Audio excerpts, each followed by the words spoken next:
accuse themselves completely, correct? Correct. They were not going to be, at least in your mind, they were not to be involved in any way, just like Boston PD was not to be involved in any way. Is that right? Objection. Is that what you were thinking? It was my understanding they were not going to be involved. Now, if we could turn to page 2537.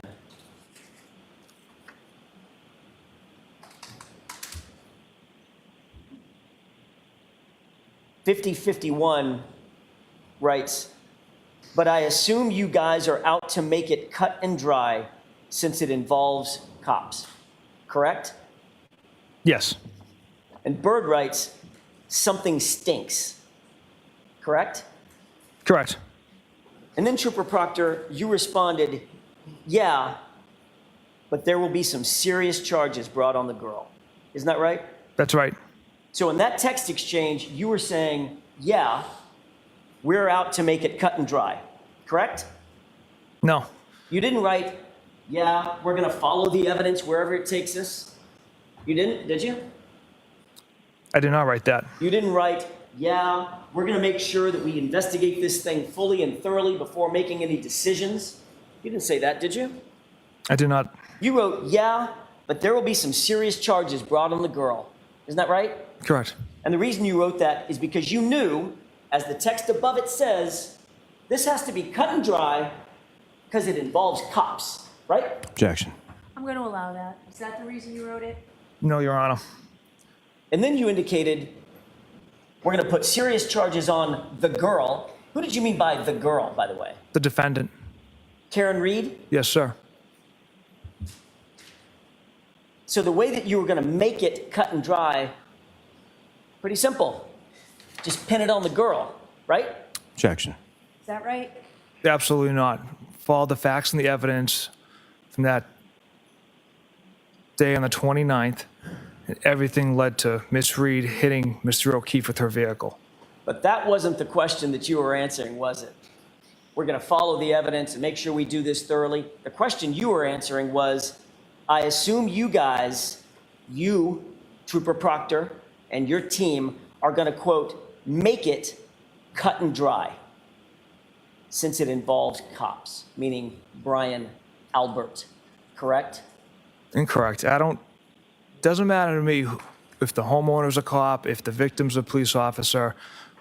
Myself and everyone in my office investigated this case that Saturday, had an overwhelming amount of evidence that Miss Reed struck Mr. O'Keefe. So it didn't matter to us what their occupation was. We'll see. Let's keep reading, shall we? 5051, a little further down, says, gotta be, I could only imagine what internal affairs at BPD are trying to get out there. Correct? Correct.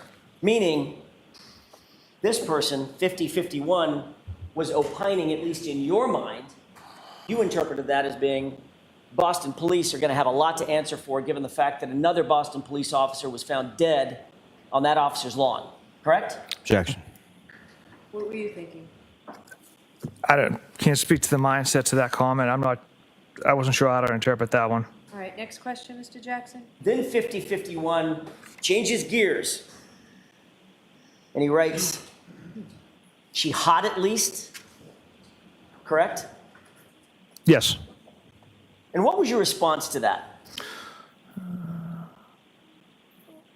From all accounts, he didn't do a thing wrong. She's a whack job cunt. From all accounts, he didn't do a thing wrong. She's a whack job cunt. That's what you wrote, correct? Correct. 16 hours into this investigation, Yes. into your objective and unbiased, thorough investigation, correct? Correct. But sir, you didn't have all accounts, did you?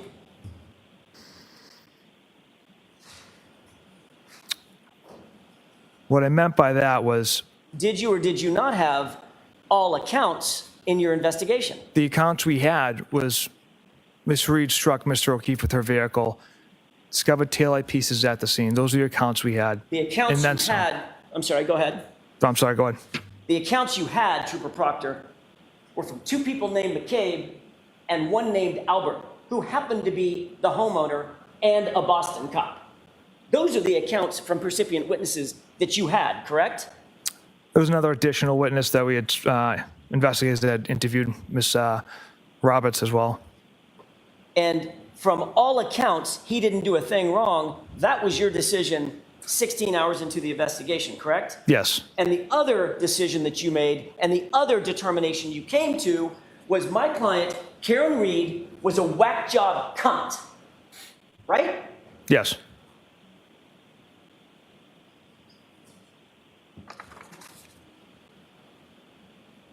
What else did you say in response to, she's hot at least? Or she hot at least, question mark. So following that text, I responded, yeah, she's a babe. Weird Fall River accent, though. No ass. Yeah, she's a babe. Who's the she? Miss Reed. Weird Fall River accent, though. You talking about her, the way she talks? The accent. And no ass. Now you're talking about her body, her physique, correct? Yes, You think that's appropriate? absolutely not. Then Bird chimes in with a little comedy. Ah, not newsworthy then, correct? Correct. In other words, well, if she didn't have an ass, nothing to see here, correct? Objection. Sustained. And then 5051 says, oh, she's skating, right? Correct. And what did you write after that? My response was zero chance she skated. And then what did you write? She's fucked. Zero chance she skates. She's fucked, right? Correct. You decided on the 29th of January, 17 hours into this investigation, you decided individually, Trooper Proctor, you're not only going to put it on the girl, you decided you're going to make sure this is cut and dried, and the way you're going to do it is to make sure that she's fucked. That's what you were saying. Objection. All right, so that's sustained. You can, the content's fine. You have to ask it differently. 17 hours into this investigation, Trooper Proctor, you made the decision that you were going to put it on Miss Reed, didn't you? Put the case on Miss Reed. She was going to catch the case, correct?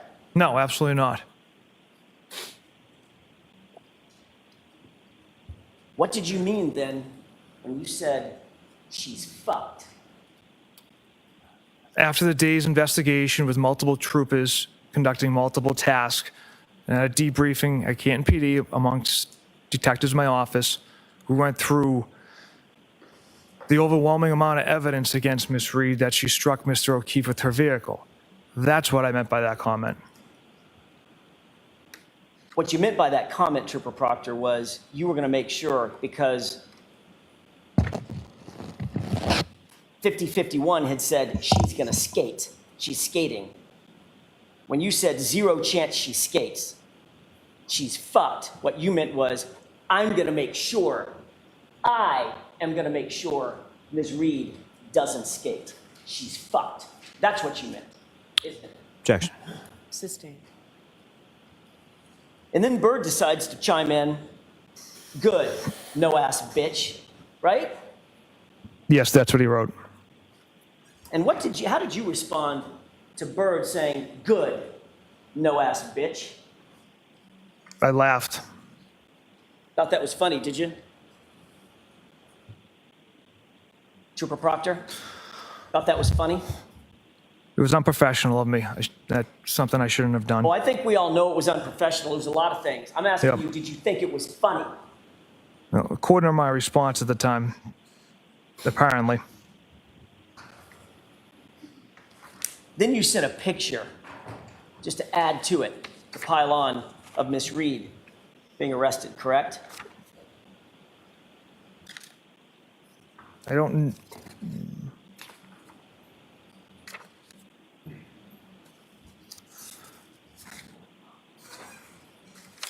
I'm not sure if that came from me, sir.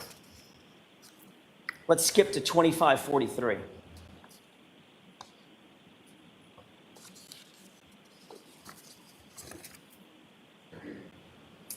Are you there, Trooper Proctor? Yes. The date is now February 2nd, 2022.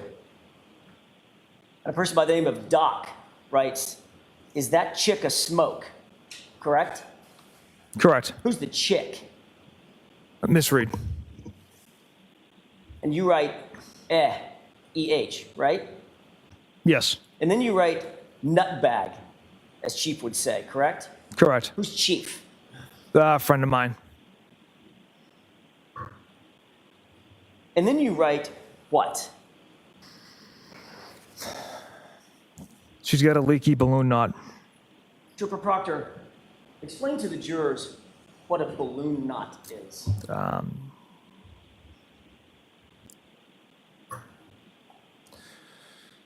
Your, essentially, I guess, your rectum area. Your anus? Yes. That's what you were referring to about Miss Reed? Yes.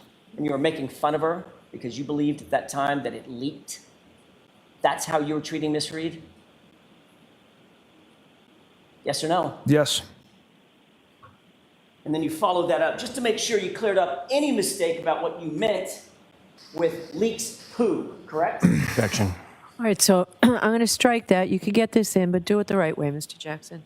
You followed that up with the phrase leaks poo, didn't you? I did.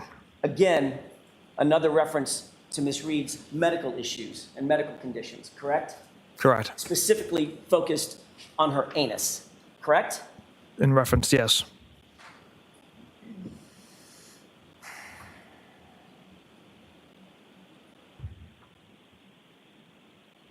Were you aware at the time that you wrote this that Miss Reed had suffered a colectomy surgery, very serious surgery? I was not, sir, no. Were you aware that she had had 10 surgeries in 18 months, several years prior? 10. I was not aware of that. Were you aware that she had serious medical issues, gastrointestinal medical issues that she suffered with, she was a victim of for years? Did you know that? Objection. Sustained. But you decided that you were going to take another shot at her and talk about her anatomy. 1 second, sir.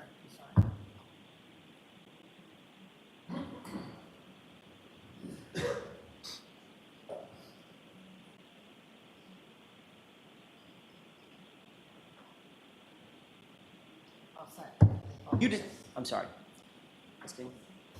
You decided that you were going to take another shot at her and talk about her anatomy as a balloon knot, correct? Objection. Sustained.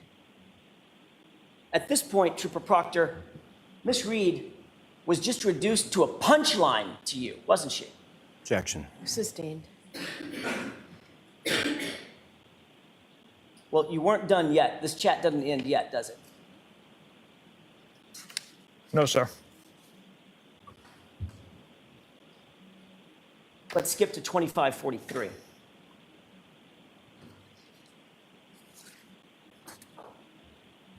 On the same date, February 2nd, 2022, about 4:15 p.m., a person by the name of Whitey wrote, "What are you guzzling on?" Correct? Yes. And you wrote, "Nothing, writing a warrant." Is that right? Correct. Whitey then shares some sort of a video, correct? Yes. You remember that video being of the 1980s band Warrant? I don't recall the video he sent. 0095 laughed and then wrote, "Wait, why does her asshole leak?" Correct? Yes, that's what he wrote. And then what did Doc write in response to that? Objection, Your Honor. The objection sustained. I'll see you at sidebar. Take that down, please.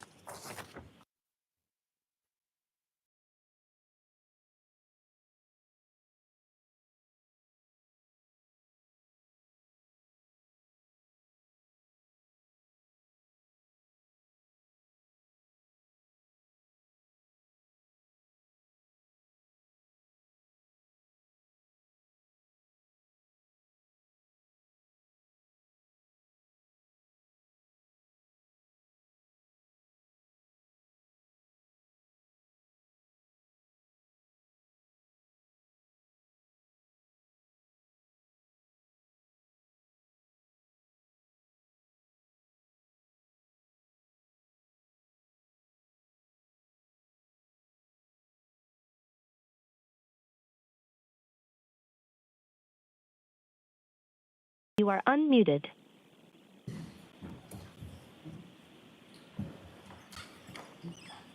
Without that- reference to- Take that down. Go ahead, pull it off.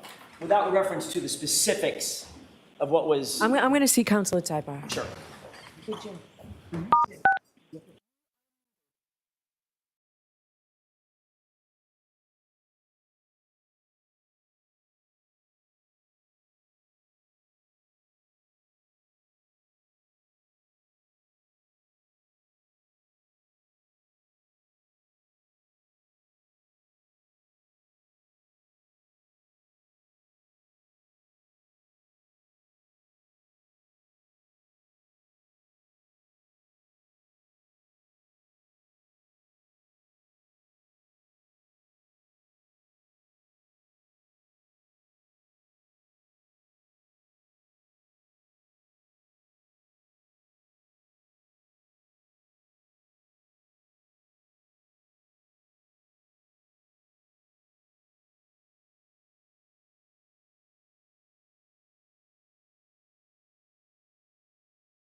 You are unmuted.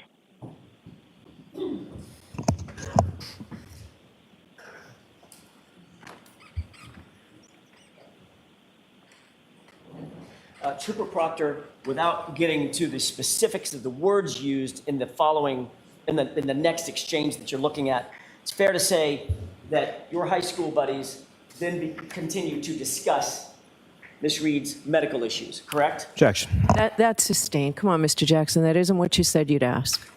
Go ahead and ask the question you said you'd ask. Was there a continued discussion that finished on this subject matter? Yes.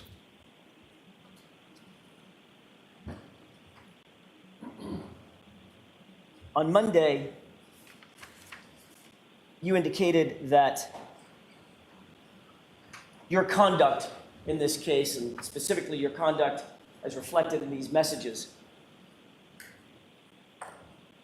how did you put it? It did not affect the integrity of the investigation, of your investigation, correct? That's what you Correct. said to the jurors. Correct. Do you know what the definition of integrity is? Doing the right thing when no one's looking.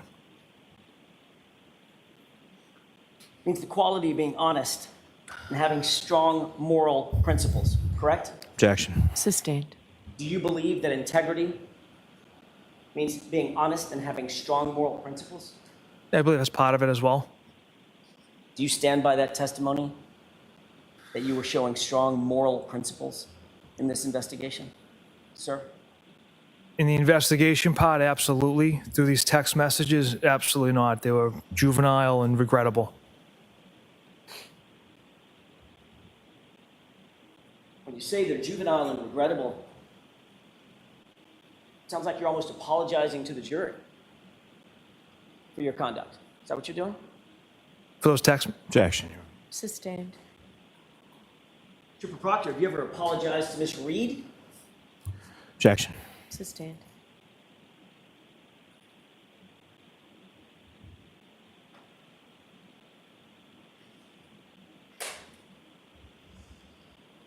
As the lead investigator in this case, you were tasked with the responsibility of making sure that the investigation remained free of any conflicts of interest. That's part of your job, correct?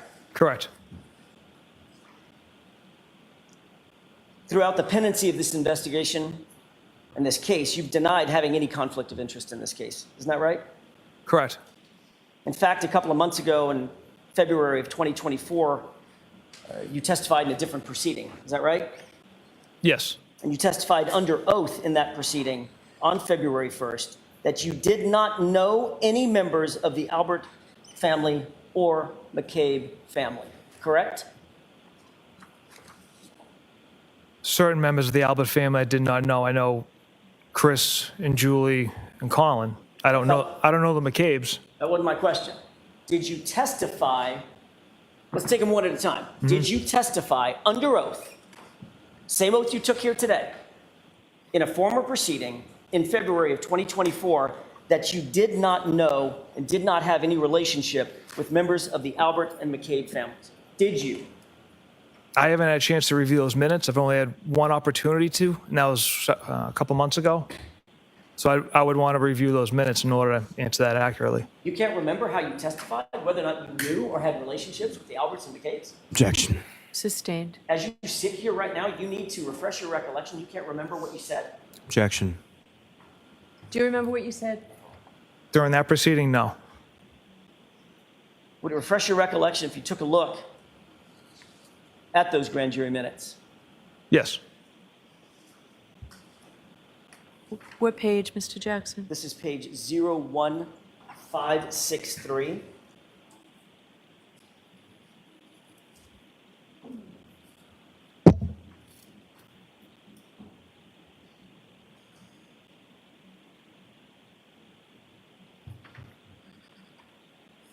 If I may have just a moment, Your Honor. Yes.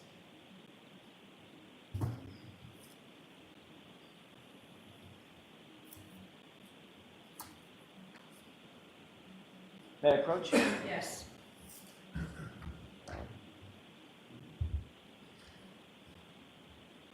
If you'd review that and look up when you're finished.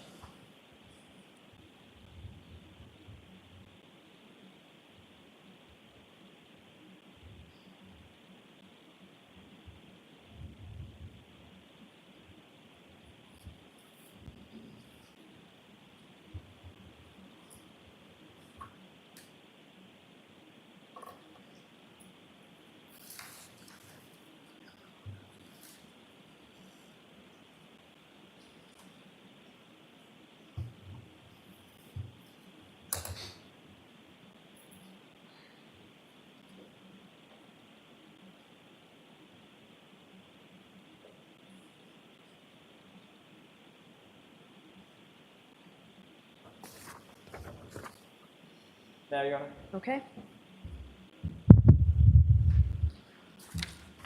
Would that refresh your recollection about a question and answer that you had, or a series of questions and answers that you had while you were testifying under oath in that other proceeding? Yes, sir. Objection. May we approach? Yes.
You are unmuted.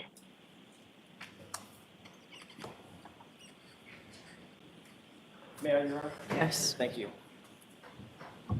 You were asked the question, quote, did you communicate with First Assistant DA Beeland that you did not know and had no relationship with the Albert and McCabe families? And you answered, quote, to the best of my recollection, the same conversation took place with everyone I talked to about this because it's the same answer. It's the facts that I shared with everyone. Question, meaning you told First Assistant Beeland that you didn't know, didn't have a relationships with Objection, Your Honor. members of the Albert and McCabe families. Answer, correct. Yes, that's correct. So your question is whether he said this? Correct. Whether that's his testimony. Do you recall that? Yes, And that's your testimony that you, in fact, told members of the DA's office that you did not know and did not have a relationship with the Alberts or McCabe's. Is that right? I did not know the McCabe's. I don't know most of the Alberts, and I have little to no relationship with Chris and Julie. So that's what I meant by that answer. Well, the question wasn't, did you know most of the Alberts? The question was, did you have a relationship with, or did you know the Alberts? And your answer was, no, No, I don't have a relationship with the Alberts. or know them. I don't know the McCabe's. I don't have a relationship with the Alberts. So you do You know asked- the Alberts, correct? I know some of them, Julie and Chris. And Colin, correct? Correct, and Colin. And you knew the Alberts when you gave this testimony in February of 2024. Is that right? Yeah, that asked if there was any relationships. Let's try this again. Meaning you told First Assistant Beeland that you didn't know, didn't have relationships with members of the Alberts and members of the Albert and McCabe families. Answer, correct. Was that ambiguous in your mind? The way I interpreted relationships was basically being like friends or, communications, frequent communications. That's how I interpreted Well, that might have relations. been a good time to pipe up and say, well, I know Chris and I know Julie and I know Colin, correct? Objection. Sustained. That might have been a good time to answer the question, I know these three individuals from the Albert family, right? Objection. Sustained. But your answer was one word, correct, right? Yes, You further testified that you never have gone to any supervisor at Massachusetts State Police to disclose even a potential conflict of interest in this case that you might have, correct? correct. And you indicated the needs never come up. Is that right? Correct. You also told ADA Lally that you, quote, did not have relationships or know members of the Albert or McCabe families, correct? Correct. And that's just not true, is it? You did know, you do know members of the Albert family. Isn't that right? It's different from having a relationship with people. But what about part of the question, did not have relationships or know members of the Albert or McCabe families? How about that part of the question? Well, that's lumped in with the McCabe's. I don't know the McCabe family, sir. I see. So what you did, Trooper Proctor, is you dissected the sentence, and where relationships are concerned, you ignored that in terms of the Alberts because you don't have relationships. Where no is concerned, you link that to the McCabe's because you don't know the McCabe's. That's what you did? No. Objection. So it's sustained. You can ask it. You can break it down, Mr. Jackson. Not sure I can. I'll ask it a different way. How about if I just ask it this way? That was a lie, wasn't it? No, absolutely not. You stand by that testimony? Yes, That you don't know at the time that you testified, that you didn't know the Alberts or any members of the Albert family? they don't have relationships with them. Okay. My question is, you keep going back to relationships. I'm asking you, did you testify that you didn't know them? Objection. I'll let him have it. Do you understand the question, Trooper? I knew Chris, Julie, and Colin. So if you were to say, I don't know any members of the Albert family, that would have been a lie, correct? Objection. Sustained. Your Honor, this is the point at which I intend to turn to tab 3, and I believe we need to approach. Okay. Jurors, feel free to stand.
You are unmuted.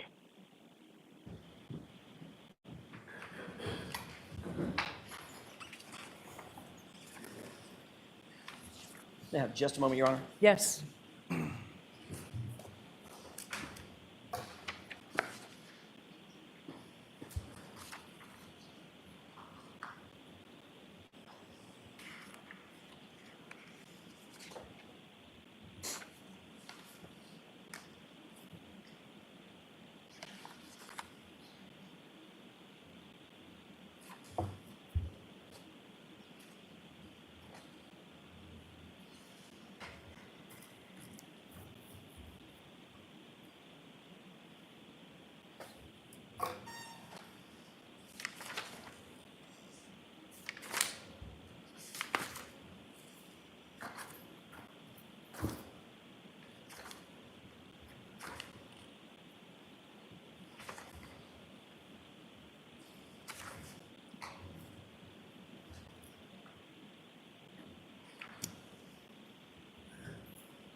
Trooper Proctor, you've indicated that your sister is one of your best friends, maybe your best friend.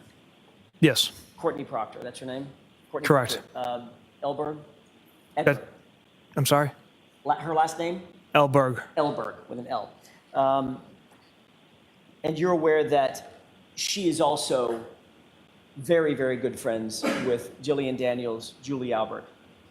Correct. Are you aware of any circumstance in which any of the Alberts have been over to your parents' house? Yes. Have you ever been over at your parents' house when any of the Alberts have been at your parents' house? Yes. Those Alberts include Chris Albert, Julie Albert, Colin Albert, correct? Correct.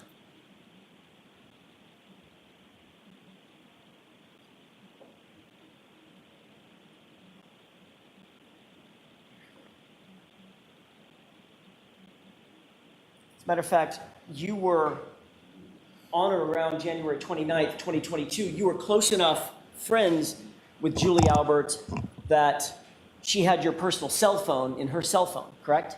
And vice versa. I wouldn't classify us as close friends at all.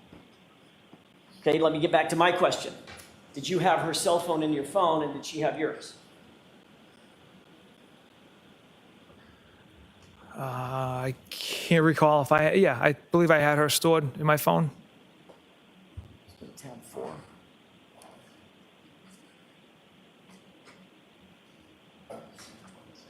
All right. If you would turn to tab 4, And what was this marked for ID? this was, Or tell me the numbers at the bottom. oh, I've got the sheet right here. I've got a cheat sheet. Tab 4 is triple B, Okay. as in Bravo. And Your Honor, for the court, I'm looking at page 2625. You have that in front of you, sir? Yes, sir. Do you recognize the participants in this chat? I do. The number ending in 5374, you recognize that as being from Julie Albert? Based off the content of the message, yeah, I recognize this text message from Julie. And she texts, "This is the weekend I've been waiting for. Michael, please send ski videos if CP doesn't share with me," with a laughing face, correct? Correct. That text was sent on February 24th, 2022, wasn't it? Yes. That was less than a month after Mr. O'Keefe's death, isn't that right? Correct. And less than a month after you had been assigned to the investigation in which Julie Albert was a witness, correct? Correct. And her husband, Chris Albert, was a witness, correct? Correct. And her son, you knew, Colin, was involved as well, correct? Yes. Who is CP in that text message? It's a nickname I have for my sister. Courtney Proctor, correct? Correct. Your Honor, if I may have just a moment. Okay.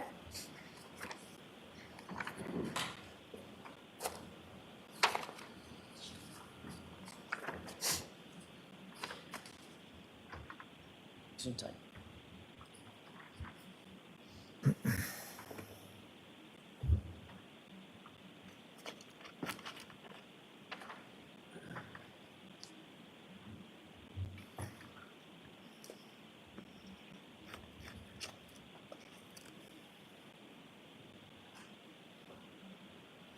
move to Trooper Proctor to tab 5, please. That's triple C as in Charlie.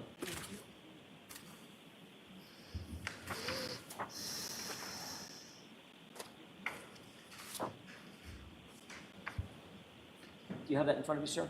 Yes.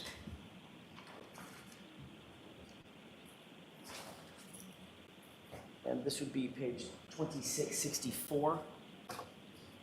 If you would turn to that page, please. Okay.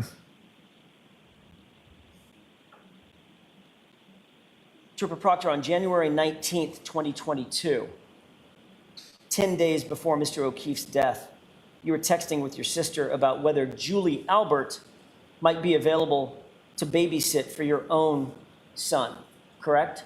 Yes. So in fact, your relationship with the Alberts was close enough that you would consider leaving your own child in the hands of Julie Albert as a babysitter, as a caregiver for your toddler, correct? I wouldn't say close enough. I've hired babysitters that I've had out, but I don't know. But Julie Albert was among them, correct? Yes, she was an option to watch my child. And then you personally interviewed Julie Albert and Chris Albert in this case on February 10th, 2022.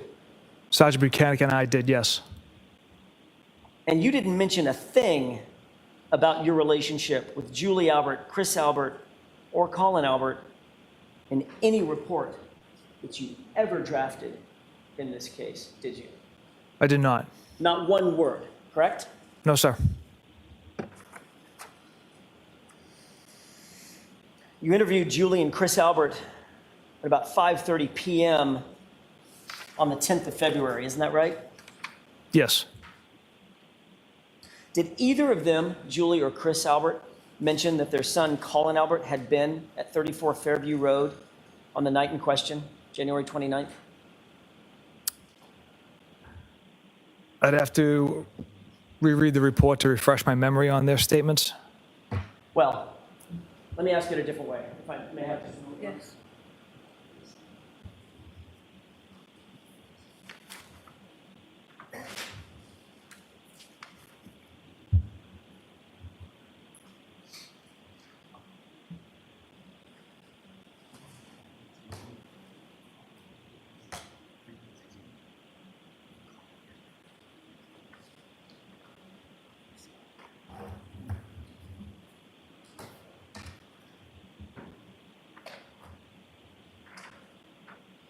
You wrote a report on October 12th, 2022, correct? For which, Concerning your interview with, Why don't you show it to him? I may have the wrong report.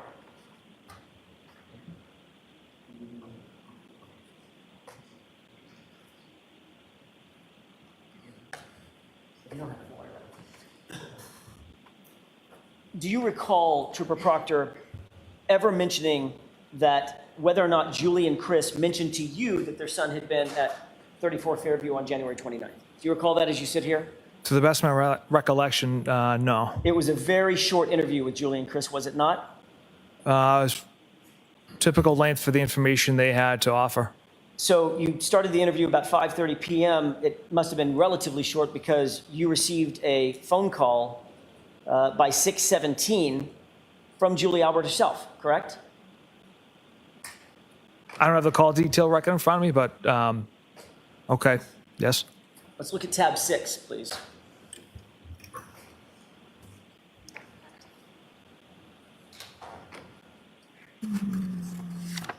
Oh, it may not be in your book. It's not, sir. Okay, fair enough.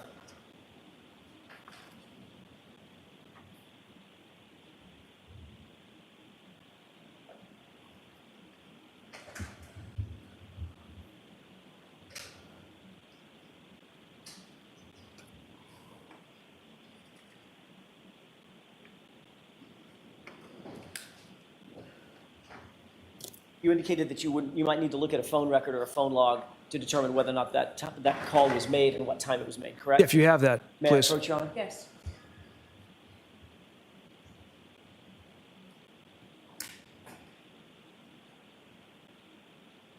Thank you. There's a highlighted portion, Trooper Proctor. Just focus your attention on that and let me know if that refreshes your recollection. It does, sir. Thank you. May I approach? Yes.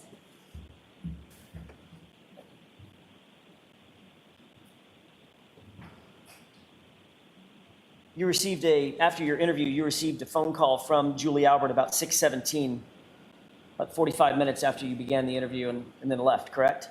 Yes. 6:21, you called her back and you spoke for 3 minutes and 58 seconds. Is that right? Yes. Did you discuss the interview? I don't recall the contents of that conversation. And of course, you never memorialized that in any report, did you? The fact that you had a subsequent phone call with Julie Albert on your personal cell phone. I did not. Let's turn to tab 5 one more time. And if you could turn to page 2677.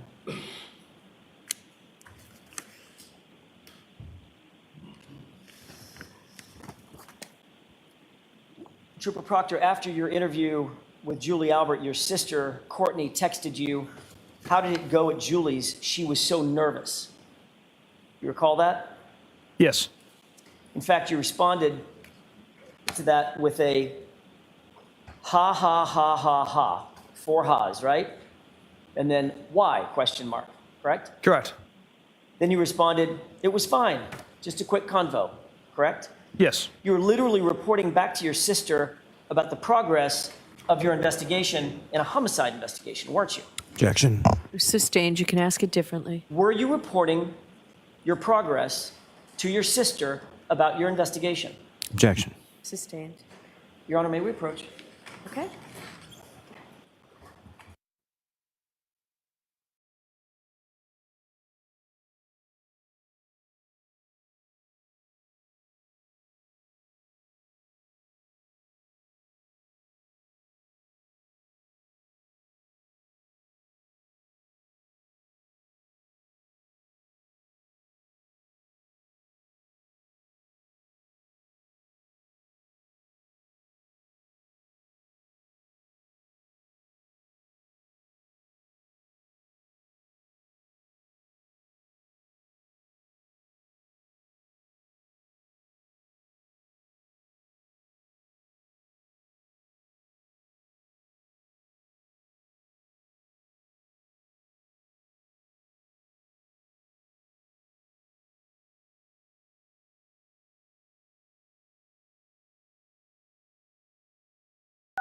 You are unmuted.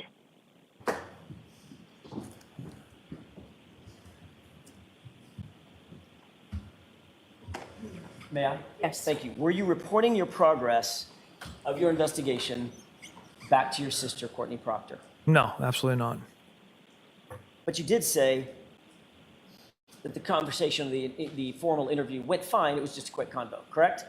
In response to my sister indicating Julie was nervous, that's why I told her it was fine. Trooper Proctor, Julie and Chris Albert were not actually treated like witnesses in a murder investigation. They were treated more like friends. Wouldn't you agree? Objection. Is that true? Absolutely not.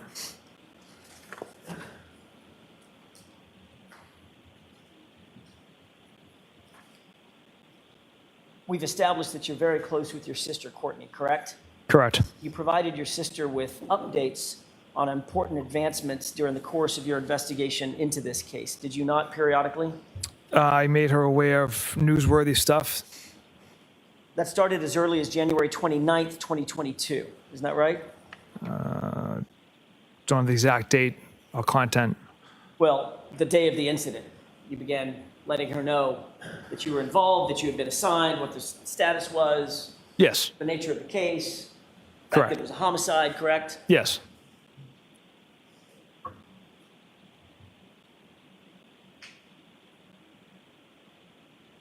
Matter of fact, you discussed who the players were, who the people were that were involved. Isn't that right? I just mentioned Julie and Chris were out earlier in the evening. So you mentioned the Alberts, correct? Julie and Chris, yes. You also mentioned the McCabe's too, didn't you? At some point. Yes. Yeah. At 2668, Your Honor, that's the page that I'm referring to. Okay. We don't need to show this at this point. you write homicide, correct?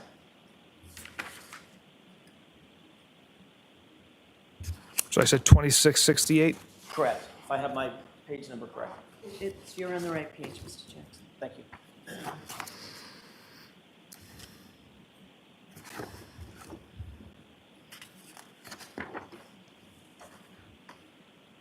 Okay, go ahead, sir.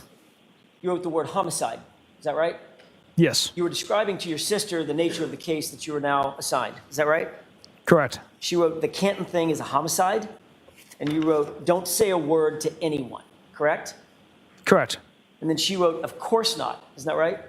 Yes. And then you wrote what? In the very least, it's suspicious. In the very least, it's suspicious, correct? Correct. So at that time, at least at the time that you wrote that text on the 29th at 3:05 in the afternoon, you believed that the case was suspicious, right? It was before we found significant pieces of evidence. So you believed that it was suspicious that it may involve the Alberts, right? Absolutely not. She then writes, this is your livelihood, didn't she? She did. Meaning this kind of case could make or it could break your career, right? Objection. Sustained.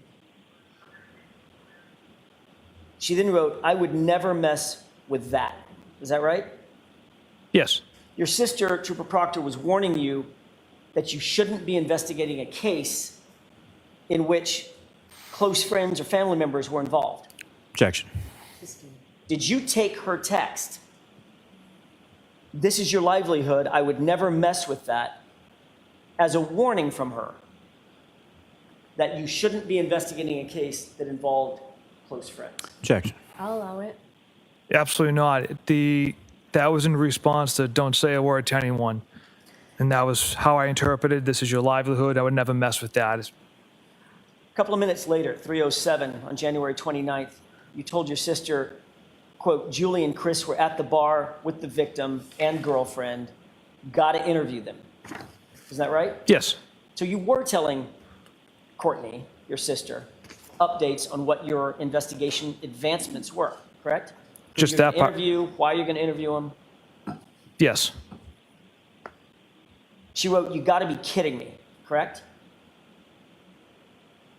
Correct. Did you take that as you got to be kidding me? The Alberts are involved? No, absolutely not. And then you wrote, it's not a big deal, correct? Correct. And then she wrote, I bet I know the person. Sounds like it is, meaning it is a big deal, right? Yeah, I'm not sure what she meant with those messages there. But she did write, I bet I know the person, didn't she? She did write that, yes. And you know she's very close with the Alberts, correct? And she's close with Julie and Chris. You then wrote, no, I meant, or you wrote not. I think you meant no. I meant that they were at the bar with them, correct? Yes. She writes, yeah, I got that part. And then she continues on, but I know a lot of their friends, correct? Yes. Did you see a problem in this exchange?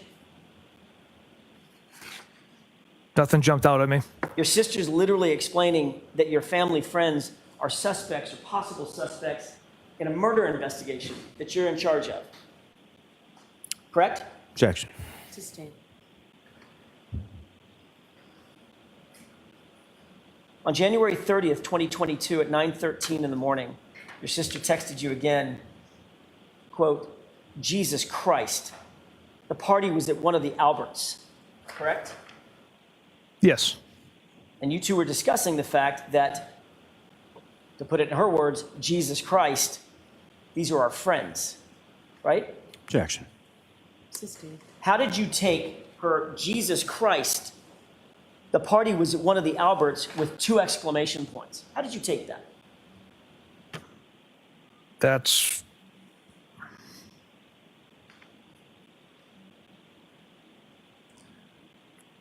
her, the way I'm interpreting my sister's text messages was that surprised and shocked that this is where Mr. O'Keefe was found on the front lawn of that residence. Could it be Jesus Christ We know these people. Again, that's how I read that message. You don't deny, Trooper Proctor, that you were routinely disclosing to your sister pretty intimate details about the investigation, correct? I wouldn't say intimate. I'd say newsworthy stuff or just generic, nothing Well, too specific. newsworthy, would you have gone to the news at this point in the investigation? Would you have gone to the news and said, Julie and Chris were at the bar, I gotta go interview them? Objection. I'll allow that. Is that what you do, Trooper? No, I would not do that, sir. So it was not newsworthy. These were details, internal details about the investigation, weren't they? Yes, And you were sharing them with your sister, Courtney Proctor, correct? correct. And Courtney Proctor's best friend is Jillian Daniels, and one of her closest friends is Julie Albert, right? Correct. Then on February 1st, 2022, your sister texts you that she's actually meeting with Julie Albert, didn't she? Yes, And that was before you ever interviewed Julie, correct? yes, So it appears that Courtney was providing information to Julie of some sort before you were able to actually interview her. Is that right? Objection. Sustained. She was, well, let me ask it this way. You don't deny that Courtney was meeting with Julie before you interviewed her, correct? correct. And you don't deny that you had been providing information about the case with Courtney before you interviewed Julie, correct? Provided information that Julie and Chris were at the waterfall and I needed to interview them. Yes, that's the information I shared. And who knows what you shared verbally, not in text messages, correct? Objection. Sustained. Did you, we have text messages, Trooper Proctor. Did you share other information on phone calls with Courtney? No, So the only information we're to believe, you talk to her 5 to 6 times a day. The only information that you claim you shared with Courtney about the details of the investigation are contained in these texts, which we have. Objection. I'll let you answer that. Can you answer that? the information that I share with my sister contained within these texts, yes. You never discussed this case verbally, over the phone or in person with Courtney. On the phone, I'm sure there's been conversations that things that have been newsworthy items that have gone to the news. There's definitely been conversations in that regard. Then before you ever interviewed Julie, your sister informed you that Julie actually wanted to get you a gift for your participation on this case, correct? Yes. In tab 5, let's turn to page 2672, Trooper Proctor. With court's permission, may we publish? Yes. That page, 2672.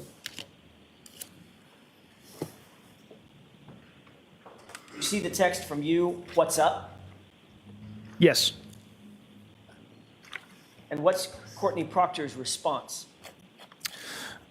Nothing. I just saw Julie, and she said, when this is all over, she wants to get you a thank you gift.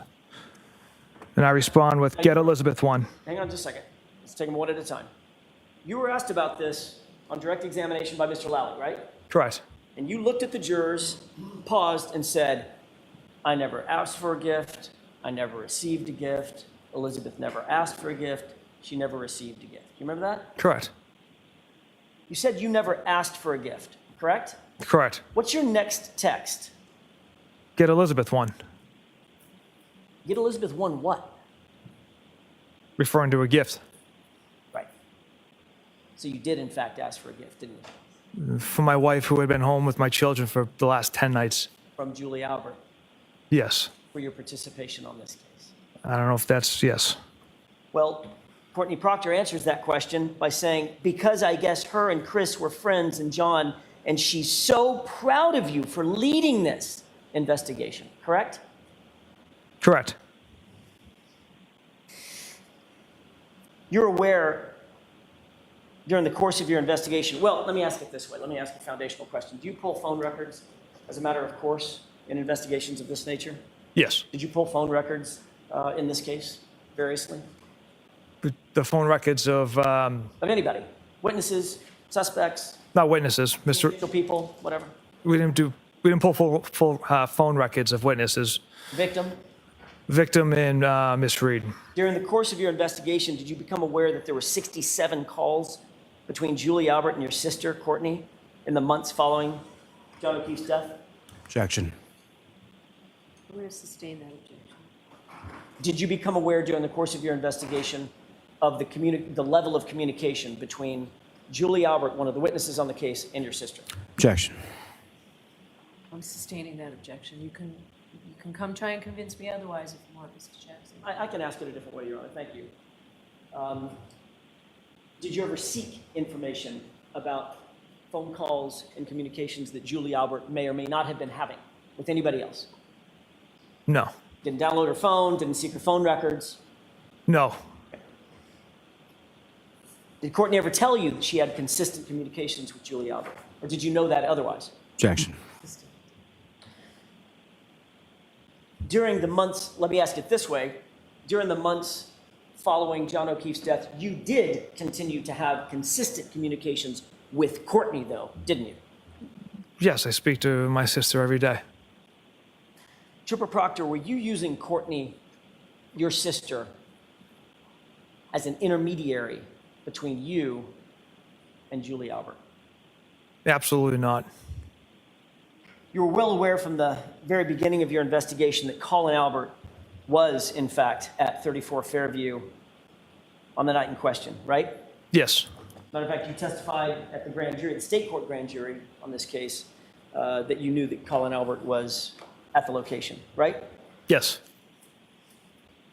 Did you make any concerted efforts to keep Colin Albert's name out of this investigation? No. Why is it, Trooper Proctor, that Colin Albert's name fails to appear in a single police report until July 18, 2023?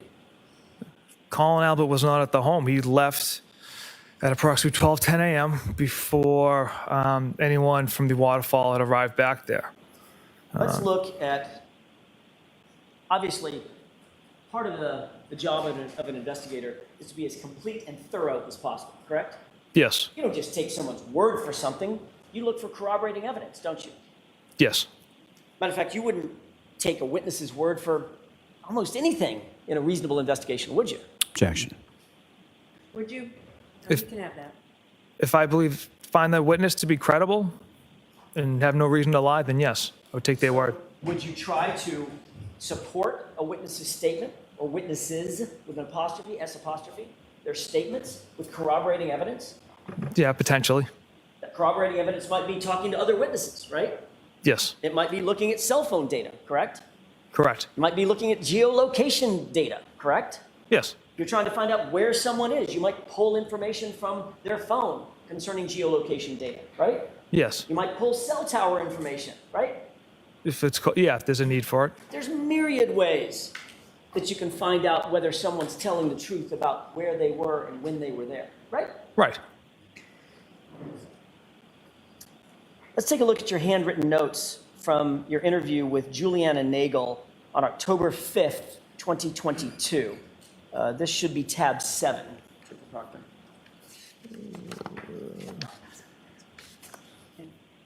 Oh, What is it I- for identification?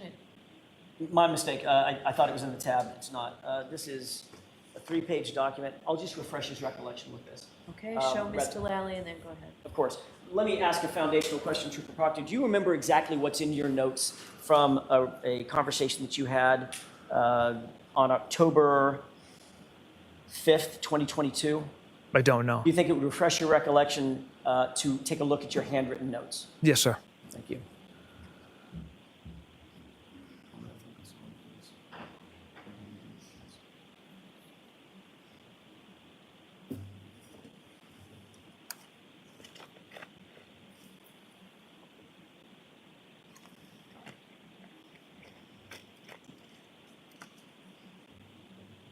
Take a look at that. And first, let me just ask you if that refreshes your recollection.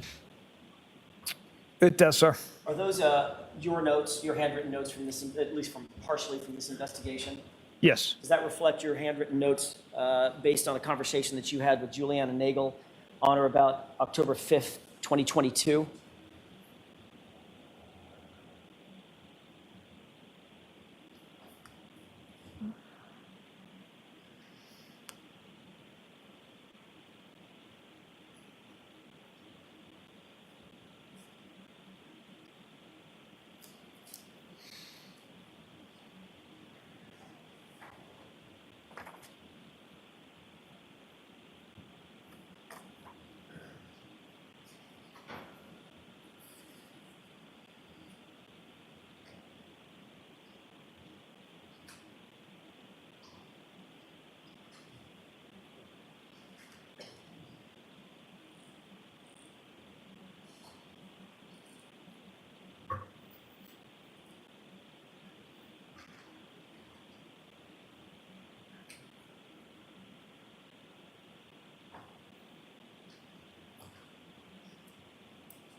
Mayor, Your Honor? Yes.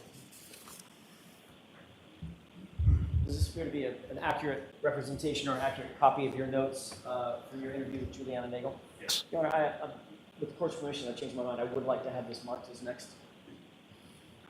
Introduced into evidence? Correct. Is there an objection? Yes, Your Honor. And the objection sustained.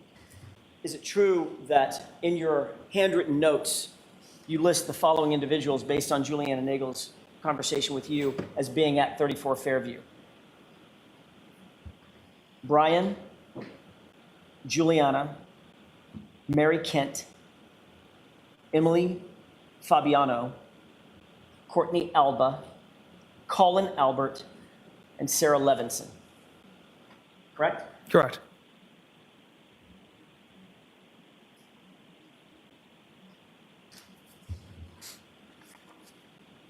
You then drafted a report memorializing your conversation with Juliana Nagel, correct? Yes. And that report is a formal memorialization of your interview based on your investigation, correct? Yes, a summary of the conversation with the interview. And that report is the thing that's turned over to the Commonwealth, correct? Yes. And the report is the thing that's entered into discovery and provided to the defense. Correct. And isn't it true that in that report,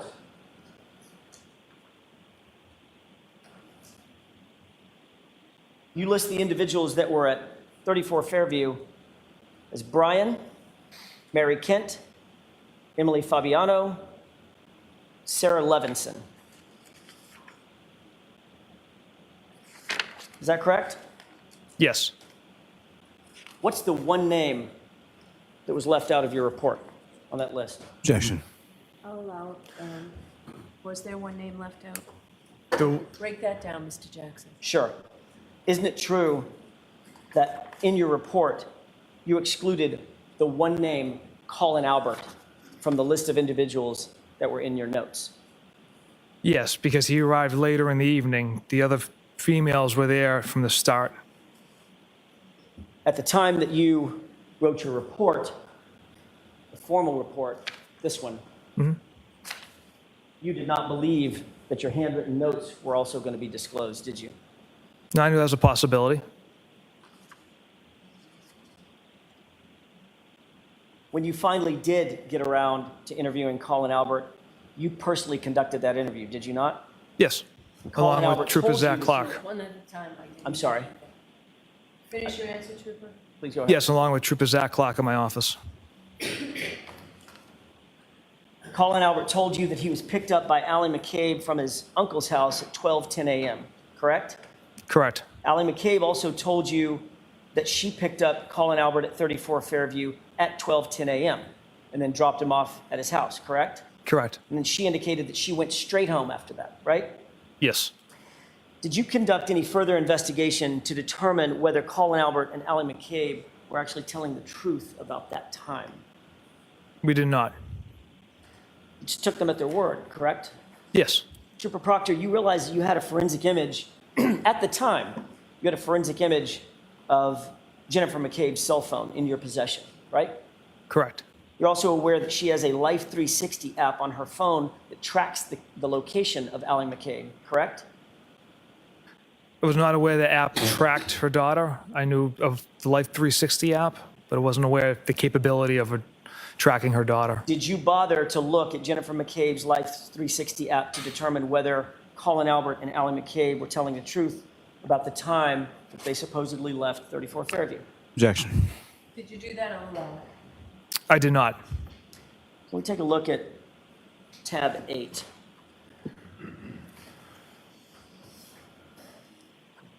Do you recall looking at all at a Life 360 app or its data from Celebrate Report?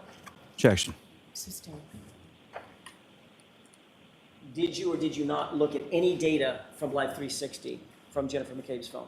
Objection. All right, so this is a good time to take the morning recess, and I'll see council in 15, 20 minutes, Julie.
You said, have I talked to him this year? Yes. No.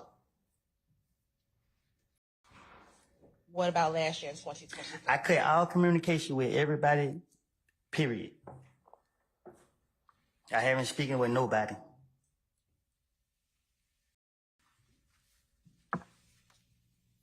We've talked about Quay, Thug, Shannon, and Yak. Do you know any of the other defendants in No, the I don't know nobody else. I don't. How many? We've spoken about 4. Do you know any of the other defendants? No, I don't know. Do you know someone by the name of Trontavia Stevens or Tick? Who? Tick or Slug? Yeah. Do you know him by his given name or just Tick or Slug? I know him by Tit. Okay. About how long have you known Tick? For a while. How'd you meet Tick? Don't know. And when you say for a while, would that be more than 5 years ago? Yes.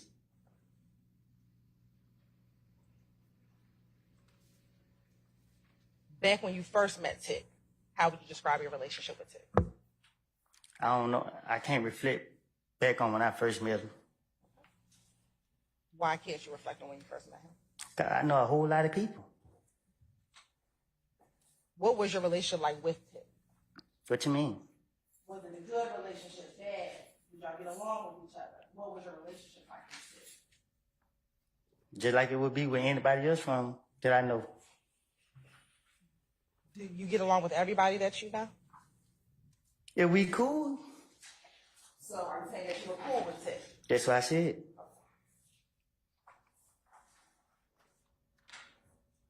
What types of things would you do with Tick? What you mean? Did y'all go out? Did you go shoot dice? Did you go to the club? What type of things did you do with Tick? Things young black men do in the neighborhood. I don't know what young black men do in the neighborhood, so what is Try to survive and stay away from the police. Did you do anything else besides trying to survive and stay away from the police? Yeah, get locked up. Okay. Anything else besides getting locked up? You got my criminal history, right? We're not talking about your criminal history, Mr. Copeland.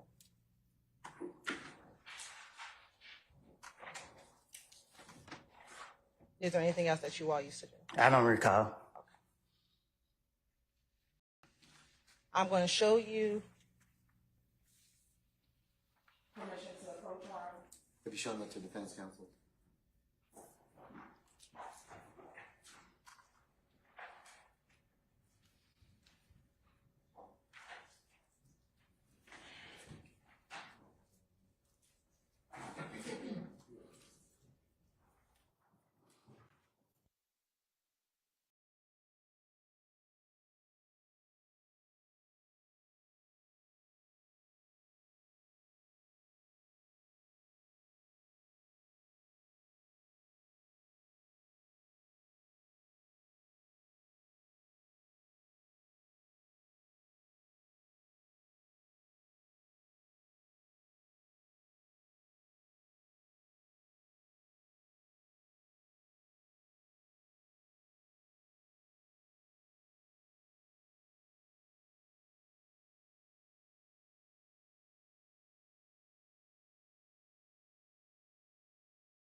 You may, madam. I'm showing you what's been marked as Exhibit 352 Yankee. Tell me if you recognize the individual in 352 Yankee. Yeah, Who are the people at 352 Yankee? me, Ted, and Lil D. Your Honor, this time they would like to end this Exhibit 352 Yankee as happened. Any objection to states 352 Yankee? Yeah, I have an objection, Your Honor. Basis. It's misleading. Portions of the image in approach, I can show that to you, Your Honor. Sure.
All right, states 352 Yankees admitted over objection.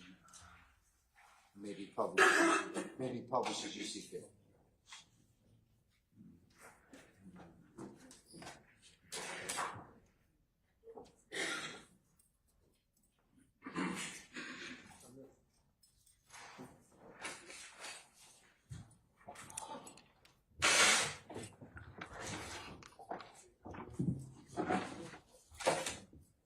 Can we bring this to the image?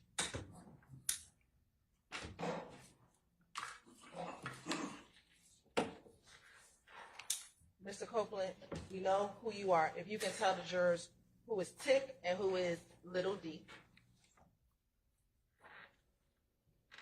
Mr. Copeland, who is Tick? In the middle. All right. And then it's Little D, the one with the Dallas Cowboys sweatshirt. If this me, this Ted, Okay. they got no choice but to be Lil D. All right. Earlier you talked about another Little D that you called your son. Is this the same Little D?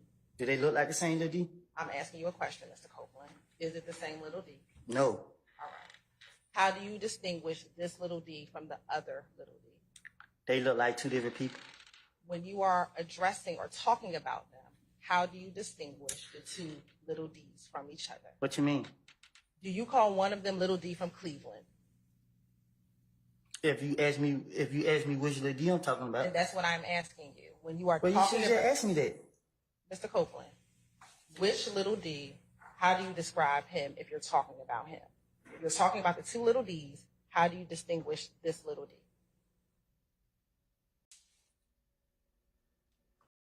I just said he Lil D from Cleveland Avenue. Okay, thank you so much. About how old were you all when you took this picture? I don't know. Do you have hair on your head when you take this picture? What you When you trying took to the picture?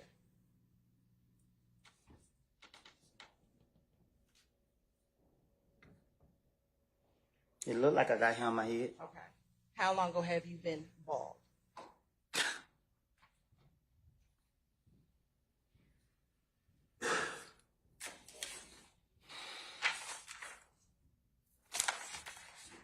When I got out of prison. Okay. So this is before you went into prison. This an old picture. And that's what I need to know. Thank you very much.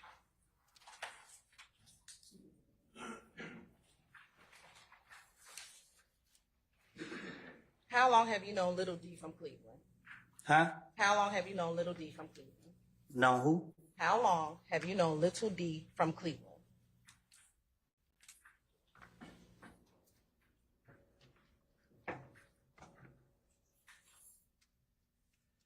I knew him back in 20.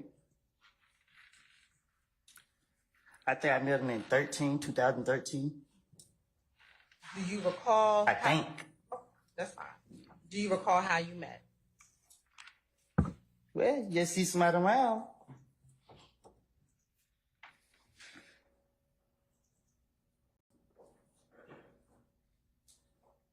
Back in 2013, when y'all first met, how would you describe your relationship with him? Were With y'all who? friends? Cool? With who? Little D from Cleveland.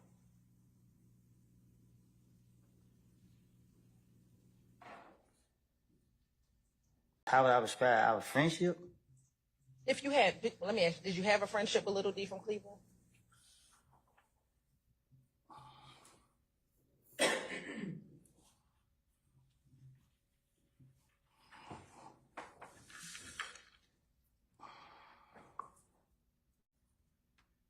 I wouldn't say a friendship. Did you hang out with him, like go to the club with him, or you talked about shooting dice, concerts? Did you do those things with Little D? I try to get over on him. What does that mean?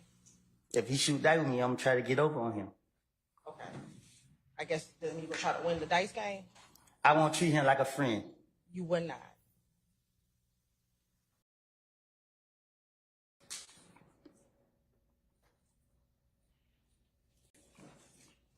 Have you ever had Little D purchase guns for you?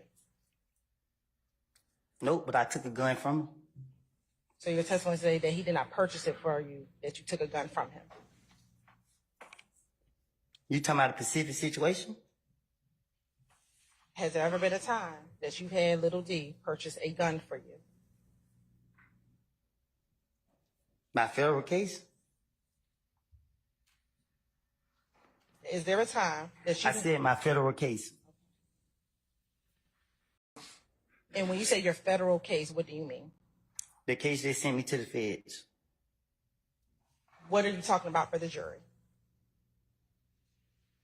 I'm answering your question. I understand. You're saying your federal case that they send you to the feds.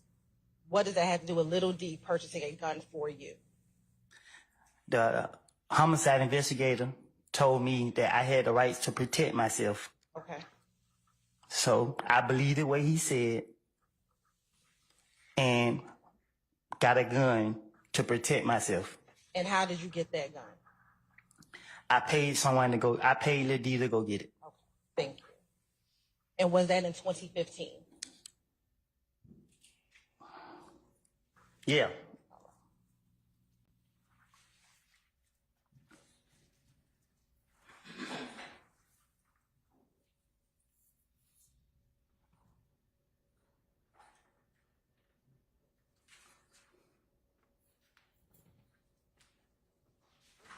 Do you know someone by the name of Antonio Sledge?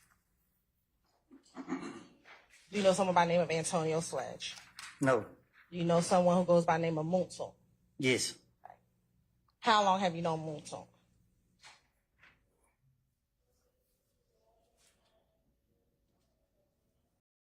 I don't know what year I met him. Was that before you met Little D from Cleveland? After Little D from Cleveland? Or I think it's before. Sitting here today, do you remember how you met him? Oh, Monton? Yes. Yeah. How do you met Moonson? I about to do something to him. Okay. What were you about to do to him? Beat him up. Why were you about to beat him up?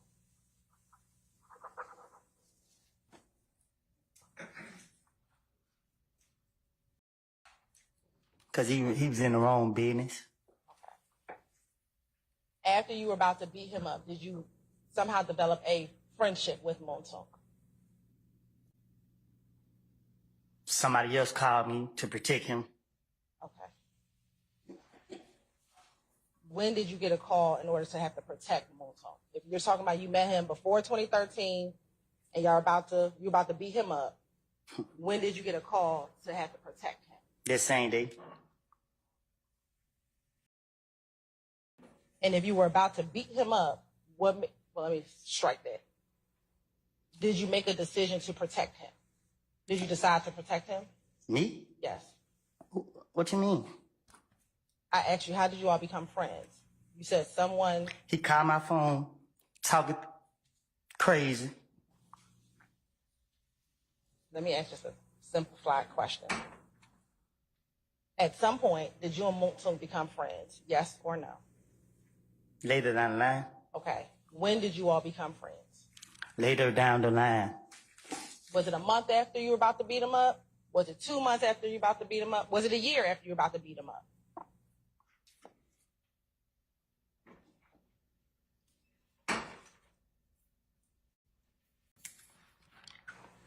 It was within the time frame where he caught my phone. I guess I'm A couple days, I don't know. Let me ask you this. In January of 2015, at that point in time, were the two of you friends or Yes. friendly? Okay.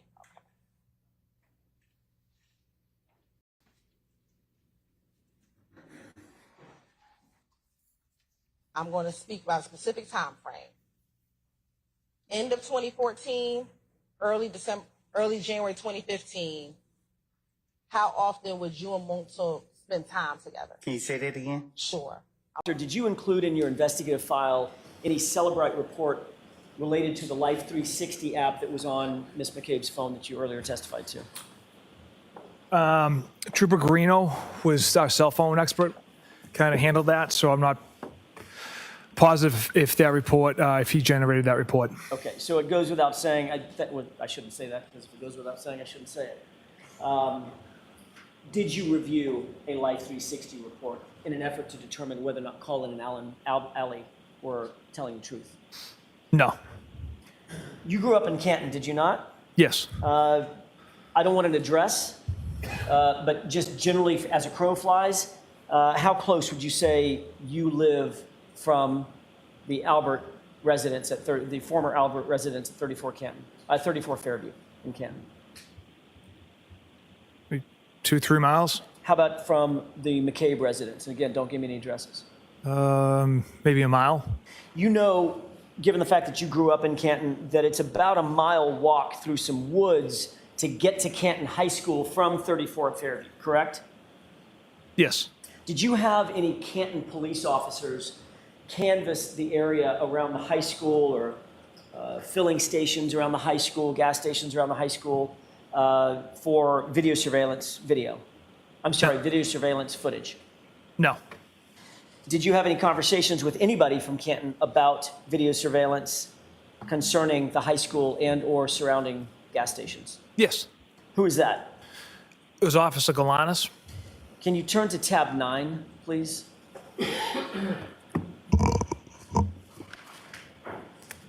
First, let me ask you if you recognize these texts with any individual. Yes, I do. How do you recognize those texts? That was a text communication between Officer Galanis and myself. Taking a look at those text communications, do you see the inclusive dates of those on the face sheet Yes, document? I do. What are those inclusive dates? First message sent, date and time, February 18th, 2022, 1:02 p.m.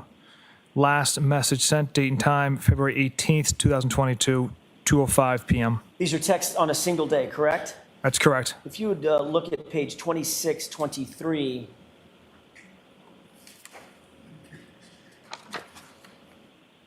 Your Honor, may I publish? Is there any objection? Same one, but I'll let you publish it. Thank you. Yes, you may publish. In this text, you're asking a member of the Canton Police Department to look around the surrounding area of 34 Fairview Road for camera equipment, correct? I was asking if they had any knowledge of cameras in the area. Okay. And of course, that was to an officer who was employed by which department? Canton Police Department. Which you knew at the time that you asked for assistance in February of 2022 had been recused from the case, correct? Correct. And should have no investigative involvement in the case, correct? I did not request for them to pull video. I just simply asked, what are some good cameras in the area? Which is an assistance for you in your investigation, correct? They have more knowledge in the area as far as useful cameras. So yes, I reached out regarding cameras in the area. For assistance from Canton PD officers, correct? Yes. Whom you knew to be recused. Yes. Correct? Yes. You specifically asked Officer Galanis whether, quote, the high school had cameras facing the street, correct? Correct. And Officer Galanis writes back, the Canton Mutual gas station has Unreal cameras. That's how I picked up that kid, and it had him walking into the woods by the new Street Larkin Court, correct? Correct. You responded, good to know, I'll add that to the list, correct? Yes. Did any of the reports you turned over in discovery ever mention the Canton Mutual gas station cameras or the cameras from Canton High School? No, because we did not retrieve any video from those locations. And you didn't mention in your report that you even sought the footage from those locations, correct? I don't believe so. You did say that you would add it to the, quote, list. Is that right? Yes. And you're aware, obviously, as one of your responsibilities, to maintain and keep your handwritten notes from all communications, all investigative activities involved in the case, correct? Yes. And you have no notes on this conversation, correct? Correct.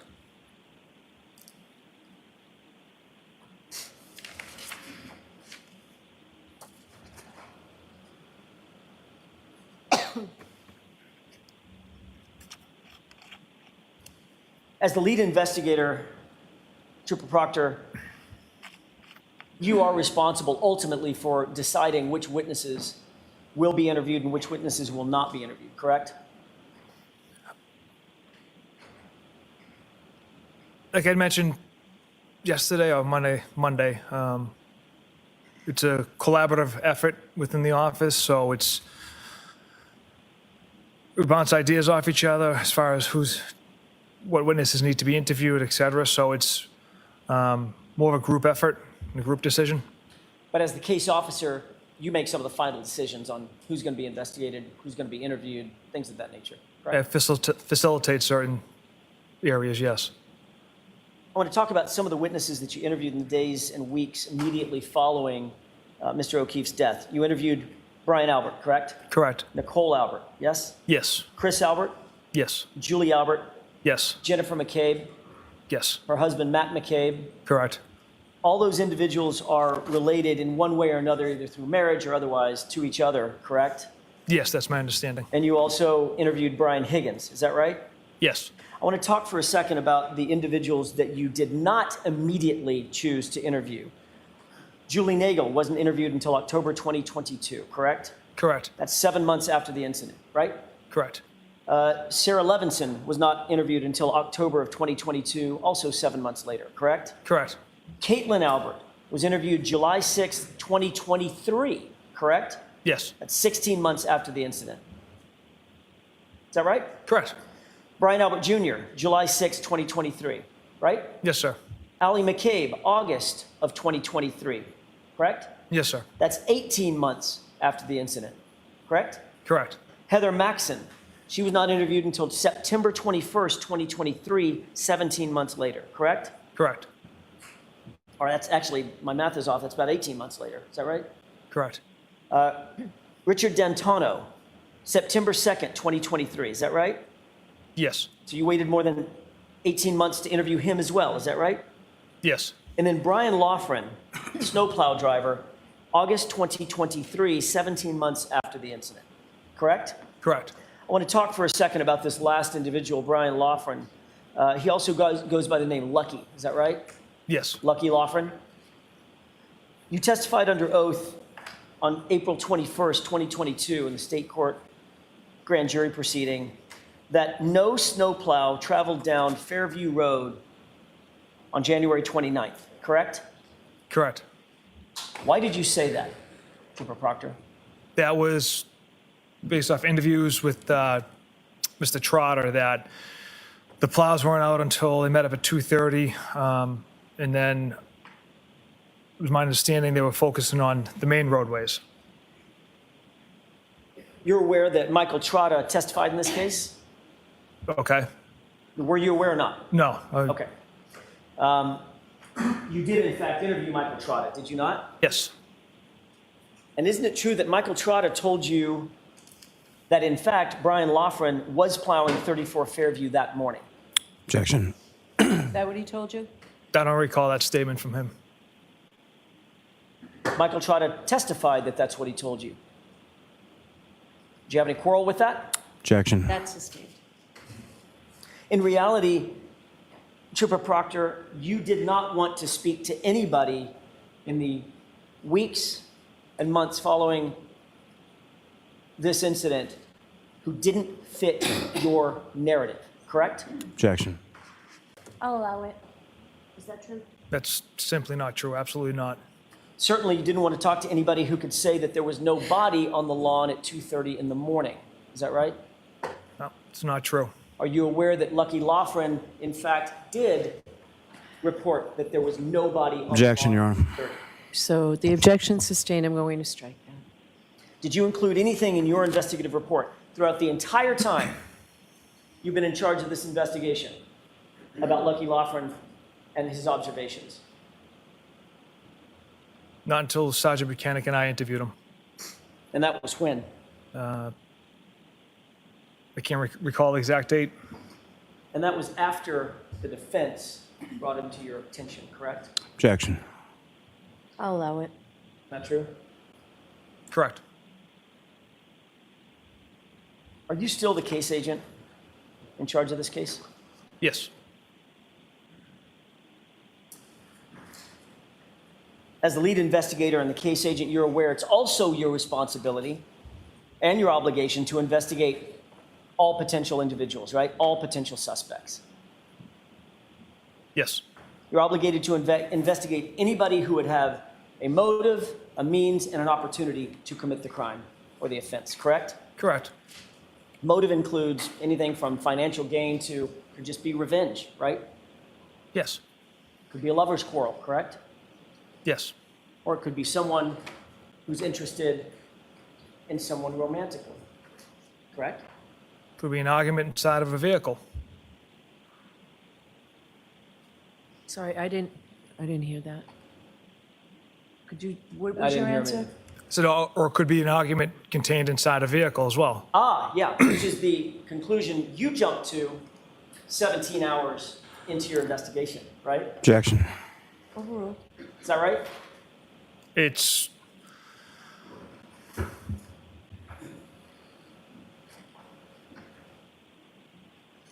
something, evidence we have contained within cell phones reiterates that fact. When you decided that you were gonna make sure that the girl, I think that's what you called her, the girl was gonna have serious charges brought against her 17 hours into your investigation, you didn't have any evidence whatsoever that there was an argument inside the vehicle, did you? To go towards intent, no. But as far as the physical evidence goes, we had compelling evidence indicating Miss Reed struck Mr. O'Keefe with her vehicle. So you just did Okay, this. Mr. Jackson, I just have to, keep your voice up, Trooper Proctor, okay? Yes, Your Honor. Go ahead. You just did this piecemeal. So when you decided that the girl, Miss Reed, was going to get serious charges against her, didn't have any indication of any intent, you just decided, oh, okay, I'm just going to go with the physical evidence today. I'll figure out intent later. I'll figure out motive later, right? Yes.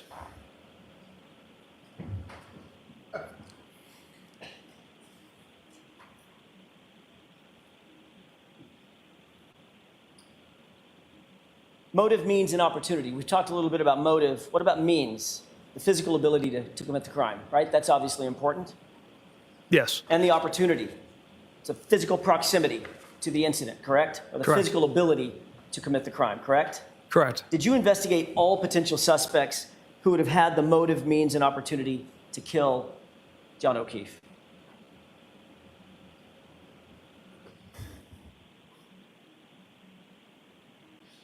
Yes, and that motive, means, factored in with the physical evidence pointed directly at Miss Reed. There's no one else had any motive. Mr. O'Keefe never went inside Fairview Road. And you got all that, of course, from the Albertson of the caves, right? Yes, Objection. I'll allow it. Let's talk about Brian Higgins for a second. You know that name? I do, sir. You personally interviewed Mr. Higgins, correct? Sergeant Buchanan and I did, yes. You keep adding other people into the interviews. I'm asking what you did, not what you and somebody else did. Did you personally interview Brian Higgins? Objection. I'll allow it. Yes, I did. He's a fellow law enforcement officer, and you knew that, right? Yes. He was a colleague of yours, correct? He worked in a different agency, yes. You waited until February 10th to conduct a pre-scheduled interview with Mr. Higgins, didn't you?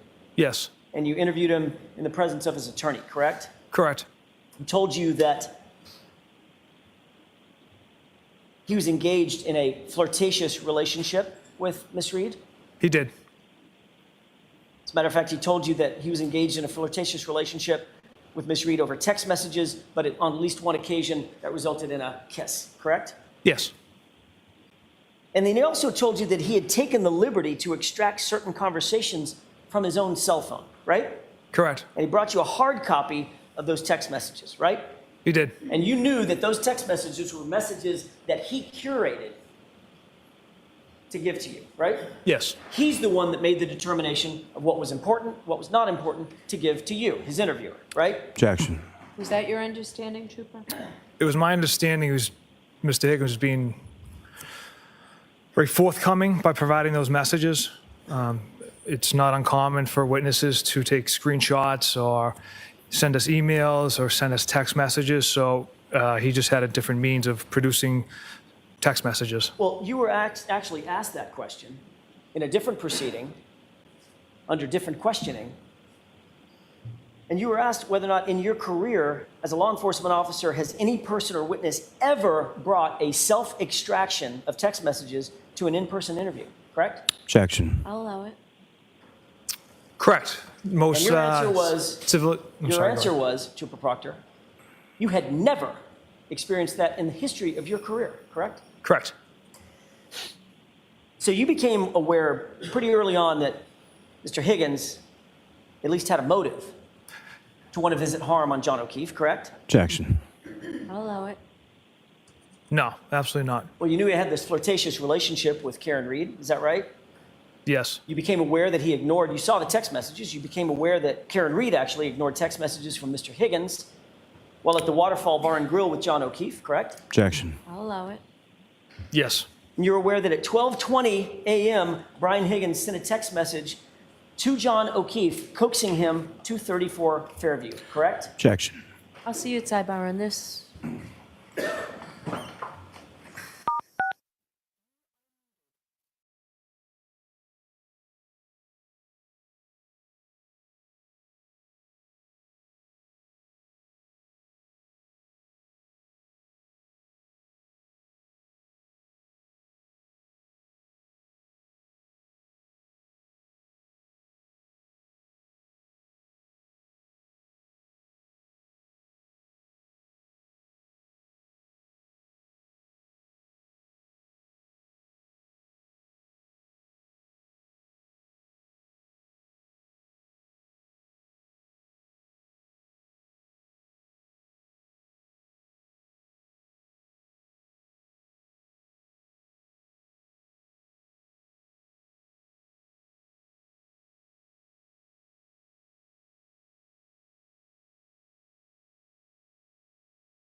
You are unmuted. May I inquire? Yes. Thank you. You're aware that at 2:20 a.m., Brian Higgins sent a text message to John O'Keefe prompting him to go to 34 Fairview, correct? Objection. I'll allow that one. Go ahead. I don't recall that text. Do you recall a text from Brian Higgins to John O'Keefe after they left Waterfall? Where are you at? I don't recall that one either. You also recognized that Brian Higgins certainly had the means to commit the crime, correct? No, I don't. He's a big guy. Certainly had the physical ability to get into a physical altercation with John O'Keefe, correct? Objection. I'll allow that. Just because he's a big guy doesn't mean doesn't have the means or the motive to hurt Mr. O'Keefe. I wouldn't ask They you were about friends. I wasn't asking about motive. I'm asking about means. Could he do it?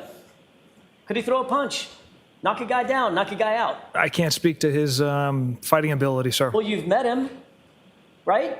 That one interview, yes. Yeah, he's huge. Do you agree? Objection. Sustained. He's a big dude, right? Yeah, he's a big guy. Bigger than me, right? Yeah. Bigger than you. Yep. You knew that he was former military I did, yes. and is a trained ATF agent, federal agent, right? Yes. And you were in possession of video surveillance from the Waterfall Bar and Grill, correct? Yes. And literally in the minutes before John O'Keefe's death, you saw video surveillance of Brian Higgins and Brian Albert taking fighting stances with one another, correct? I interpreted that as horsing around. I didn't ask you how you interpreted it, Trooper Proctor. I asked you if you saw it. Objection. Sustained. Did you see it or not? I did. And what you saw was these guys taking fighting stances, correct? Objection. Is that what you saw? Playful fighting stances.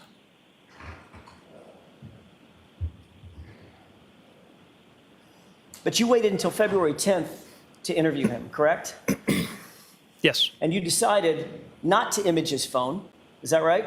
Correct. You didn't ask for consent to search his phone or to take his phone, correct? No. You didn't seek a search warrant to get his phone. Is that right? No, sir. Did you know that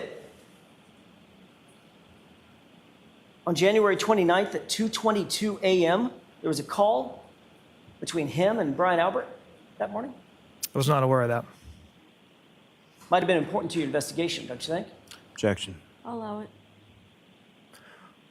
Depends what I don't know what the call was I'm about. sorry, finish that. Depends. I don't know what the call was about. I don't know if they actually connected and communicated what the length of the call was, so Right. And you never asked, did you? I was unaware that call took place. And you were unaware that that call took place because you didn't get his phone, Trooper Proctor, right? Typically, we don't get witnesses' phones, sir. You were unaware of that call at that time because you didn't seek his phone, correct? Objection. Overruled. Correct. Right.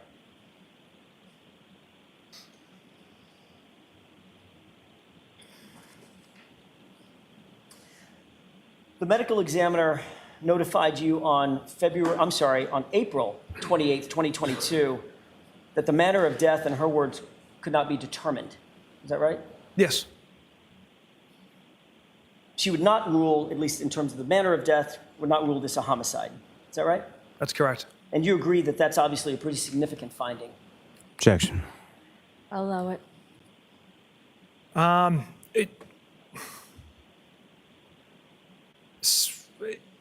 Her finding doesn't alter how we conduct our investigation, whether if it's undetermined or ruled a homicide. We're still going to continue to investigate one way, regardless of her determination. You obviously were not pleased with that You were not pleased with that determination, right? It didn't matter one way or the other because, like I said, we continue on with the investigation. On April 28th, that same day, you received a text message from Trooper DeChico, correct? Yes. You turn to tab 11, please. What's the ID number? This is 2618. I'm sorry, tab 11 Triple is F. GGG, triple G is in golf.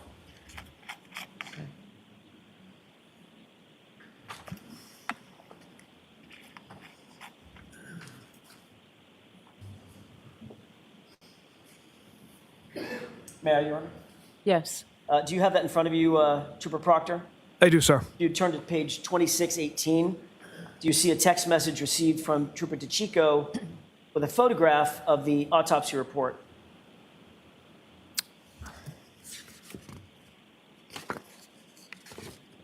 Yes.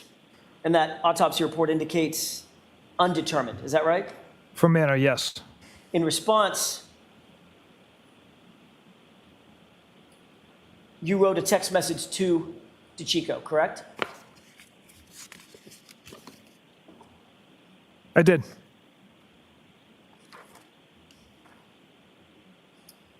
What was your response? Of course, it's undetermined. And then what else did you write? She was a whack job. Of course it's undetermined. She was a whack job, right? Those are your two responses, correct? Yes. You were talking about Dr. Scorti-Bello, the female medical examiner who came to the determination that this was undetermined in terms of the manner of death, correct? I'm not sure who I'm referencing as far as she was a whack job, but the of course it's undetermined is a sarcastic response from me.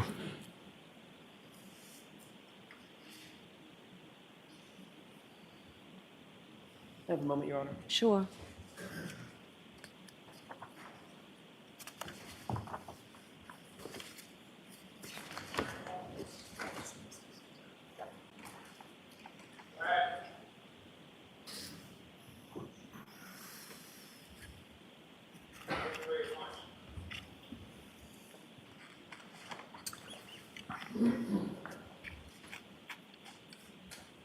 The reason you referred to Dr. Scorti-Bello as a whack job is because the cut and dry case that you had hoped for wasn't really going your way, right? Objection. Sustained. When you referred to she's a whack job, were you referring to Dr. Scorti-Bello? I don't recall. Were you displeased with the undetermined finding instead of a homicide finding because that was an obstacle in your investigation? Objection. You can break that down. Were you displeased about the undetermined finding? No. Would you have rather had a determined finding that it was a homicide? At the end of the day, it doesn't matter to my office. We still investigate the same exact way if it's ruled determined, undetermined, or homicide. Well, then why would you say, of course it's undetermined? She was a whack job, sarcastically. It was a sarcastic remark I made to Trooper DeChico. Right, which sort of suggests displeasure rather than the reverse, correct? Objection.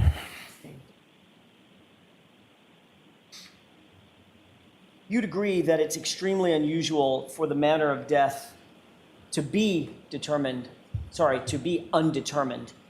in a homicide investigation you've worked on, correct? Objection. Sustained.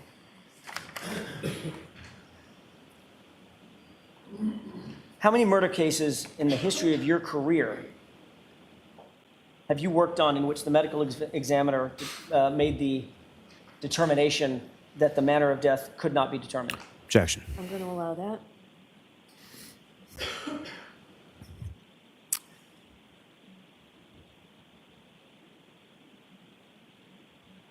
I wouldn't feel comfortable putting a number on it. It's not a lot. I couldn't ballpark it for you, but I know it's not a lot. Well, Trooper Proctor, you were asked this exact question in February of 2024 at another proceeding. Mm-hmm. And you indicated that you had never seen it in your entire career, correct?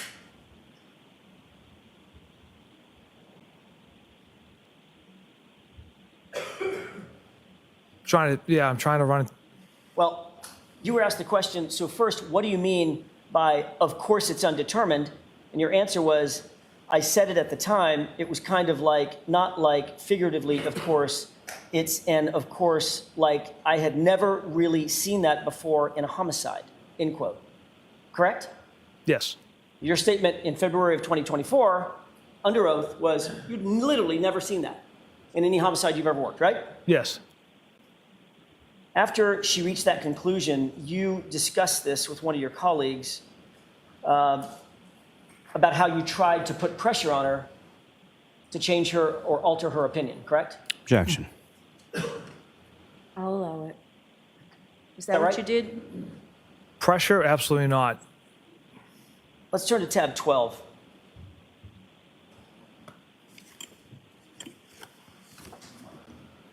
What's this for identification? This one, I'm just checking. This is HHH as in hotel.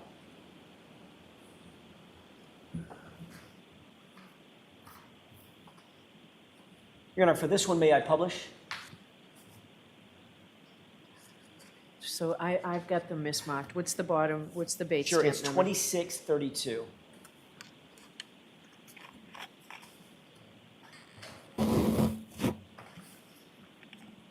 Why don't you come to sidebar for I'm a sorry, minute, it's, please? the face page is 2628. Maybe that helps. Okay, Got okay. it? Within that packet, we'll turn to 2632. Okay. Yes, go ahead. Thank you. To begin with, Trooper Proctor, do you recognize the face page of that series of text messages in tab 12? Yes. Is that text messages between you and Trooper DeChico, one of your colleagues? It is, yes. Turn to page 2632, if you wouldn't mind. Tell me when you're ready. Go ahead, sir. Trooper DeChico texted you, rookie move, not going into a meeting with the ME and getting that homicide determination, correct? Yes. How did you interpret that? Rookie move, not getting that homicide determination. Knowing Trooper DeChico, it's him busting my chops and joking with me. Because you see it as your job, you and Trooper DeChico, to go in and get the homicide determination. That's your job, right? Not at all, sir. You're not looking so much for her opinion as looking to give her your opinion, right? Absolutely not. You responded, Yuri and I, who's Yuri? Sergeant Buchanan. Yuri and I had 2 conference calls with her, sent her numerous photos, etc. We laid out the entire case for her. That was your response, correct? Yes. You were explaining how much effort you went to try to get her to change your opinion to homicide, right? Objection. No, not at all. DeChico then responds, not good enough. Should have had me and Jeff do it, right? Yes, that was his response. Busting your chops that you didn't meet the standard of getting her to change her mind to make it a homicide, right? That's what he was busting your chops about. We would never try to change the mind of a medical examiner. The doctor who conducts the autopsy often has questions.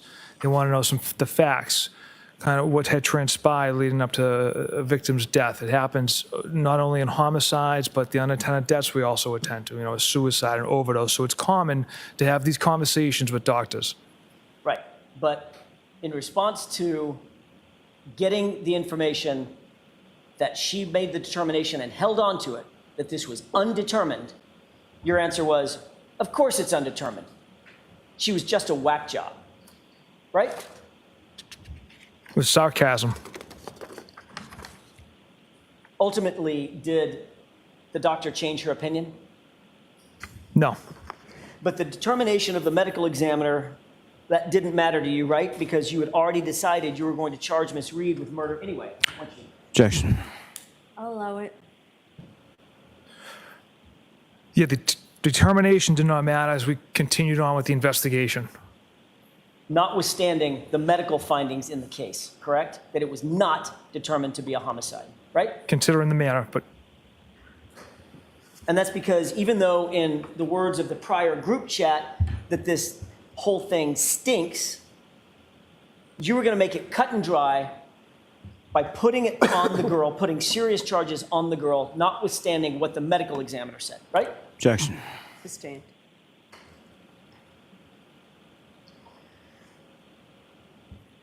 You were actually asked this question, whether or not it would have an impact on your decision, notwithstanding what the medical examiner's decision was, correct? Your decision to charge her. Is that right? Yes. On February 1st, 2024, you were asked, so what you're telling this grand jury today, and you expect this grand jury to believe that you didn't care whether the medical examiner came back with a homicide determination? It doesn't matter to you? And your answer, quote, no, because either way, Ms. Reed was going to be charged. Right? Correct. That's how you make a case cut and dry, isn't it? Objection. Sustained. In other words, Trooper Proctor, to hell with the medical evidence, Karen Reed was going to be charged because that's what you had decided to do, correct? Objection. Sustained.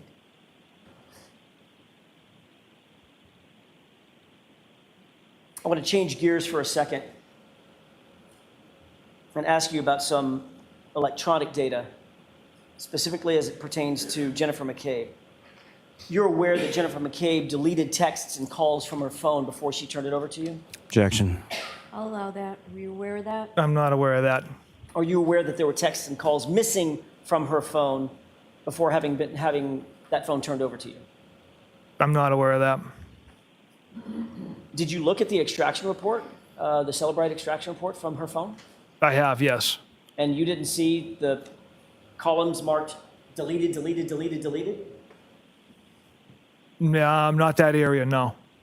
No, I'm sorry, I didn't hear you. Not that area, Not that area, meaning? no. What does that mean? I don't know what you mean by not that area. I went through the Celebi report, but clearly I didn't review that tab. So as you sit here, you're unaware of whether or not multiple texts and multiple phone calls were deleted from her phone that you have in your possession? Objection. I'll allow it. Yeah, I'm not aware right now, sir.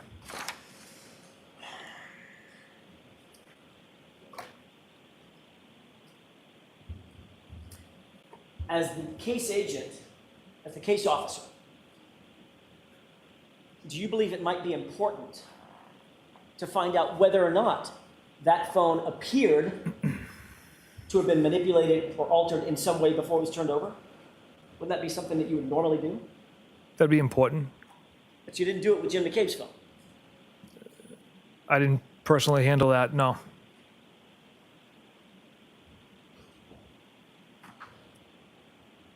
Did you ever seize Nicole Albert's phone? No, Did you ever seize Brian Albert's phone? no, Colin Albert's? no, Chris Albert's? no, Julie Albert's? no.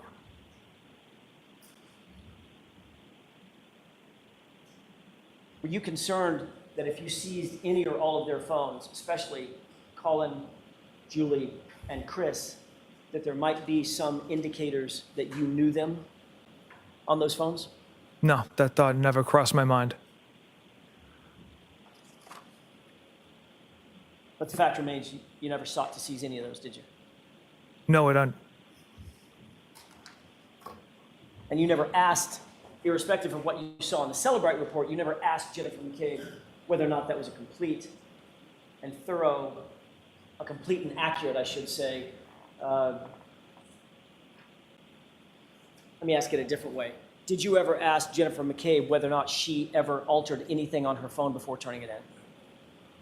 I did not. Again, I didn't handle Miss McCabe's phone or do the cell phone extraction on it. I want to ask you about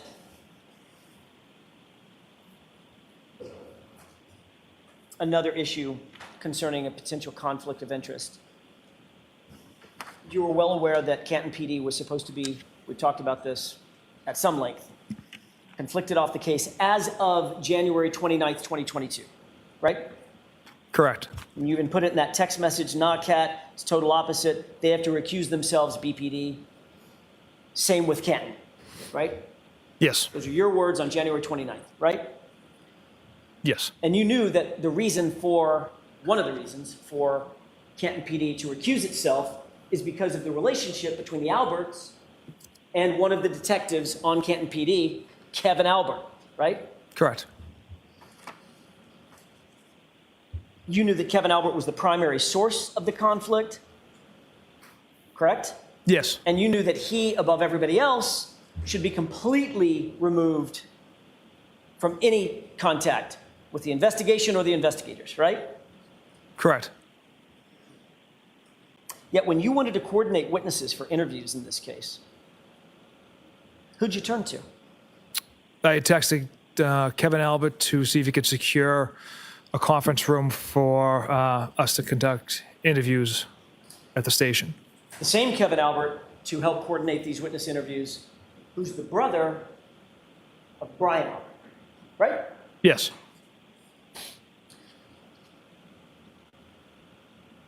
If you could turn to tab 13, please.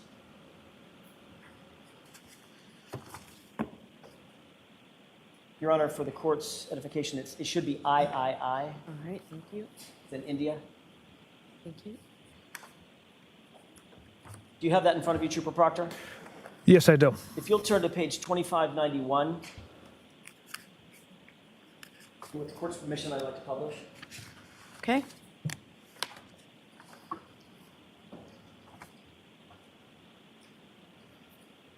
Can you see that on January 30th, 2022, at about 11:55 a.m., Kevin Albert texts you on your personal cell phone, Paul G. is reviewing the reports now. Steve Seraph is here if you need to interview him, and we can call Stephen Mullaney in as well, end quote. You see that? Yes. Who's Paul G? Lieutenant Paul Gallagher. So Kevin Albert, a Canton PD officer, and an Albert is texting you about Paul Gallagher, another Canton officer, about interviewing Steve Seraph, another Canton officer, and Steve Mullaney, a second Canton officer, correct? Correct. What investigation was Kevin Albert referring to in the text? The death of John O'Keefe. This investigation, right? Correct. Did you tell Kevin Albert it's completely inappropriate for him to be involved in this case at all? I did not. Did you tell him he shouldn't be having any contact with any of the witnesses, and he shouldn't even be having contact with you? Did you tell him that? I did not. What you did write back was, quote, okay, you and I are coming in at 1 to interview a firefighter, Katie, correct? That's right. So not only did you tell him that you were engaged in the process of obtaining interviews, you told him the name of the interviewee, right? Yes. And you were going to do it at Canton PD, correct? Correct. So you're sharing information about the identity of witnesses that you intend to interview with Brian Albert's brother, right? Yes. Then you asked Kevin Albert to actually contact the witnesses in order to schedule their interviews, didn't you? Yeah, I believe it was Officer Mullaney and Seraph. Turn to page 2592.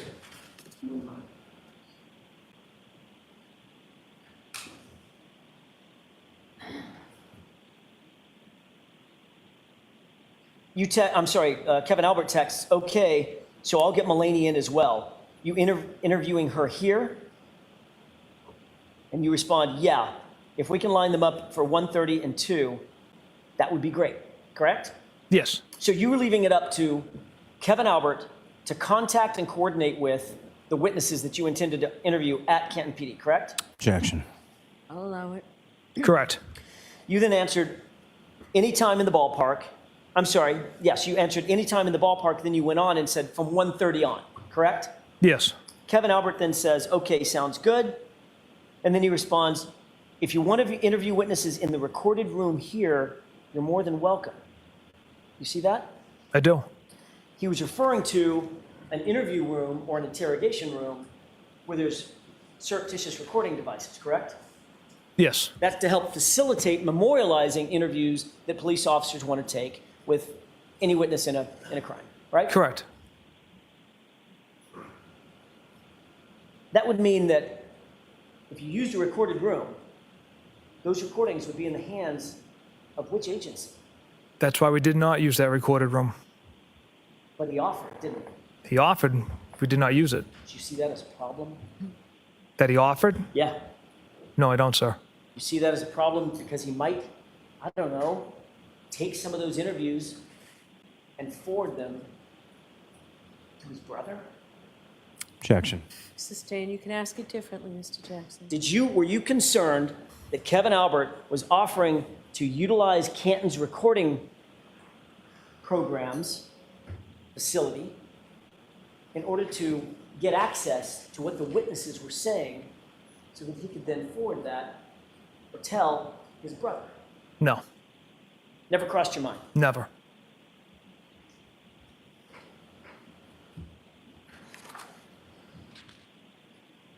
Well, if it never crossed your mind,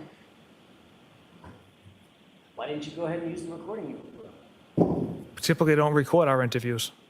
That's not what you said a second ago. You said the reason we didn't use the recording room is because of the obvious possibility that Kevin Albert and Canton PD could have access to the recordings. Objection. Sustained. Didn't you say that's why we didn't use it? That No, was your answer, right? no, What did you say? that we didn't use it. You, Right. When I said, if you made a recording, it would be in the hands of which agency? Obviously Canton PD. And your answer was, that's why we didn't use the recorded room, right? no, I don't recall saying that's why we didn't use the room. You just said it, Trooper Proctor. I mean, it's been 10 minutes. It's been 4 minutes. No, You don't remember that? not specifically stated like that. All right, let me ask a different way.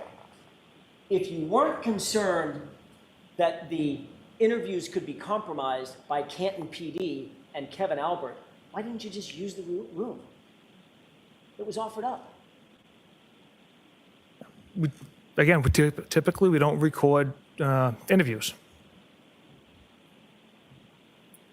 With a cooperating witness, we just sit down with them, take notes. If it's someone we deem necessary to actually have a recording of, then we'll pursue that option. Trooper Proctor, after you knew that Canton Police Department was conflicted off the case, you continued to have a very close relationship with yet another Albert, Kevin Albert, correct? We worked on a cold case together. So you did have a close personal and professional relationship with Kevin Albert, didn't you? I'd say it was a professional relationship. Only a professional relationship? Him and I were members at a gym together, and we worked a cold case together for several months, Drinking, socializing maybe? once in a while. Right. So it went beyond professional, right? Yeah, acquaintances. Yeah. Drinking acquaintances, right? On several occasions, yes. Socializing acquaintances, right? On several occasions. So when you told the jury a few minutes ago that you were aware of and knew of but didn't have relationships with 3 Alberts, Julie, Chris, and Colin, not quite true, is it? Objection. Sustained. There's a 4th Albert out there, isn't there? Yeah. Right? Yes. But you didn't tell us about that one, Objection. I'll allow it. correct? I don't consider that a relationship. It's, Well, let's look at that. 5 months into this investigation, in July of 2022, you were actually continuing to socialize with Kevin Albert, weren't you? yes. On July 19th, 2022, you and Kevin Albert went out drinking together, didn't you?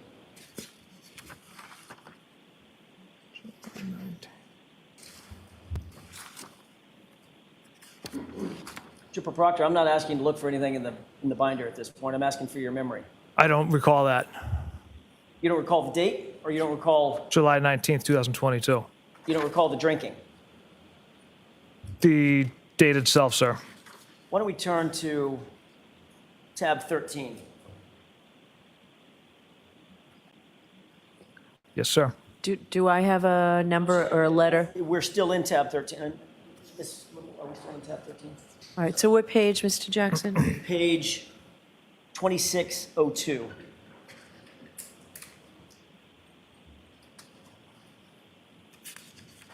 May I? Yes. Thank you. Trooper Proctor, are you on 2602? I am. The fact of the matter, does that refresh your recollection that on July 19th, 2022, you and Kevin Albert have been out drinking together?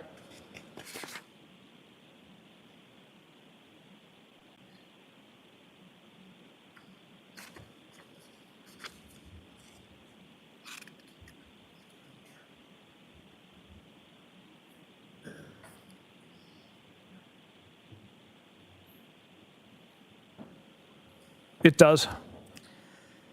In fact, the two of you got so drunk that Kevin Albert left his badge in your cruiser and couldn't find his gun the next morning, right? Objection. Overruled. I can't speak to any level of intoxication, but I don't recall either of us being intoxicated. Got it. So, isn't it true that on 7/20, July 20th, 2022, the day after, at 8:39 in the morning, you texted Kevin Albert, quote, "Found your badge in my cruiser this morning," end quote, correct? Yes. Then you texted him, "I can leave it in my locker at the gym, drop it off at your station, or leave it in my mailbox," correct? Correct. Kevin Albert responds, "My mailbox. Did I take my gun?" And then included a wince face emoji, correct? Correct. So the fact of the matter is, you two got so drunk that he couldn't find his badge and had to ask you the next morning where his gun was, right? Again, I can't speak to any level of intoxication, whether he just forgot it, I don't I'm know. not asking you about his BAC, Trooper Proctor. I'm asking, have you seen drunk people before? Yes. You've been drunk before. Yes, I have, sir. We've all been drunk before, right? Yes. Was he drunk? Were you drunk that night? I don't recall. It was a long time ago. But he left his badge in your cruiser after a night of drinking. Isn't that right? Yes. Which means you were drinking and driving in your cruiser.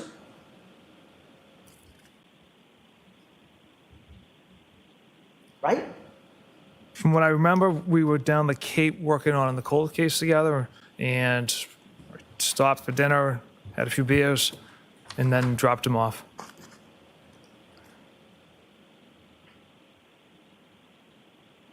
The next morning, Kevin Albert also texted you at page 2606.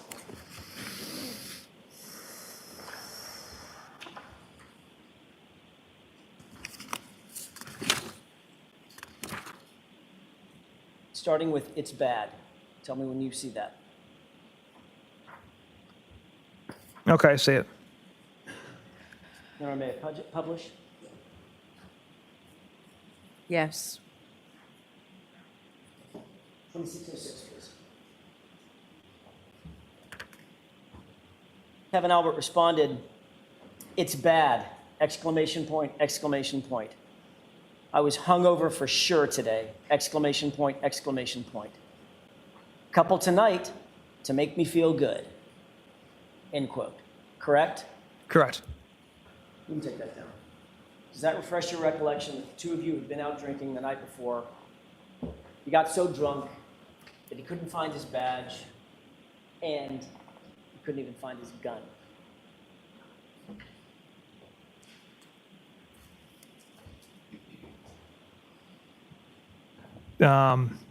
Yes, it does refresh my memory. Right. And you're in your cruiser. Right? Yes, sir. And this is with Brian Albert's brother, Trooper Proctor. Correct.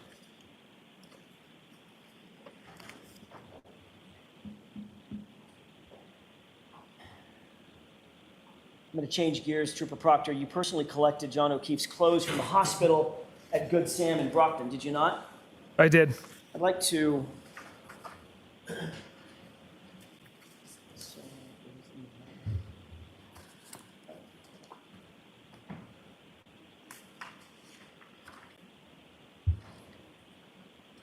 at the time you were at Good Sam, you actually had the opportunity, you had the occasion to see Mr. O'Keefe in the hospital, correct?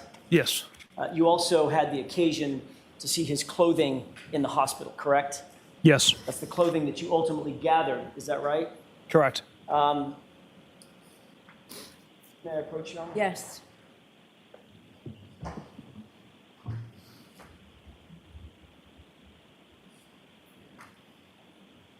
If you could take a look at that. Mm-hmm. Tell me if you recognize it. I do. Is that a photograph of you? I'm sorry, it's not of you, but do you see your legs in that photograph? Yes. Okay, and you also see the legs of Mr. O'Keefe on the hospital gurney, correct? I do. And you see a pile of clothes there? Correct. Your Honor, if I could have this marked and admitted. Objection? No, Your Honor. Okay. Exhibit 568. 568? Yes, sir. Thank you. Thank you.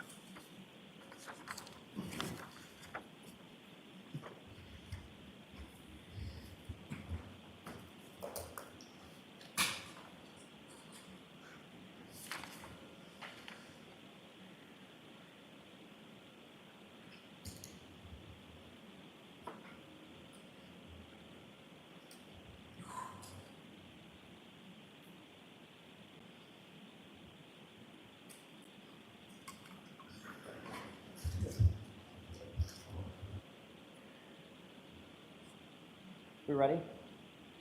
May I inquire? Yes. Thank you.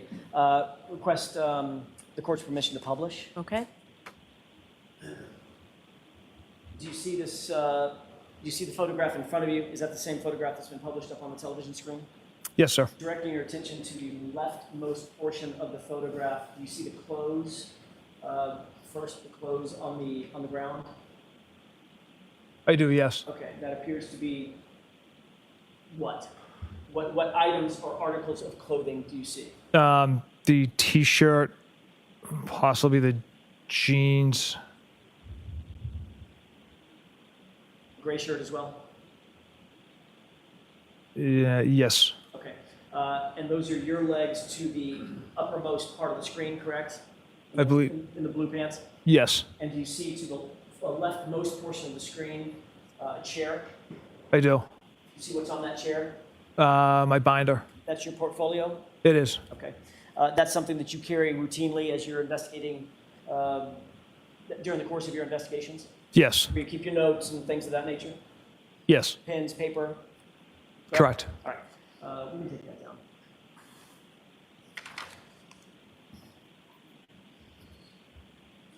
You indicated that you took possession of those clothing items from Good Samaritan Hospital, correct?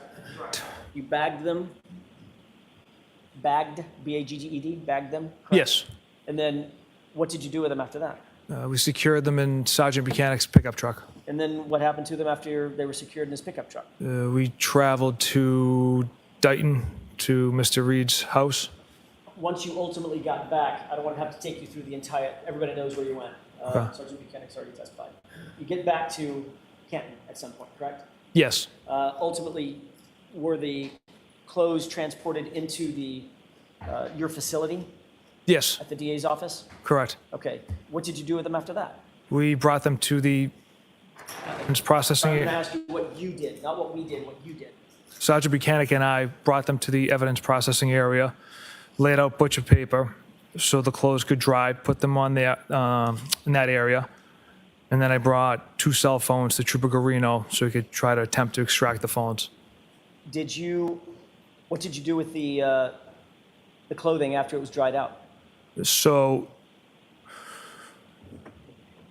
the next day, Trooper DeChico arrived and brought them into the permanent evidence area where only him and another trooper in my office have access to. So they were secured from that at that point. So you didn't book them into evidence? I did not know. When they're booked into evidence, there's supposed to be a log of that, correct? I'm sorry? There's supposed to be a log of that when they're booked into evidence, correct? Yes. You're the case officer on the case. One of your responsibilities is to make sure that chain of custody is maintained throughout the entirety of the investigation, all the way up to a courtroom, correct? Yes. Where's the log of those items being booked into evidence? There was a chain of custody from when they entered the DA's office, and then when Trooper Chico created a label for them, but also put them in a secure facility. Can you show me where that is? Can you I'm not the evidence officer. I don't have that. I see. So you didn't bring a log with you of any sort concerning the chain of custody of these items, correct? No.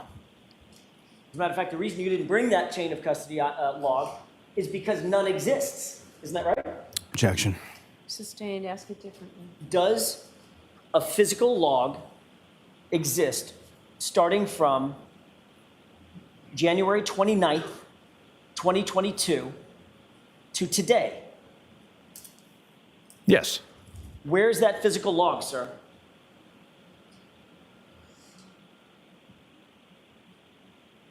Who? I'm not an evidence officer, so I don't know how that. Yeah. So I don't know how that's generated.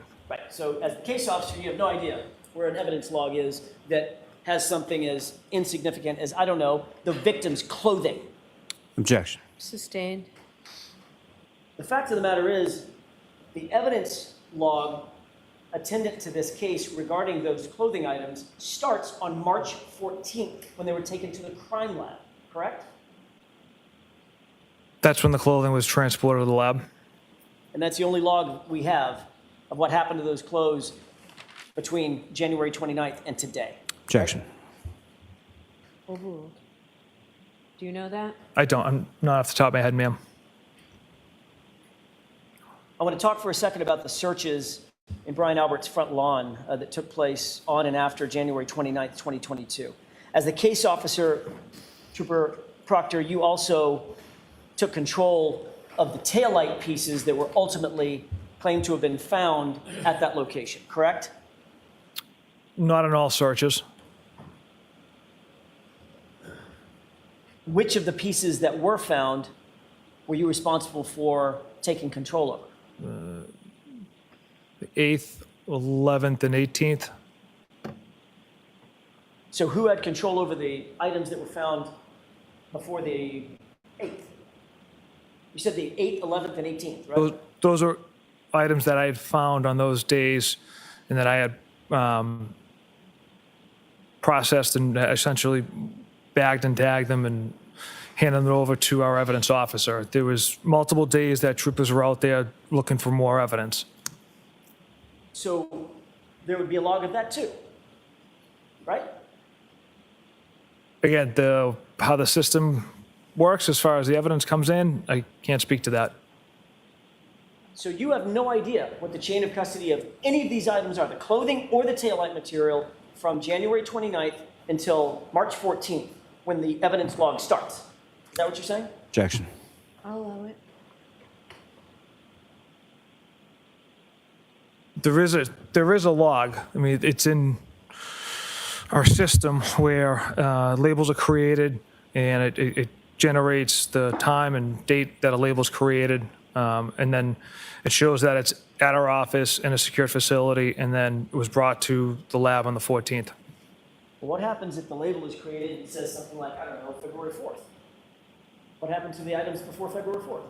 They were stored in a secured facility, or a secured room. Says who? Where's the log? Objection. Sustained. Is there a log of that?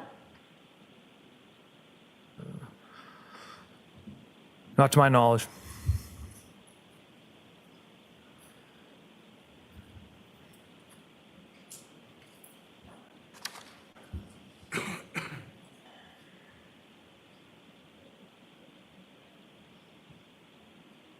You were responsible for seizing Miss Reed's car, correct? Yes. And you originally claimed that that seizure took place at 5:30 p.m. Is that right? Correct. You signed numerous affidavits under oath claiming that you did not seize Miss Reed's vehicle until 5:30 p.m. on January 29, 2022, right? Correct. At the time that you seized Miss Reed's vehicle, you were unaware that there was Alarm.com surveillance footage of the area from which the car was seized, correct? Correct.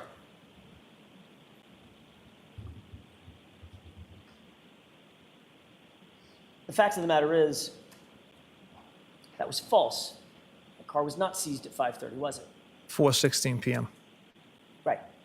An hour and change, an hour and 18 minutes, hour and 20 minutes earlier. Is that right? Yes. Did you ever seek to change or amend the error, the false statement about the time So or received and seized in any of those documents that you filed under oath? when I incorrectly transcribed the times, it was on the first affidavit I had written. And then as I continued to write other search warrants, I used that as a template. So I never caught it on the first one, and that's the reason those times are off on the other affidavits I wrote. So the first one was false, and then every single one after that was false too. It was just an incorrect transcription of time. An incorrect transcription of the time. Would Yes. you call that, I don't know, a Scrivener's error? Objection. Ask it differently. Sure. Was it a typo? Yes. It was a typo. So you got the 4 wrong, you got the 1 wrong, and you got the 6 wrong. And those turned into 5 and 3 and 0, right? They were typos, sir. Okay.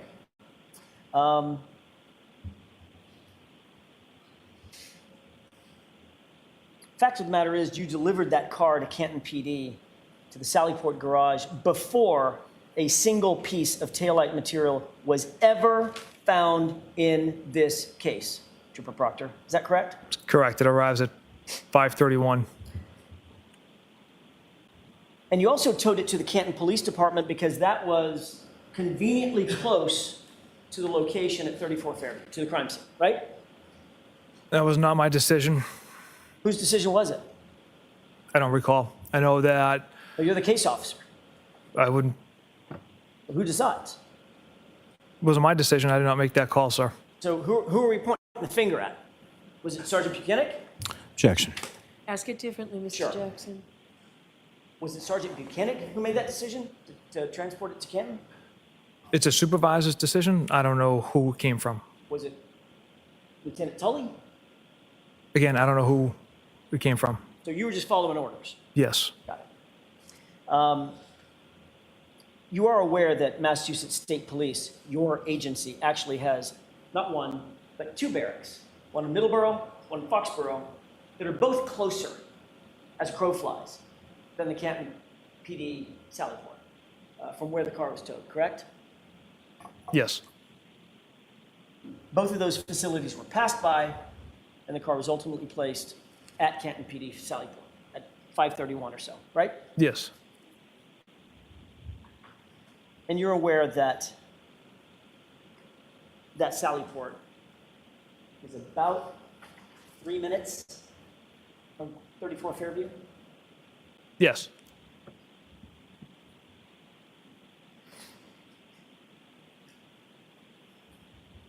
Ma'am, just a moment, Your Honor. Yes.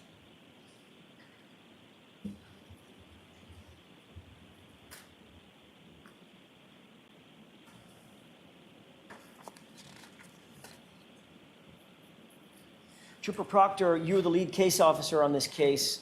That means that you were required to collect and maintain all the videos that were pulled in connection with this investigation, correct? Correct. And you obviously are aware of your legal obligation to turn over any and all exculpatory information that you were to come in, that you might come in possession of, correct? Objection. That's sustained. You did pull a lot of video in connection with this case, did you not? Yes. About 290 videos from the Ring camera located in the driveway at One Meadows. Does that sound about right? I don't expect you to have counted every single one, but just under 300. Correct. A ton of them, right? Yes. Another 140 videos or so from the front door Ring camera of that same location, One Meadows, right? Yes. 9 videos from the Waterfall Bar and Grill. Yes. 8 videos from the Temple Beth Yes. facility. 5 videos from CF McCarthy's. Yes. 4 dash cam videos. Correct. 2 videos from Canton Town Library. Correct. 2 videos from Cassie's Corner Store, right? Yes. 2 videos from the cars test on Miss Reed's vehicle, is that right? Yes. And 2 videos from the location at 34 Fairview where individuals were using leaf blowers. Correct. All of those, I did some rough math, 360 odd videos were handed over to the defense in or about June of 2022. Is that your understanding? Objection. That's sustained. They were provided in discovery to the defense ultimately, right? Okay. Yes. Does it sound like, I don't expect you to have the date down pat, but spring of 2022, sound about right? Spring, early summer? Yes. All right. But there was additional video surveillance footage that you chose to hold back from that discovery, correct? Objection. Did you hold back videos? I did not, Your Honor. Okay, next question. There's surveillance video from Canton Police Department's Sallyport garage that wasn't turned over, right? That video was discovered later on and then handed over. The first time you revealed the existence of that footage was in that separate proceeding in February of 2024. Isn't that right? Yes. You were questioned about it, and you knew you were under oath at the time, correct? Correct.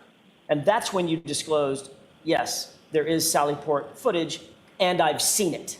The video I was referencing was the exterior Sallyport camera where you can't make out anything. Well, let's talk about that for a second. The exterior, you said, exterior, outside, Correct. meaning the one of the driveway. Right. And you say you can't make anything out in that. There's 2 different ones. There's the main driveway camera, and then there's this exterior Sallyport camera.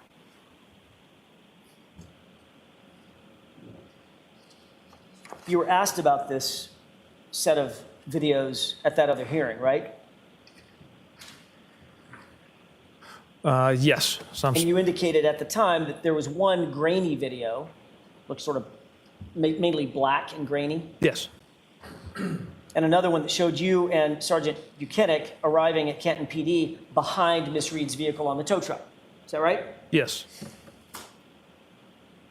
You were asked very specifically, are you aware whether there are any cameras in the garage in the Sallyport where Karen Reed's SUV was parked? And your answer was yes, right? In the garage.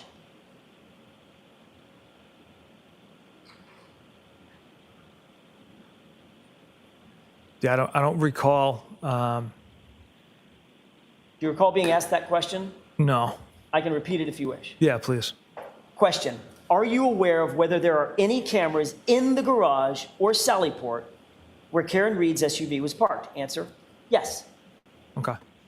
And then you answered, have you reviewed the video footage of that garage?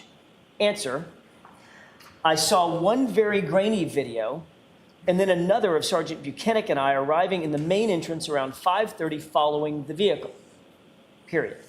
You remember that answer? Yes. That clearly was an answer to the question, did you see video of the interior of the garage, right? Objection. Sustained, ask it differently. Were you answering a question about video inside the garage? No, I was answering the question about what video I observed, and it was exterior video that I observed. Although the answer to the question was cameras in the garage or Sallyport. That If was I- the question. If I was aware of any. And your answer was yes. And then the next question is, have you reviewed the footage? And your answer was, I saw one very grainy video, and then another, Sergeant Buchanan and I arriving in the main entrance around 5:30 following the vehicle, right? That And was those- your testimony. Yeah, those 2 videos I'm referring to in the exterior of the building. Question, when did you watch the video from the Sallyport? Answer, I haven't reviewed it, sir, in quite some time, so I can't recall what's on there. End quote. You remember that? Yes. So obviously at the time in February of 2024, you had had that video surveillance, you had had that footage for so long that you couldn't remember exactly what was on it because it had been, quote, quite some time, right? The exterior Sallyport camera. Except you weren't asked about the exterior. You were asked, question, when did you watch the video from the Sallyport right? That was the question. Well, that was the video we had, so that was how I referenced it. That was the exterior Sally Port video. Why didn't you say to the person that was questioning you under oath, I don't know anything about video inside the Sally Port. I'm referring to outside the building. Why didn't you say that and clarify it? Yeah, I should have clarified it, sir. Because you'll agree, it sounds a hell of a lot like, an awful lot like, you're talking about what's inside the Sally Port, right? Objection. Sustained. The next question you were asked, why did you review the video of the Sally Port?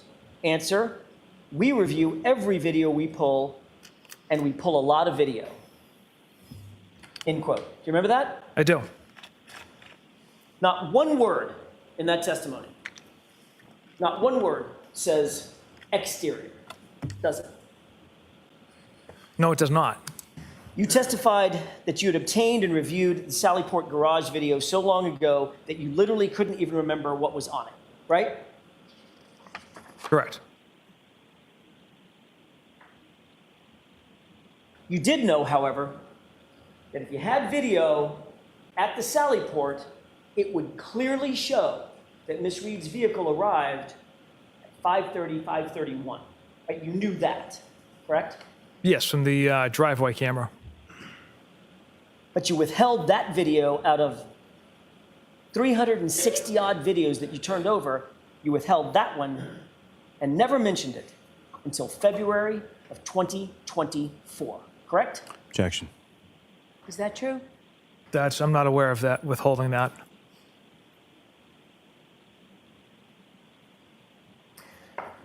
On April 4th, 2024, it's getting late. On April 4th, 2024, you turned over one video from the interior of the Sally Port garage, correct?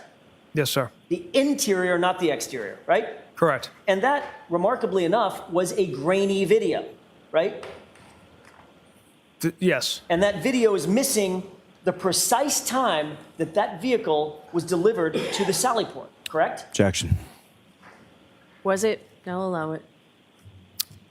I don't recall. It's missing 42 minutes at the beginning, and it jumps from 5:08 p.m. to 5:50 p.m., correct? Objection. Sustained. Have you reviewed the video? Yes. Did you see that the timestamp jumps from 5:08 to 5:50? Objection. Sustained. Your Honor, how's it?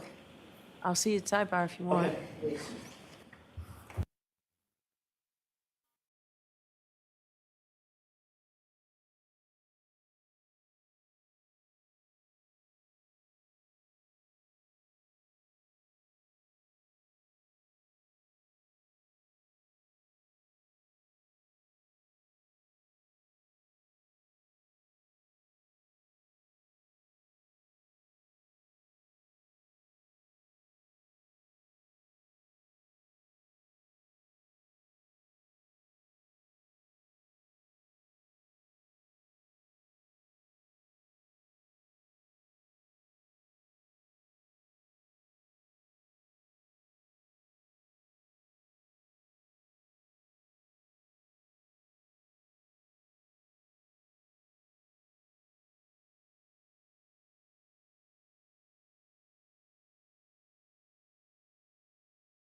You are unmuted.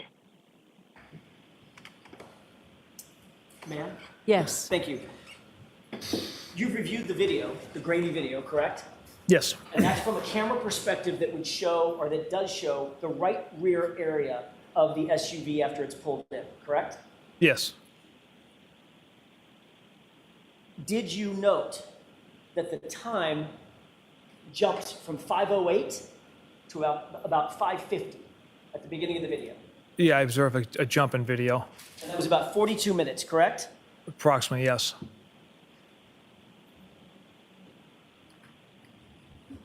You're aware that there's another video from the interior of that Sally Port as well, correct? Yes. And you're also aware that by the way, did you secure that video, the second one? Let me ask you a predicate question, because it's a little confusing. The second video from the interior of the Sally Port is inverted, correct? Yes, You're now aware of that. I am. Did you recover that video? I did not. Who did? I believe Detective Lieutenant Tully received that from the Canton Police Chief. Rafferty? I believe so. Who asked for it? I'm not sure, sir. I wasn't. Make the request? I did not. How did you become aware that a request had been made? I was made aware that the video had essentially existed from the interior Sallyport area. By whom? I was probably informed by Detective Lieutenant Tully.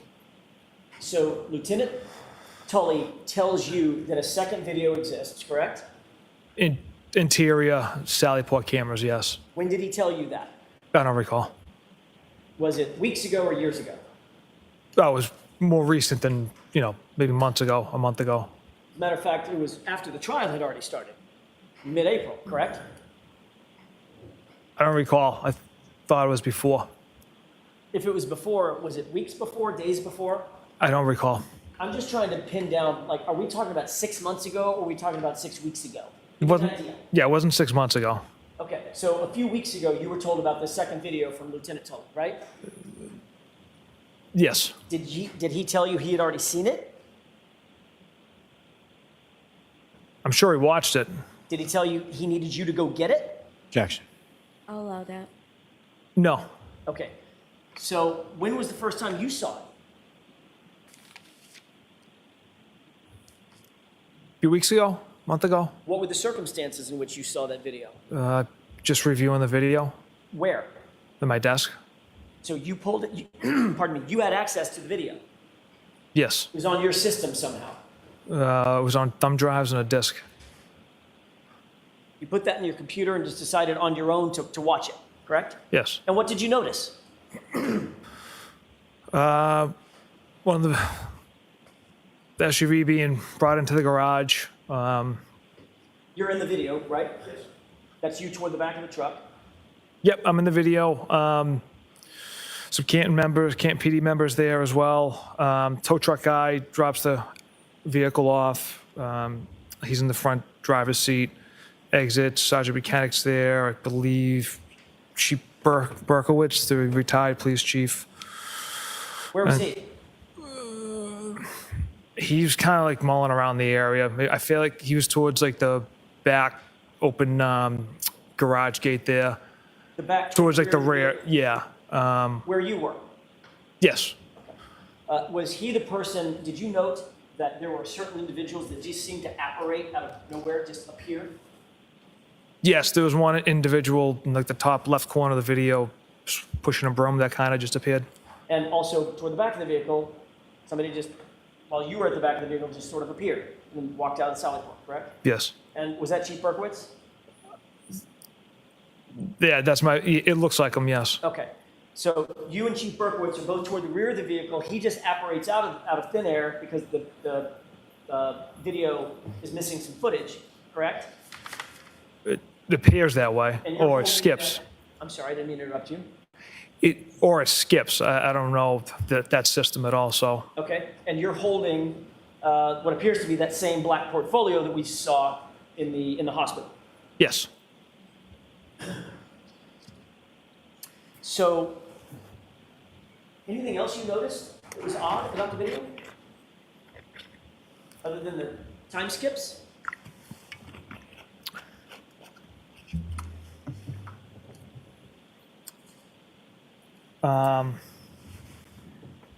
So the timestamp on the bottom was inversed? Was it reversed? I beg your pardon? Yeah, the timestamp on the bottom of it was backwards. Was it blue? So instead of reading left to right, it was right to left. Understand. Okay. I Was it blue? believe it was yellow.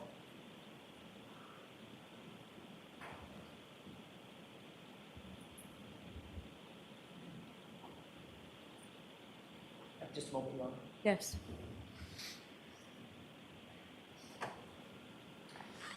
So the video you saw had a timestamp that was inverted, correct? Yes. How about the video itself? Is that inverted?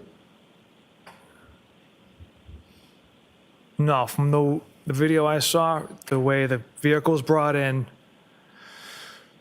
relation to the garage and the doors into the PD, it wasn't reversed or inverted.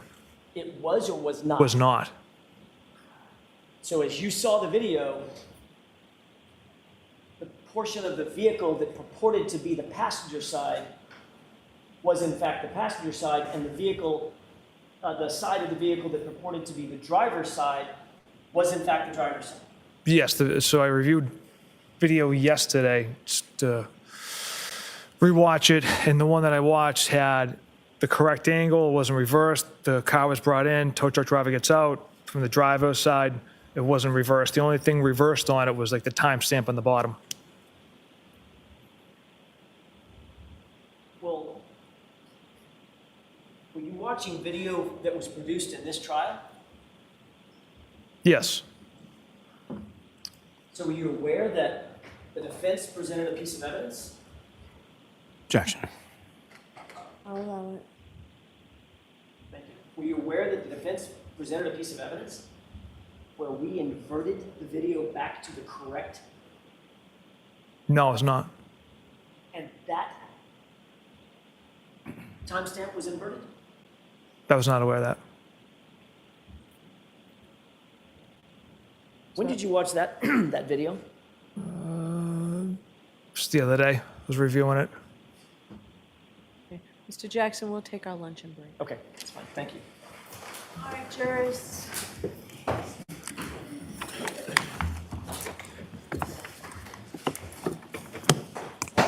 Why don't we do 45 minutes? You are muted.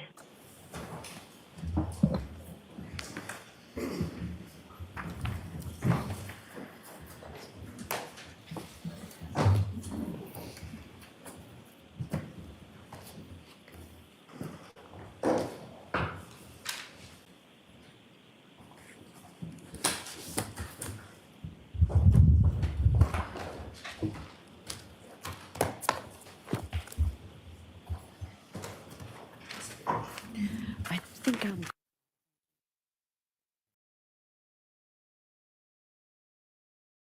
Mr. Jackson, how are we doing on time? I'm not rushing you. I just want an idea. We're actually doing very well. I don't think I have more than perhaps 30, 40 minutes, maybe. Okay. Mr. Lally, how about you? 20 minutes, half an hour. All right. So we'll finish with this witness today? 100%. Okay. All right. Thank you. All rise for the court, please.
All right. And ladies and gentlemen in the audience, let me just say that everybody here has behaved with perfect decorum, that the court appreciates that. I understand there's emotions on both sides regarding this case. If you feel like you cannot contain your emotions in the courtroom, there's an administrative order that requires people and spectators to obey those rules of decorum, meaning not any outbursts or anything like that. So if you feel like you can't control your emotions, you certainly have a right to be here, but if you can't control your emotions, I would ask that you be able to wait in the hallway, and then once the verdict is read, then that can be provided to you. If you're able to control your emotions, you're certainly welcome to stay in here. But out of respect to the jurors who had to make difficult decisions, I just don't want anyone to say or do anything that would cause the jurors any undue distress or what have you, or make them feel like in any way their decisions were not being respected. So, and again, just following what the administrative orders are regarding decorum in the courtroom. So that's all I'm going to say on that. I believe everybody else understands, and everybody has behaved along with those guidelines all along. So I don't foresee any problems. All right, let's bring the jurors in.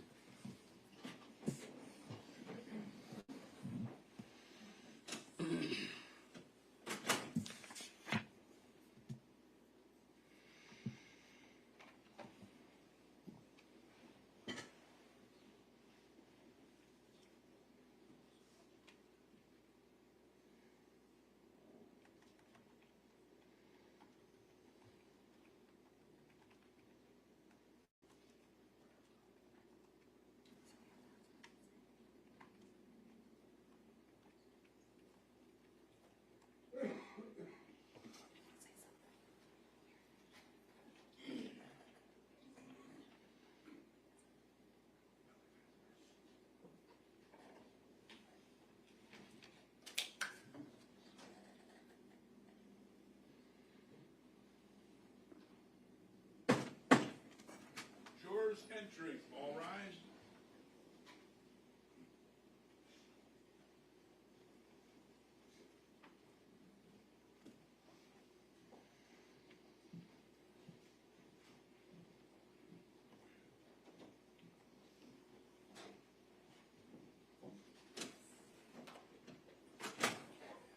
All right, please be seated. All right. Ladies and gentlemen of the jury, my understanding is you have reached a verdict. All right, do you have the verdict form? All right, you pass that to the bailiff.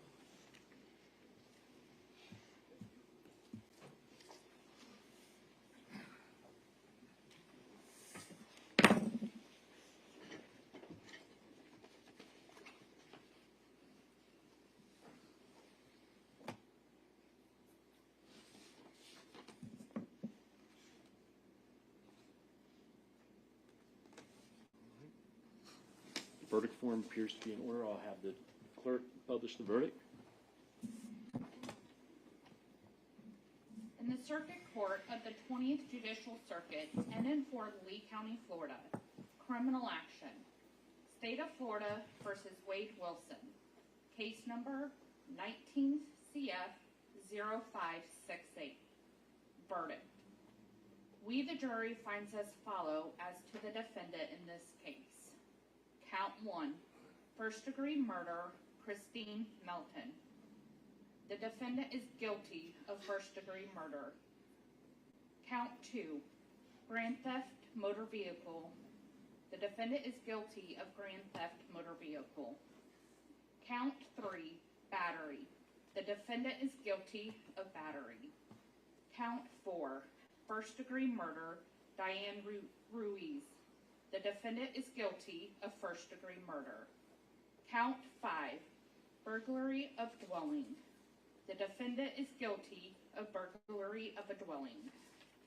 Count 6, first-degree petty theft.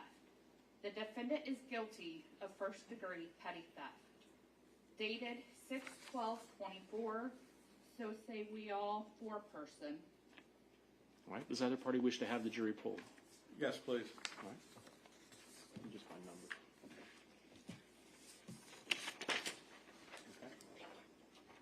Wait, no.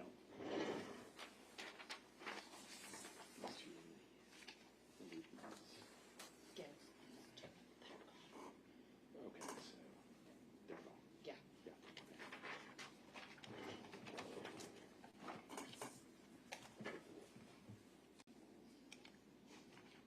Juror number 97, is this your verdict and the verdict of the jury as a whole? Yes. Juror 234, is this your verdict and the verdict of the jury as a whole? Yes.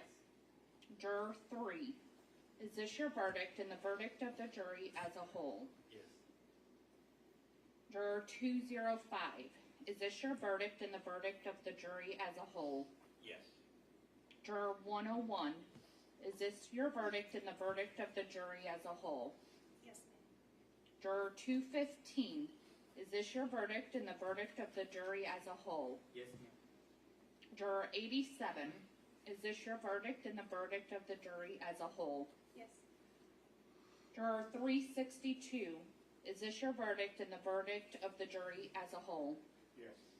Juror 136, is this your verdict and the verdict of the jury as a whole?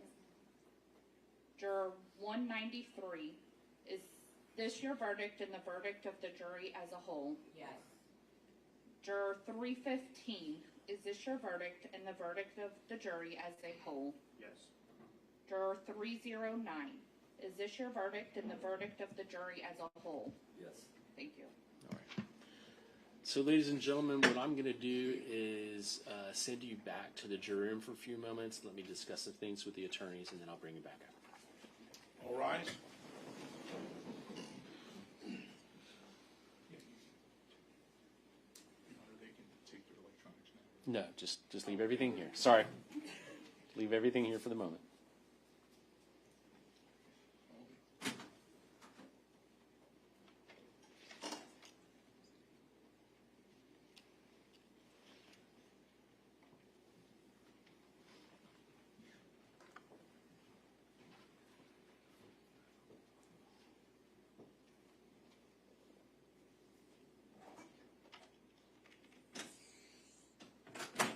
All right, let the record reflect the jury's exited the courtroom.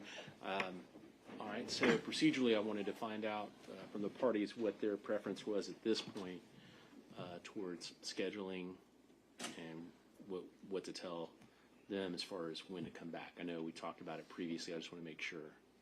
Judge, I would ask that we have them back here at 9 a.m. on Thursday for the penalty phase proceeding of next week. Okay, and are you requesting the court to adjudicate at this time? Yes. Okay. Anything? I agree with scheduling 9 o'clock Thursday morning. Thursday morning. Is not going to be possible, you don't think, to start on Wednesday? No, I have one professional scheduled here on Friday. I have another one Tuesday, Monday and Tuesday. Okay. A third one Tuesday, and then obviously the state has the opportunity. Okay, fair. That's fine. And we anticipate 1 to 2 days, so for sure Okay. 2 days at the most. All right. Same with the defense? agree. Okay. So I'm going to bring them back in, and I'll give them the same instruction regarding not discussing anything or any of that, or looking up anything in any of that regards, and then come back at 9 a.m. As for, let me see the verdict form, please.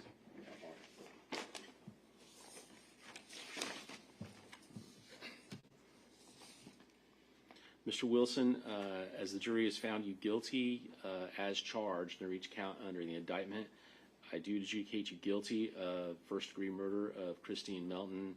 I adjudicate you guilty of grand theft motor vehicle. I adjudicate you guilty of battery. I adjudicate you guilty of first-degree murder of Diane Ruiz. And I adjudicate you guilty of burglary of a dwelling. And I adjudicate you guilty of first-degree petty theft. We'll bring the jury back in. I'll tell them to come back next Thursday. We'll bring them in. They would also like to have certified copies of Mr. Wilson's fingerprints taken at this time. We'll do that after. Thank you, Judge.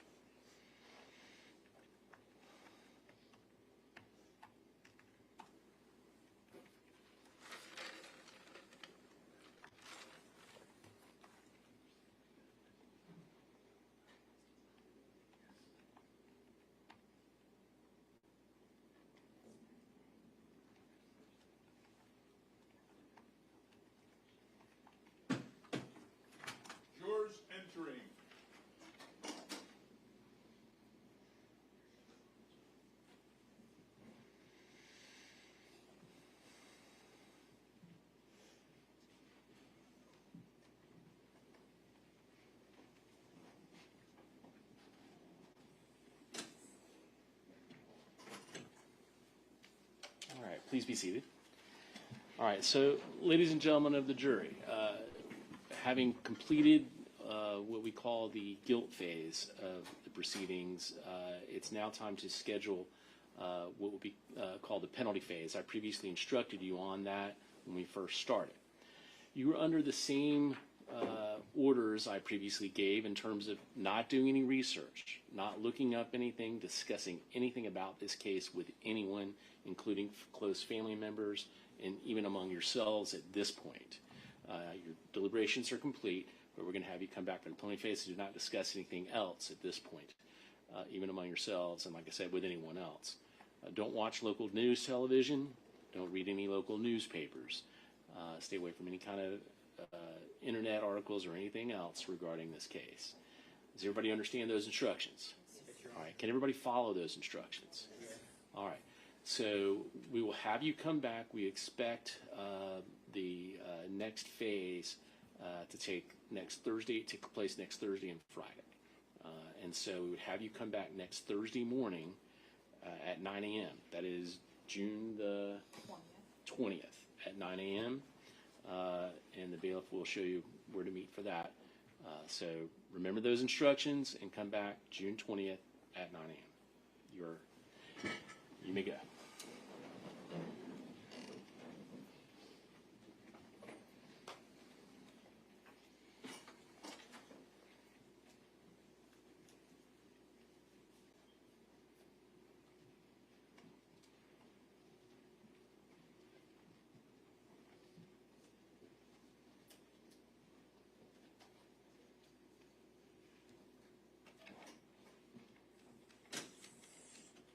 All right, let the record reflect the jury's exit the courtroom. Please be seated.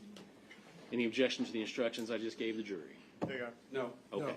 very well then. I know the state has requested fingerprints, and so we'll do that. Do we need 2 sets? Yes, Judge. Okay, all right. Any legal objections to that? No. Okay. Anything the court needs to address prior to recessing until next Thursday? It's our understanding, and I think the court's aware then that the 2 alternates would also be instructed to come back Thursday. They'd sit as part of the penalty proceeding and then step in if need be. That's correct. So we will have to contact them and have them come back Thursday at 9 a.m. as well on June 20th. And I know you said you thought you might have some objection to that, but was that true? Objection to that? No. Okay. All right. No, that's fine. I had filed a motion with regard to payment of my mitigation expert for lodging and the like. That's pending. I haven't heard from JAC yet. I'm going to go ahead and send you an order. Okay. And then we'll just deal with it. Okay. Thank you. Any other matters the court needs to address? No, Your Honor. I have a Yes. question. As far as the evidence, Yes. will we need it for next week? Yes. Yes. Yeah, bring all that back, and also I have the bailiff collect all the notebooks back there and bring them to me. And then I think they would start with new notebooks for the penalty phase. I don't know that they would use these notebooks. I'm not sure. We have to look into that between now and Thursday. But I'll collect them and I'll hold them until next Thursday. I think they can use them, but we'll look into it. Okay. Any other matters? No. Okay. All right then. Mr. Wilson, you get fingerprinted, and we'll see you back here next Thursday, June 20th at 9 a.m. I'm going to have to move that screen. Yes, and Mr. Wilson be remanded to the custody of the sheriff, be held without bond. Thank you.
We're back in session. You may be seated. Okay, let's bring the witness in, please.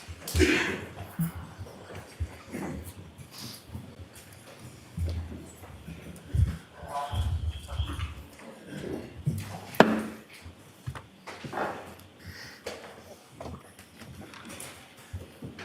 right, Mr. Jackson, whenever you're ready. Thank you, Your Honor.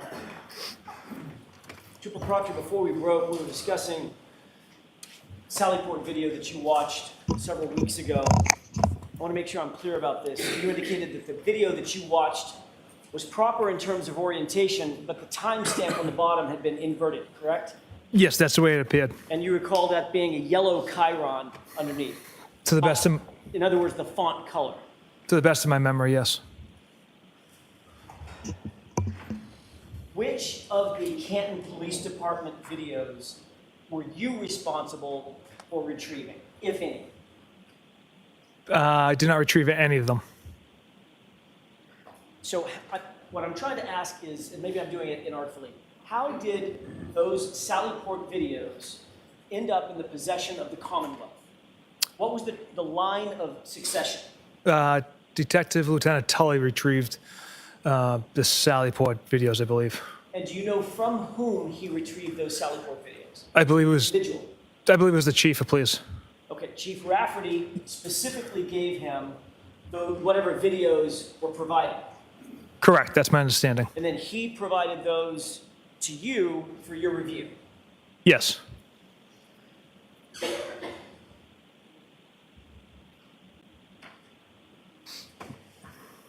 I want to stay on the subject of videos for a second, but shift gears to the Ring video footage. You've already testified that there were several hundred Ring videos from One Meadows, from both the facing the driveway and the front door camera, correct? Yes. As the case officer, you obtained and controlled those Ring videos from One Meadows from the moment that they came into Massachusetts State Police custody until they were handed over to the Commonwealth, correct? Yes, they were archived. You drafted the search warrant for the Ring video access records, correct? I did. You obtained the warrant returns once those search warrants were executed, correct? I did. You took possession of Mr. O'Keefe's cell phone physically, correct? Yes. And you had access to Mr. O'Keefe's Ring account in that cell phone, is that right? Correct. You indicated that you reviewed several of the videos on his Ring app on his cell phone, is that right? Yes. So you obviously had not only possession of his cell phone, you had possession of his login account information to get into the app on his cell phone. Is that right? I don't believe we had the password. We had his email account associated with the Ring Which means app. some So way you- or another, you could get access to the Ring videos Correct. and watch those Ring videos on his app on the phone, Yes. which means you had full access to the app. You could keep videos, you could save for later, you could delete videos, you could do anything you wanted to within that app, correct? Yes, those are the capabilities within that app. Trooper Proctor, did you delete any of the Ring videos ever from John O'Keefe's phone? Absolutely not. Did you delete a video of Miss Reed arriving to One Meadows at approximately 12:41 a.m. on January 29th, 2022? Absolutely not. You will agree, Trooper Proctor, that the video of Miss Reed returning home from 34 Fairview at approximately 12:41 a.m. is not there. Correct. As the case officer, you're aware that Trooper DeChico also reviewed some or all of those videos, correct? Yes. And he did that at your request. Correct. He took notes of his review of those videos, correct? Yes. And then he provided those notes to you so that you could then memorialize those notes and your notes in a broader report that you then drafted in November of 2022, correct? From memory serves me, the report I wrote regarding the Ring camera was based off my observations of the videos that I had watched. But you certainly did have, as you just indicated, you did accumulate his notes and review his notes as well as your own notes, correct? Best of my recollection, I wrote that report off of my notes. Did you actually, at any point before writing your report, did you note or did you review his notes? I can't recall. You asked him, he reviewed the videos at your directions, correct? At your Yes. direction, correct? Yes. And obviously, he would have wanted to provide you whatever insights he had into his review of those videos. Otherwise, what's the point, right? Correct. So when you reviewed his notes, did you see that they were on some sticky pads? You remember that? That sounds about right.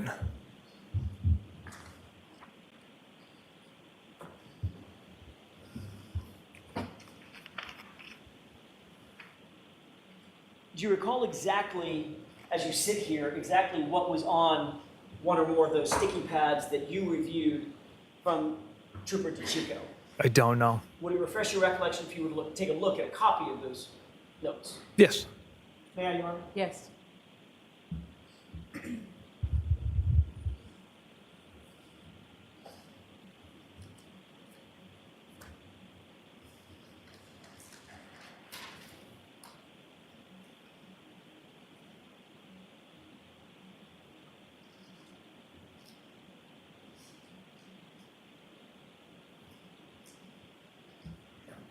May I? Yes.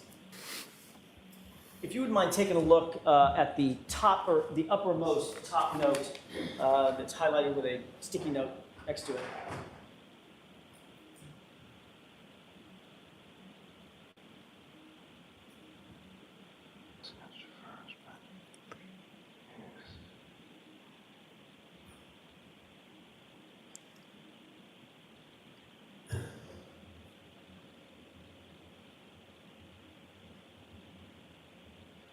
Okay, sir.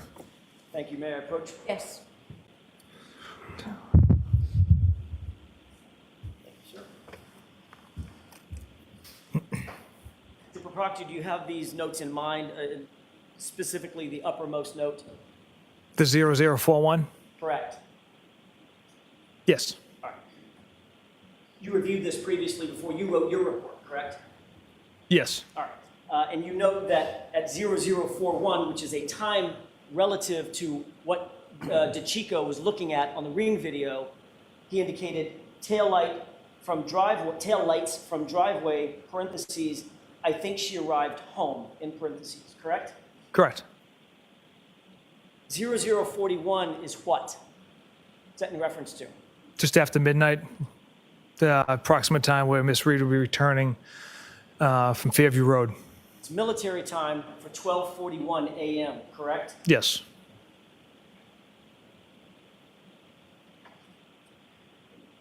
You wrote a report on November, I'm sorry, I earlier said November, it's actually June 1, 2022, memorializing the times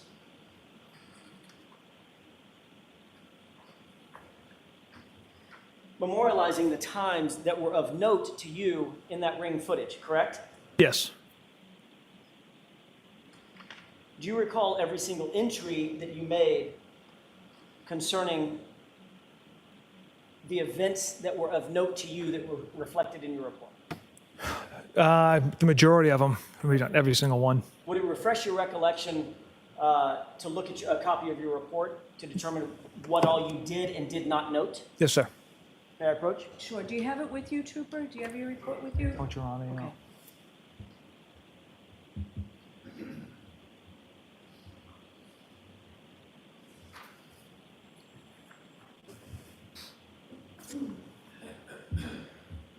I'd ask you to review that report, especially as to page 2 and 3.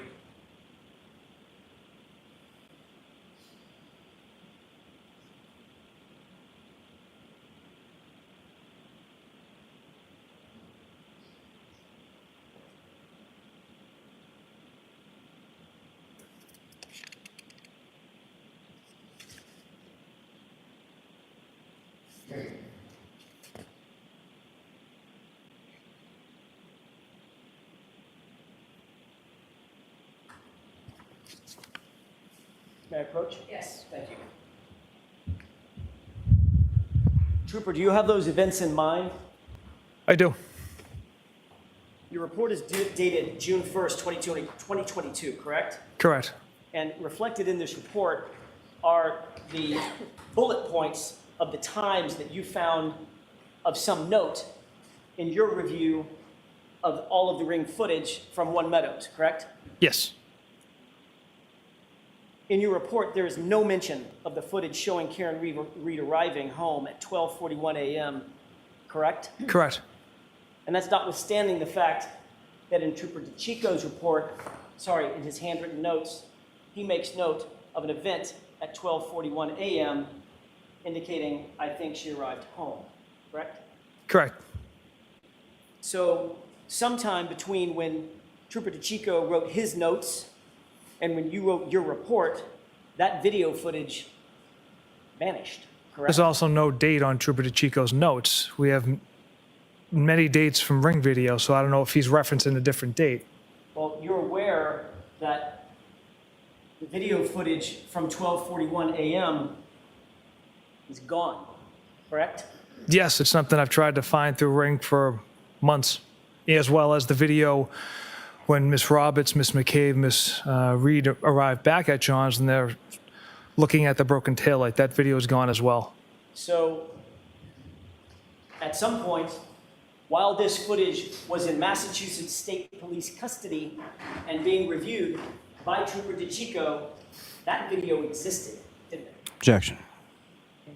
The objection is sustained. Mr. Jackson, don't waive that again, okay? Yes, Your Honor.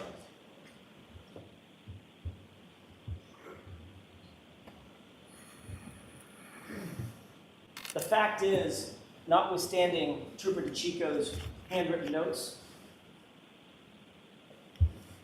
there's no video of 12:41 on January 29th, is there? No, there isn't.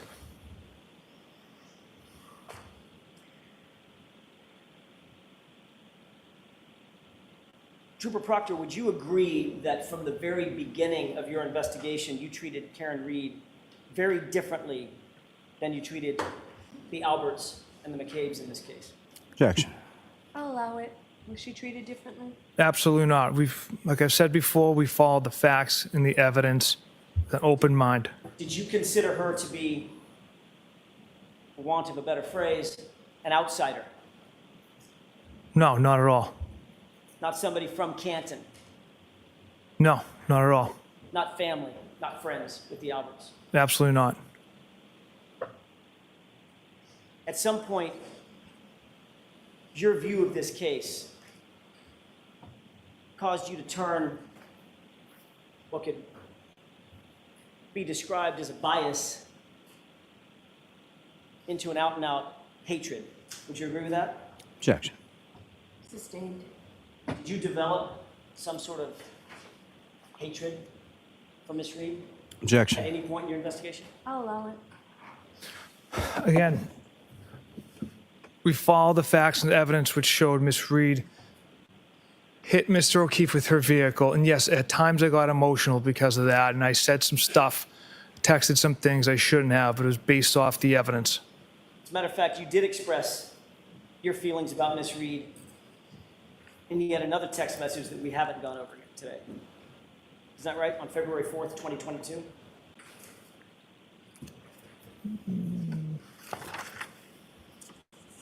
Might as well turn to tab 10. Tab 10?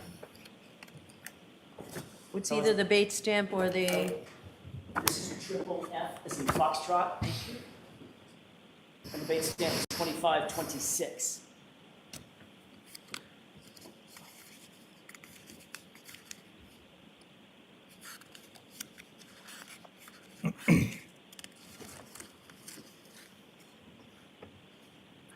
Yes, sir. You see an entry from Courtney Proctor, a text starting, "I didn't give my." Yes. Request permission to publish, Your Honor? yes. 2526, Mr. Bates.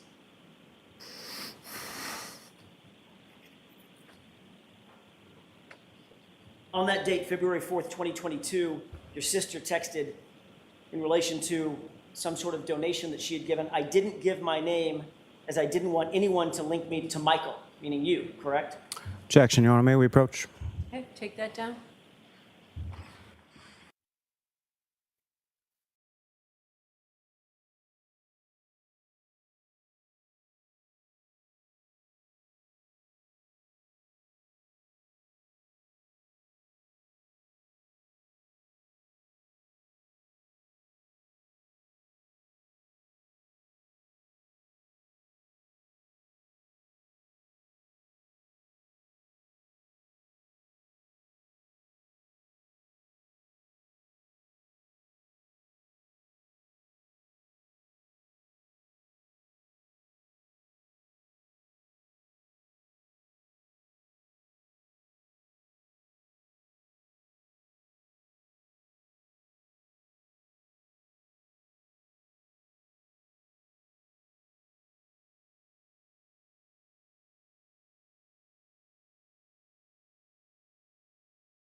You are unmuted.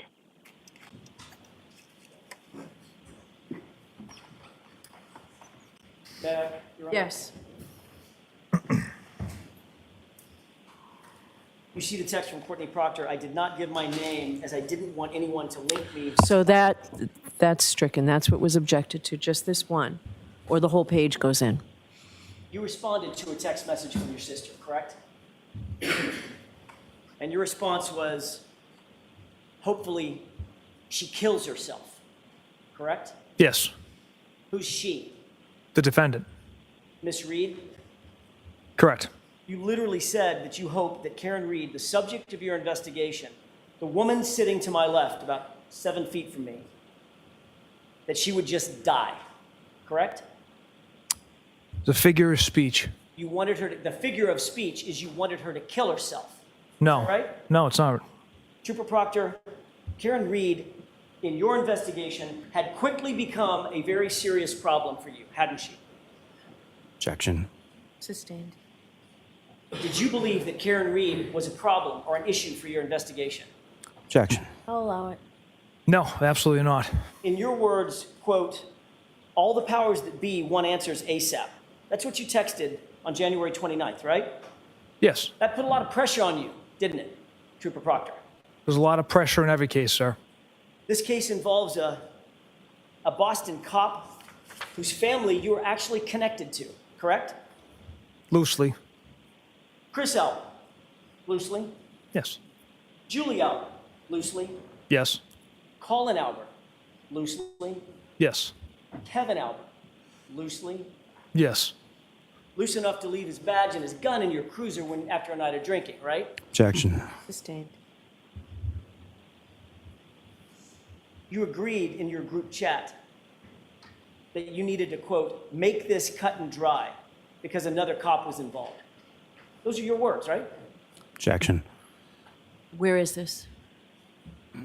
This was referred to in earlier text messages, group chats this morning. So is that right? Did you say that, sir? I did text that. I don't know if it's in the exact context. But yes, those were my words. Group chat. Yes, that was in the group chat. Your friends wrote this whole thing, in their words, stinks, correct? Yes, I interpret that as a joke. You believed, Trooper Proctor, that your life would be much easier if Karen Reed was just dead, didn't you? Objection. I'll allow it. No. Like I had said, it was a figure of speech. My emotions got the best of me based on, the fact that Miss Reed hit Mr. O'Keefe with her vehicle and left him to die on the side of the road. So my emotions got the best of me with that figure of speech. Well, let's talk about your figures of speech. During the course of your investigation, your figures of speech include the following. She's a bitch. Objection. Is that right? Yes. A whack job, correct? Yes. A retard, right? Yes. Her balloon knot leaks, right? Yes. No ass, correct? Yes. She's fucked, according to you, right? Yes. Ass leaker. That was a word you used, a figure of speech, right? Correct. A girl who shits herself, right? Correct. And then fuck her, correct? Correct. Would you agree, Trooper Proctor, that you have dehumanized Karen Reed during the course of your investigation with comments and words like this? Objection. I'll give you this one, Mr. Jackson. Would you agree with that? I would say based off that language,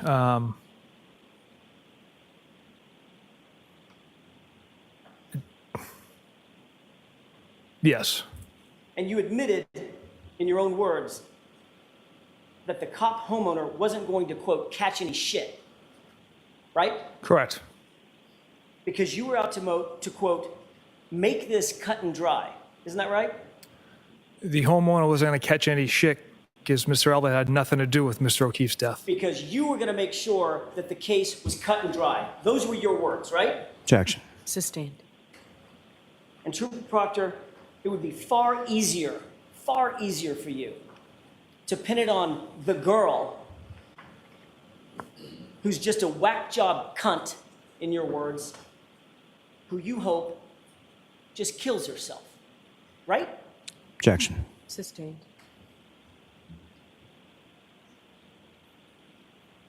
Shame on you, sir. Objection. All right, so jurors, disregard that. I've told you before, lawyers can't make comments. They can ask questions. And Mr. Jackson, you know better than that. That's all I have.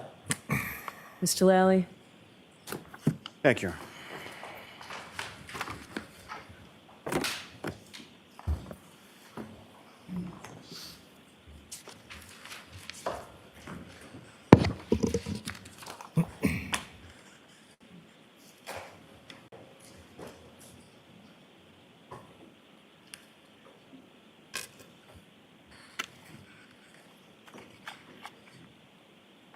Good afternoon, sir. Good afternoon, sir.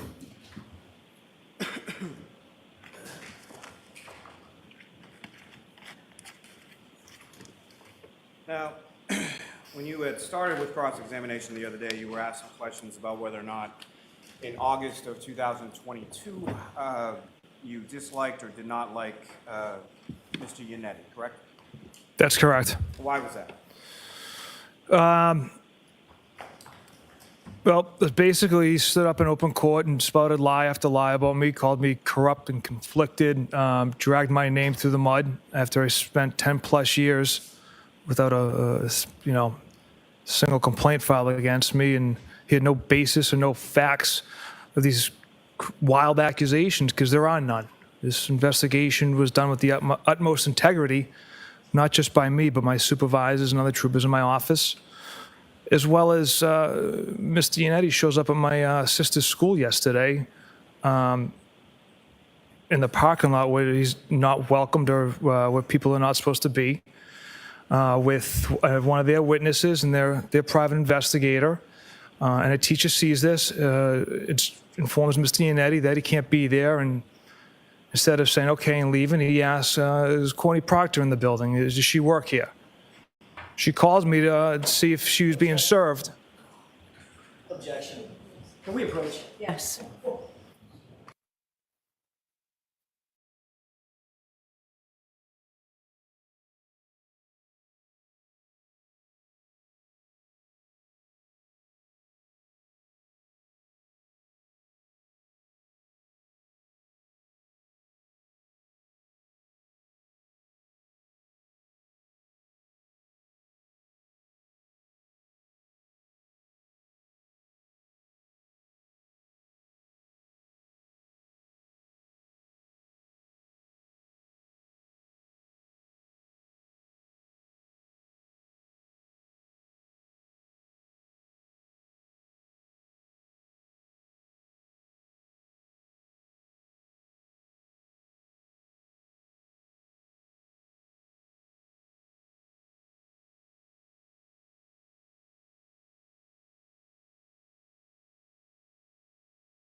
words or spellings or anything.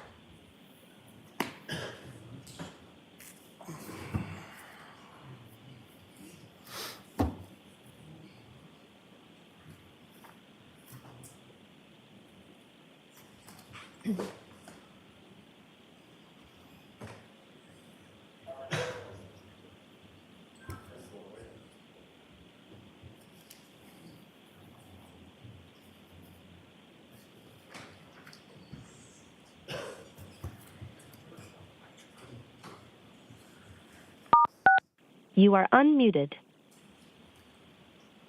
Please rise for the jury.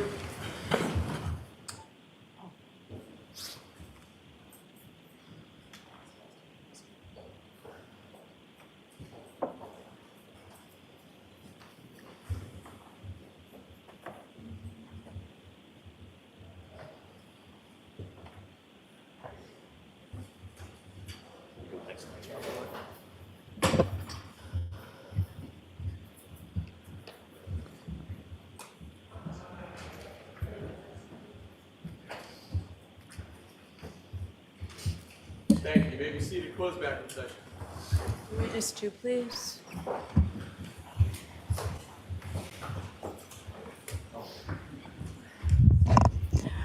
Jurors, I am striking that last answer. It was probably a partial answer cut off. I'm striking it completely, disregard it. If you took notes, cross the notes out. You're not to consider it in any way. It is completely stricken from the record. And Trooper, I'd suggest you listen to the question being asked of you before you answer it. My apologies, Your Honor. Keep your voice up, Mr. Lally. Trooper Proctor, let me try that again. As far as you were asked about text messages that occurred in August of 2022 in which you indicated that you did not like Mr. Yannette, correct? Correct. And so at the time of that text message, it was sent in August of 2022. Why was that? In August of 2022, why was that? Yes. The reasons I laid out, the false accusations of being conflicted and corrupt spouted in an open court, which there's zero evidence of. Like I said, I stand by the integrity of this investigation, as well as every trooper and supervisor in my office. Now, were there also motions filed by Mr. Yannetti or by counsel containing photographs of yourself and some children? Yes. And what, if anything, were the allegations in regard to the children that were depicted in those photographs? So the photograph was taken in my parents' backyard. Objections overruled. My parents' backyard at a pool party. There's some little kids in the photo. Defense counsel kept insinuating that those were the McCabe's children, when in fact they were my family, my cousins. Have you at any point in time ever met any children of the McCabe's? No, sir. In the course of this investigation, as it was sort of alleged on cross-examination, did you essentially pick a suspect and then try to have the evidence fit that? Objection. The form? Meeting. In that form, it's stricken. I'm not allowed to ask it that way, Mr. Lally. How did you conduct this investigation, you and the other troopers in your office?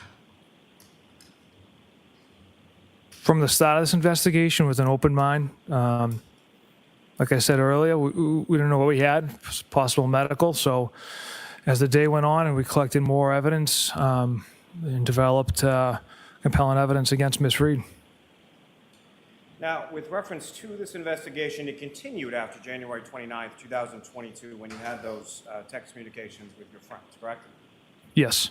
Was there additional information that you compiled over the course of that investigation following January 29th, 2022? I'm sorry, say that again, please. Following that date of those text messages on January 29th, 2022, Yes. Was there additional information that was gathered over the course of your investigation by yourself or other troopers involved in the investigation? No. Yes. And from that additional information that was gathered, what, if any, information that was gathered throughout the course of the investigation indicated that anyone besides Ms. Reed had anything to do with Mr. O'Keefe's death? all the information gathered after that date indicated no one else was responsible for Mr. O'Keefe's death. Now, sir, you were asked some questions on cross-examination about testimony in a prior proceeding and shown specifically at page 01563, correct? Yes. Okay. Your Honor, may I approach? Yes.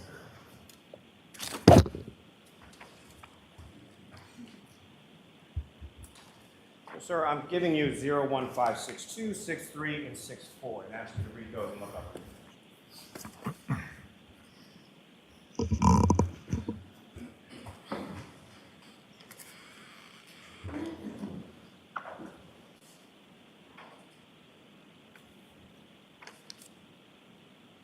What were the numbers again, Mr. Lally? 1562, 63, and 64, I believe.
May I approach, Your Honor? Yes. Thank you.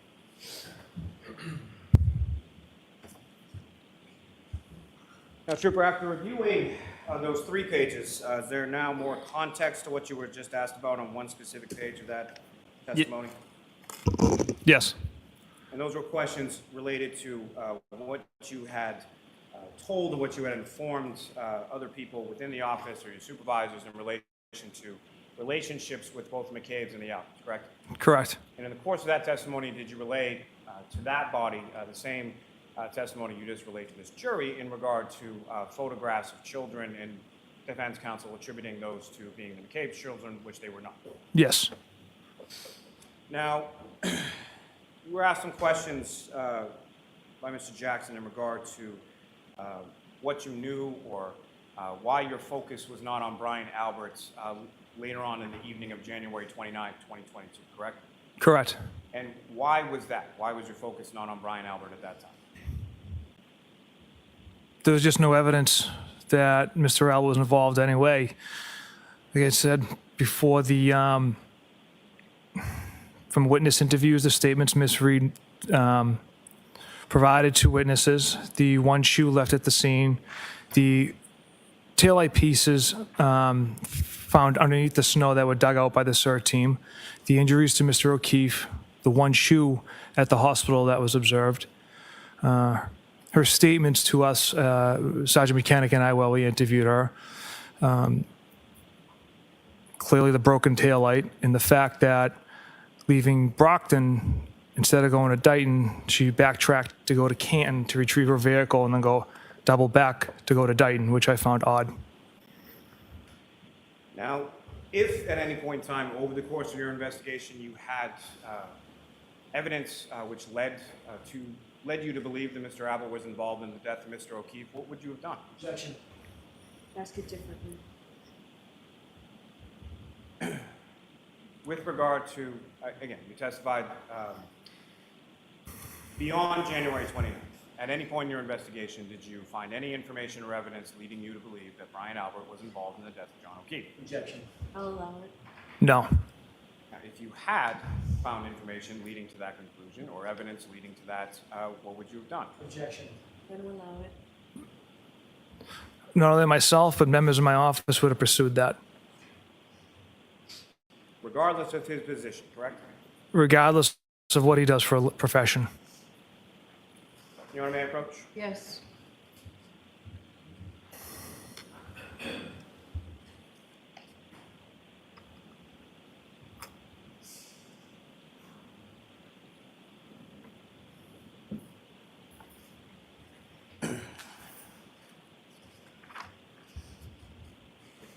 My apologies, Your Honor.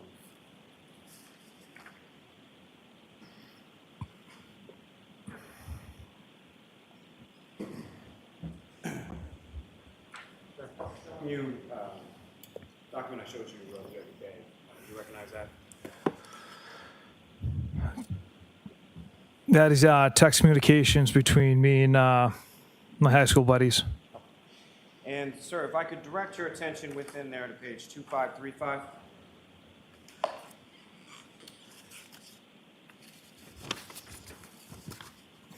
Yes, sir. And you were asked some questions about text on that page, but also there's a text on that page that begins with, "They arrived at house together," correct? Correct. And what is the date and time associated with that text message that you sent? That was sent on January 29th, 2022 at 11 p.m. And what is the content, or what did you send to that group, that text message? The message reads, "They arrived at the house together, got into an argument. She was driving and left." And so that's also information that you had late in the evening of January 29th, 2022, correct? Objection. Inform that's sustained. With respect to that information you conveyed in that text message, when did you learn that? During the course of the day on the 29th. May I approach, Your Honor? Yes. Mr. Retreat.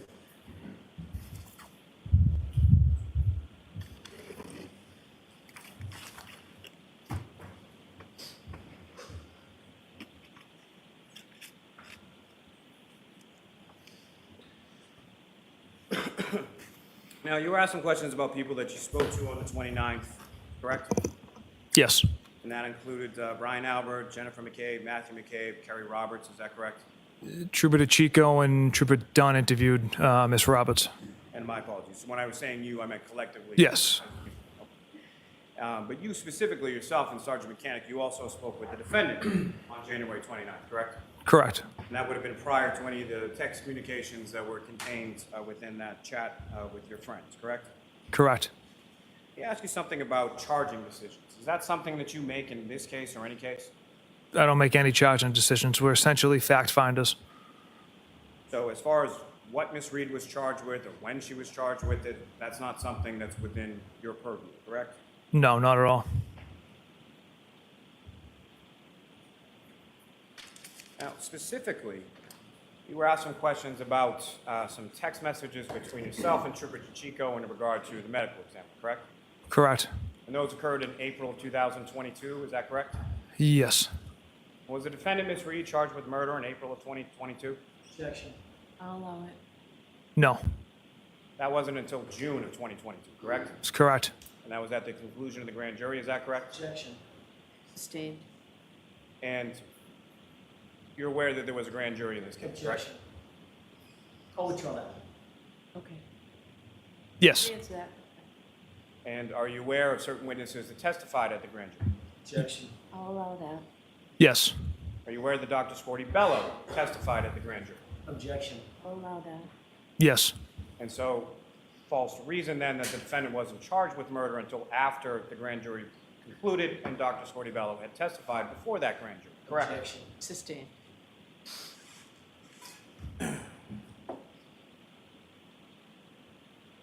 Now, the Albert family that you were familiar with some members of, that's not an entity, correct? No. Individual members of a family, some you know, some you may not, correct? Objection. Sustained. Watch your phone, Mr. Riley. Certainly, Your Honor. How many members of the Albert family did you know when you started this investigation in January, or when you received this call on January 29th, 2022? Julie, Chris Albert, Colin, and Kevin Albert. Now, you were asked some questions about interviewing Julie Albert and Chris Albert at their home on February 10th, correct? Yes. Now, with respect to that date, had you ever been to that home prior to February 10th? I'd not been to that, that's kind of their new home. I'd never been to their new home or the previous home either. Now, as far as conversations with either Julie or Chris Albert, when was the last time you talked to them before you interviewed them on February 10th?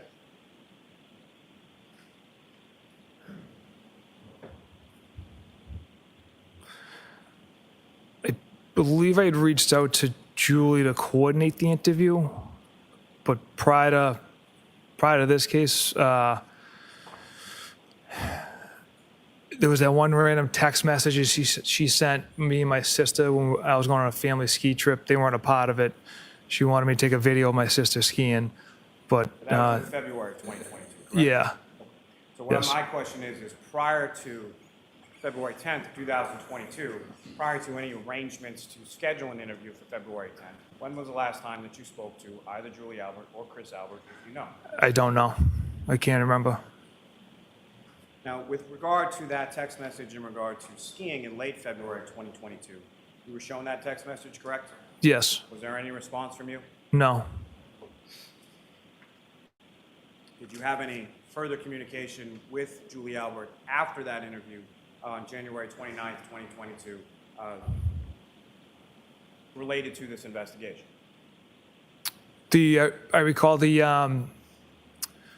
serving her for grand jury. I know she wanted to kind of have an idea of what the process was like. So there's communications regarding that. And was that something that was solely done with Julie Albert or other witnesses or what? All the witnesses that were called in the grand jury, it's unusual for, the majority of civilians to be called in the grand jury. So they obviously have questions about the process. Now, as far as babysitting for your children, is that something that Julie Albert ever did? No. And as far as those text communications between yourself and your sister regarding that, is that something that you had asked for or something that your sister had suggested? Yeah, my sister had suggested that. We never followed up with having Julie watch my kids. Now, you were asked some questions about text messages with your sister Courtney, correct? Correct. And I believe a couple times you would use the term, well, let me ask you this first. With regard to from January 29th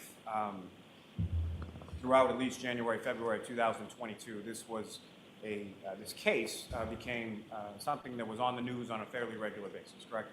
News and social media, yes. And so when you were using the term in describing what you spoke to your sister about as far as newsworthy, what did you mean by that? My sister lives in Canton, so there's a lot of, as well on the news and social media stuff that was being discussed on those platforms.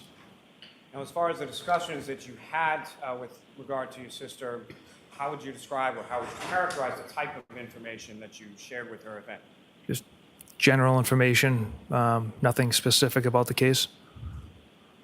Now, you were also asked about a specific text from your sister on January 30th. It started out with, I believe it was Jesus Christ, is that correct? Yes. And that was in reference to the body of Mr. O'Keefe being found on Brian Albert's lawn, correct? Correct. And so she's asking you about that on January 30th, correct? Yes. So fair to reason that that wasn't something that you shared with her prior to January 30th, correct? Correct. And something that you hadn't shared with her at all at that point that you received that text communication, correct? Correct. Sustained is to your form. Watch how you ask these questions, Mr. Lally, as your witness. Yes, sir. With regard to that information, as far as who the homeowner was, what, if anything, had you shared with your sister Courtney prior to you receiving that text from her, indicating her knowledge? Yeah, I don't recall sharing anything with in regards to the homeowner. Now, in regard to any issues of a gift or request for a gift. How would you characterize that? Was that serious? Was that in jest? How would you characterize that? I didn't take. I'll allow it. I didn't take that offer seriously. And as I had mentioned, I believe on Monday, that I didn't ask for a gift. I never received one. I kind of said, get my wife a gift. She had been home about 10 straight nights with the boys. We had another homicide a week before. So that was my response, get Elizabeth one. And she never received one. Now, you were asked some questions about Colin Albert, correct? Correct. And as far as, what, if any, information did you have as far as Colin Albert and his being at 34 Fairview at the same time as anyone from coming back from the waterfall?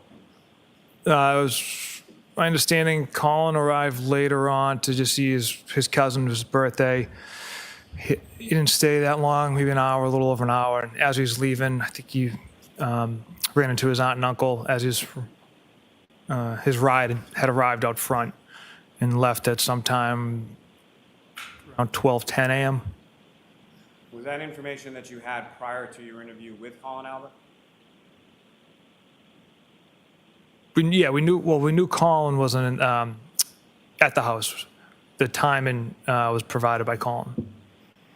And at any point in time in your investigation, what, if any, evidence did you ever receive that Colin Albert was at 34 Fairview at the same time as Mr. O'Keefe or the defendant?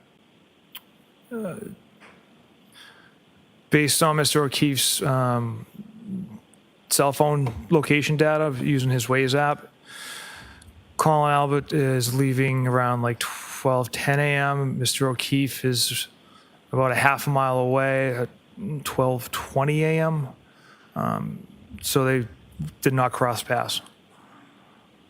Now, Mr. Jackson was asking about some people as far as interviews or later in October or so of 2022 or beyond. You were given 5 names as far as Brian Albert Jr., Julie Nagel, Ms. Kent, Ms. Fabiano, Ms. Alba, and Ms. Levinson, and Colin Albert, correct? Yes. And then you were asked about 3 people that you had interviewed, and then were asked if there was only 1 person left, that being Colin Albert, correct? Correct. Did that math match up as far as 5 people, 3 given, and only 1 person not interviewed? No. Now, with reference to Ms. Kent, Ms. Fabiano, and Ms. Alba, to your knowledge, have they been interviewed at any point in time? No. And why not? They weren't present for when the adults had arrived back from the waterfall. So they had left 34 Fairview like Colin Albert prior to the waterfall people coming in. Objection. Sustained is that form. What, if any, information did you have with regards to the whereabouts of Ms. Kent, Ms. Fabiano, Ms. Alba, and Colin Albert in relation to 34 Fairview and the arrival of people from the waterfall? They had left the residence. So, with respect to Colin Albert, why was it that he was interviewed and not Ms. Kent, Ms. Fabiano, and Ms. Alba?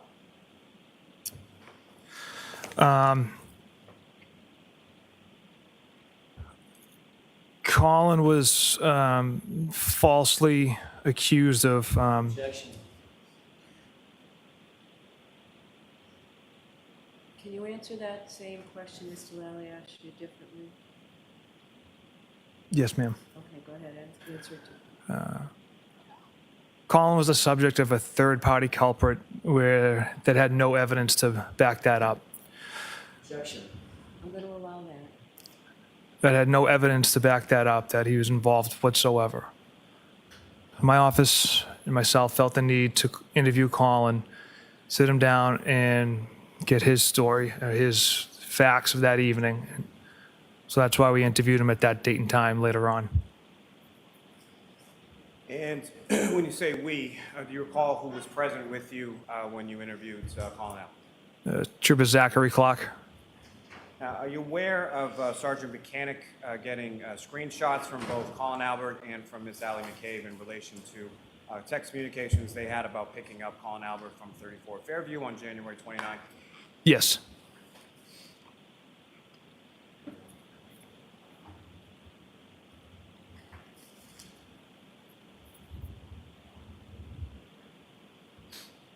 You were asked some questions about Ms. McCabe's cell phone, is that correct? Yes. And as far as any material on that phone, are you an expert when it comes to cell phone abstractions and what different material may mean within a Cellbrite extraction? No, that's left to Trooper Garino in our office. Are you aware of reports regarding those searches from Trooper Nicholas Garino, a Ms. Jessica Hyde, and a Mr. Ian Whip? I am aware of those, yes. And those are people who are experts, those are people who have special knowledge or specialized knowledge as it relates to Cellbrite technology that you do not, correct? Objection. Form of the question is sustained. What, if any, knowledge are you aware of Trooper Nicholas Garino, Ms. Jessica Hyde, and Mr. Ian Whiffen having with respect to Cellbrite or cell phone technology that you do not have? Objection. Allowing it under Golden. Your Honor, may we approach? Sure. You are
unmuted.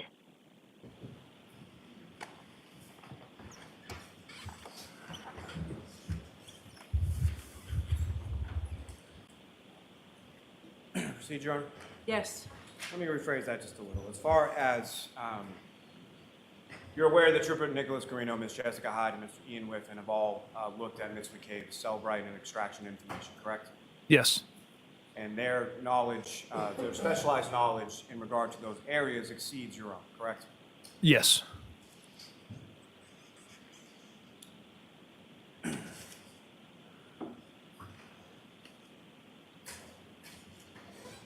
Now, as far as your conversations with Kevin Albert, how would you characterize those in relation to this investigation? They had nothing to do with this investigation. Like I said, we were working a cold case together. We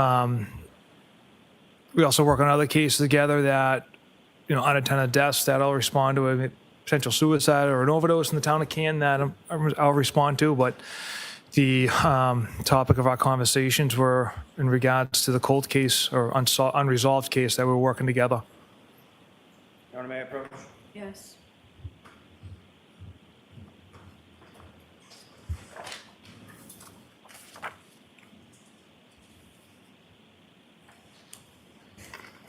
Presenting you a document I did the other day. You recognize that? Yes, Yes, sir. I do. What do you recognize that? Text communication with Kevin Albert. And sir, if I could direct your attention to debate stamp pages of 2600 and 2601.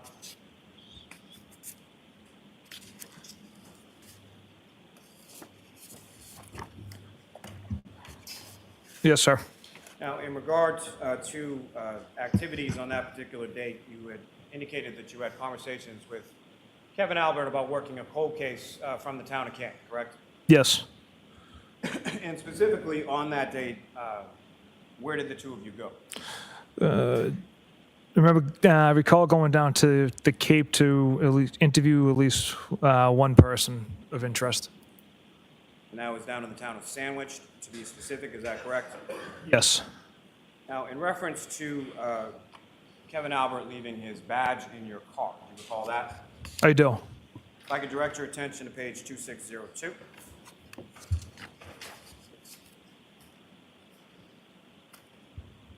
And what, if any, text communication is contained on that page as far as you asking Kevin Albert any questions about his address? After I informed Kevin Albert I had located his badge, I follow up, what's your address? I will drop it off after the gym. So you're asking his address because you don't know his address, correct? Correct. Sustained. Why are you asking for his address? I've never been to his house and I don't know where he lives. You're so close with him that you don't know where his house is, correct? Sustained.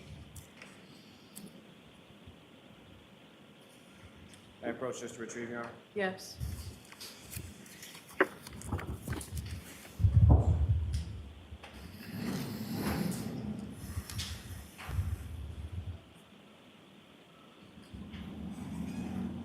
You were asked some questions about ring videos from One Meadows Avenue, Mr. O'Keefe's home, is that correct?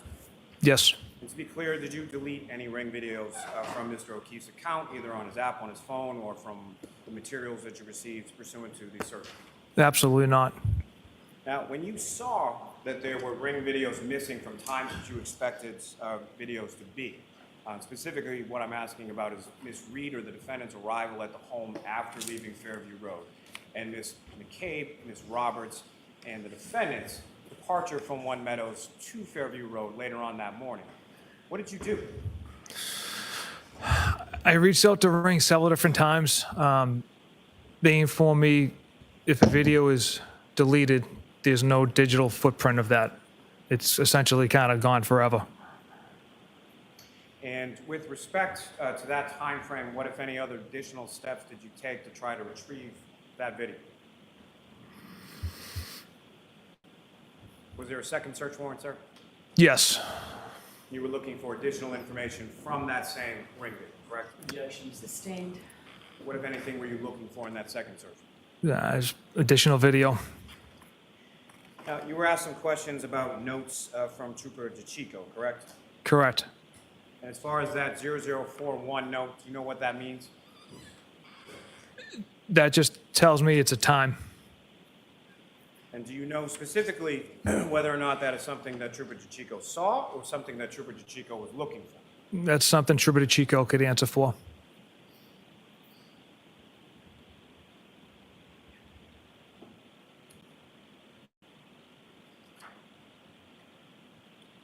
I may have just a moment, Your Honor. Yes. Sir, you were asked some questions about Sallyport video at Canton Police Station, correct? Yes. When you arrived at the Sallyport garage of the Canton Police Station sometime around or shortly after 5:30 p.m., correct? Yes. Now, that 5:30 p.m. time, is that before or after 5:07 a.m.? After.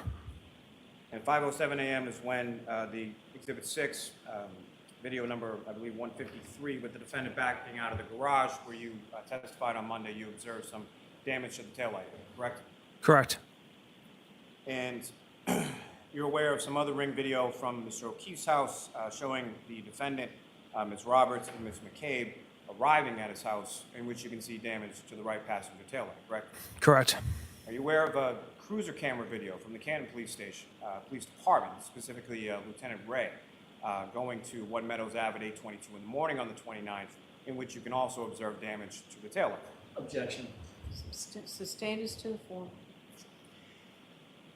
As far as 8:22 in the morning, what, if any, video from One Meadows Avenue are you aware of depicting the defendant's taillight? Canton Police Department went to conduct a well-being check, and on the dash cruiser camera, you can see the back of Miss Reed's vehicle and the right taillight to be broken and missing pieces.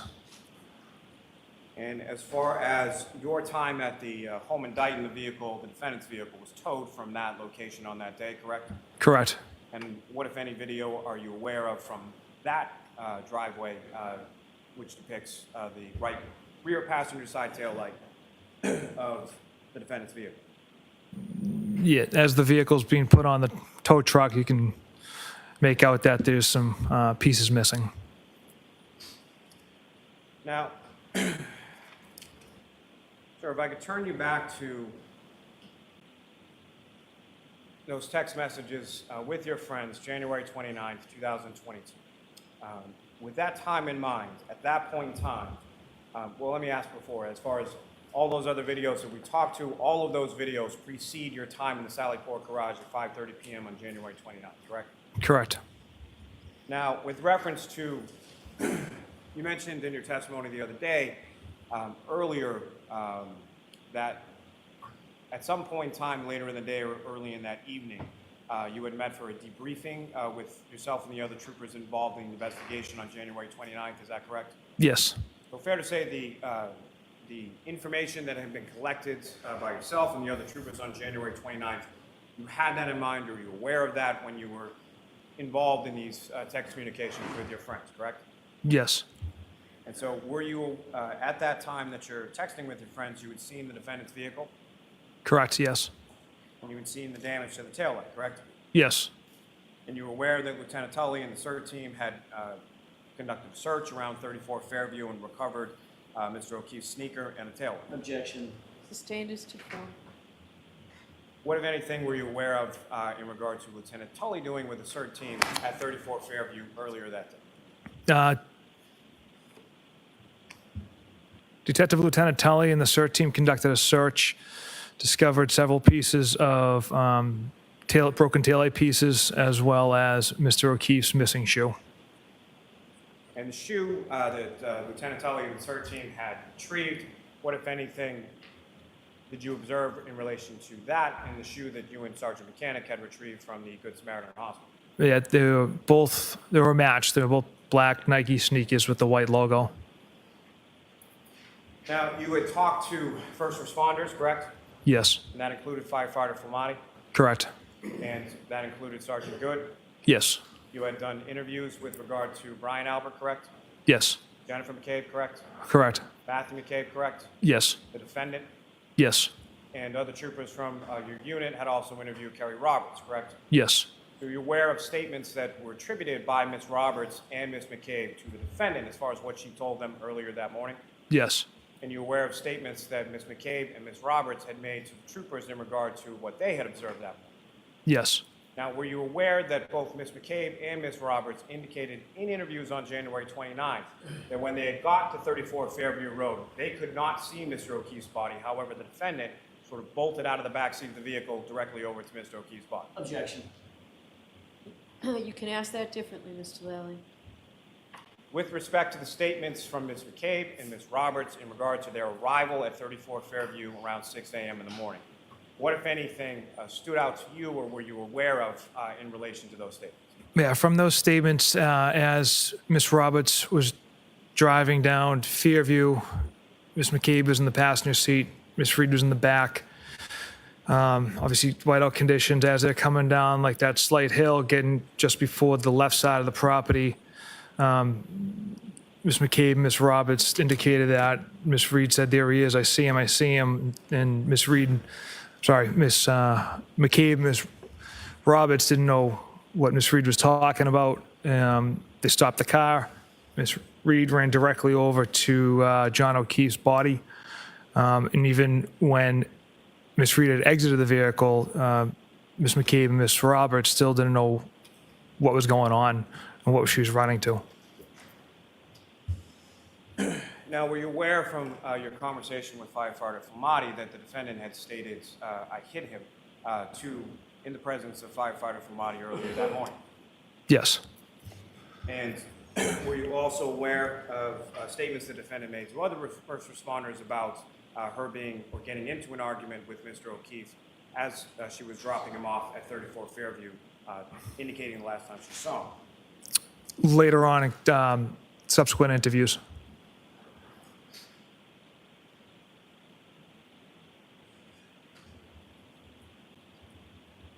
So at the time that you're sending these text communications within this group chat in the later part of the evening of January 29th, 2022. What is it that you did know in relation to your investigation with regard to Ms. Reed, the defendant, and/or anyone else? All right. So we knew the last person seen with Mr. O'Keefe alive was Miss Reed. We knew they were traveling to Fairview Road. Witnesses stated they saw a SUV out front of the house. It went from one side to the other. Miss McCabe was texting John, parked behind me, things of that nature. John never went into the house. And then the following morning, Miss Reed, Miss Roberts, and Miss McCabe located Mr. O'Keefe in the front lawn. I observed those injuries at the hospital. The one sneaker. Later on in the day, the CERT team, along with Detective Lieutenant Tully, found broken taillight pieces that matched Miss Reed's taillight, as well as the missing sneaker that matched Mr. O'Keefe's vehicle. Some inconsistent statements that Miss Reed had provided to Sergeant Buchanan and I. Yeah.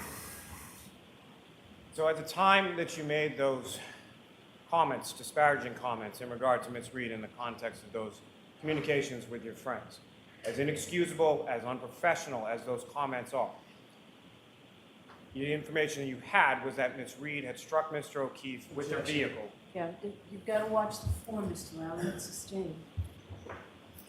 The time that you made those inexcusable and unprofessional comments, what did you believe the defendant had done to Mr. O'Keefe? I believe, based on all the physical evidence and facts, Mr. O'Keefe got out of that vehicle holding that cocktail glass he walked out of the Waterfall bar with. Miss Reed pulled ahead and then backed into him, struck him with her vehicle, and then left. And then came back 5.5 hours later, correct? Correct. Nothing further. Mr. Jackson? Very briefly, Your Honor. So you think that your assessment, personal assessment, that Karen Reed had struck this officer with a car gave you license to call her a cunt, Objection. I'll allow it. right?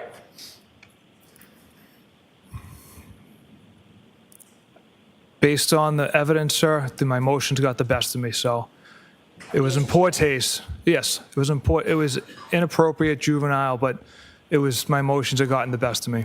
And you called her a whack job. Gave you license to call her that too. Yes. Gave you license to say to your friends, oh, no. She's fucked, right? That's what I wrote. Gave you license to say that she's a retard. Again, another disgusting comment. Sir, you had an agenda from moment one, did you not? Objection. Sustained. Did you have an agenda? Objection. Sustained. Same question. Thought it was a good one the first time. So the fact that you believed personally that your narrative was that she hit him with a car, you get to talk about her leaky balloon knot, right? Objection. Sustained. You indicated on cross-examination that you saw a video at 8:22 a.m. with some damage to Ms. Reed's right rear taillight, correct? Yes. 8:22 before or after 5:07 a.m.? After. You also said that you had no idea where Kevin Albert lived, right? Correct. But you did say about getting his badge to him after that drunken night with him, that you just leave it in your mailbox, right? Objection. I'll allow it. Yes, my mailbox. Yeah. So he obviously knew where you lived. Yes. And then you said, there's no evidence whatsoever, your words, no evidence whatsoever. You talked about Brian Albert, Brian Higgins, Colin Albert, No evidence whatsoever that they were involved in the death of John O'Keefe, right? Correct. But Trooper Proctor, you're the one responsible for gathering the evidence, correct? Objection. Allow it. Right? I am one part of a greater group of detectives that gathers evidence. I'm just one part of that unit. You're the pointy end of the spear, aren't you? Objection. Sustained. You're the case officer, the lead detective, correct? Yes.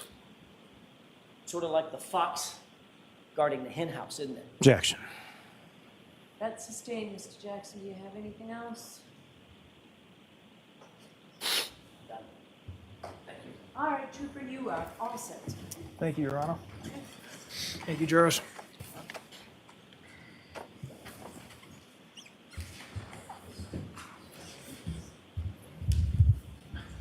Next witness, Mr. Rowley. Yes, Your Honor. The Commonwealth call Lieutenant Brian Tully to the stand.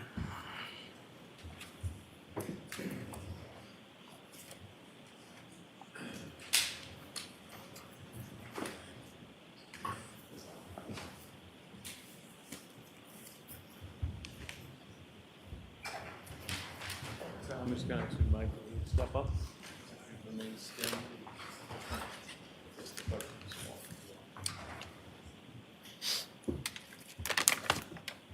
Do you solemnly swear the evidence given to the court and jury in the case now hearing should be the truth, the whole truth, and nothing but the truth, so help you God? I do.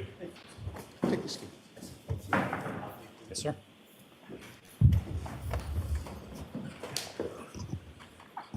All right, Mr. Lally, whenever you're ready. Thank you. Good afternoon, sir. Good afternoon. Could you please state your name and spell your last name for the jury? Brian Tully, T-U-L-L-Y, And how are you employed, sir? with the Massachusetts State Police. And how long have you been a member of the state police? 18 years.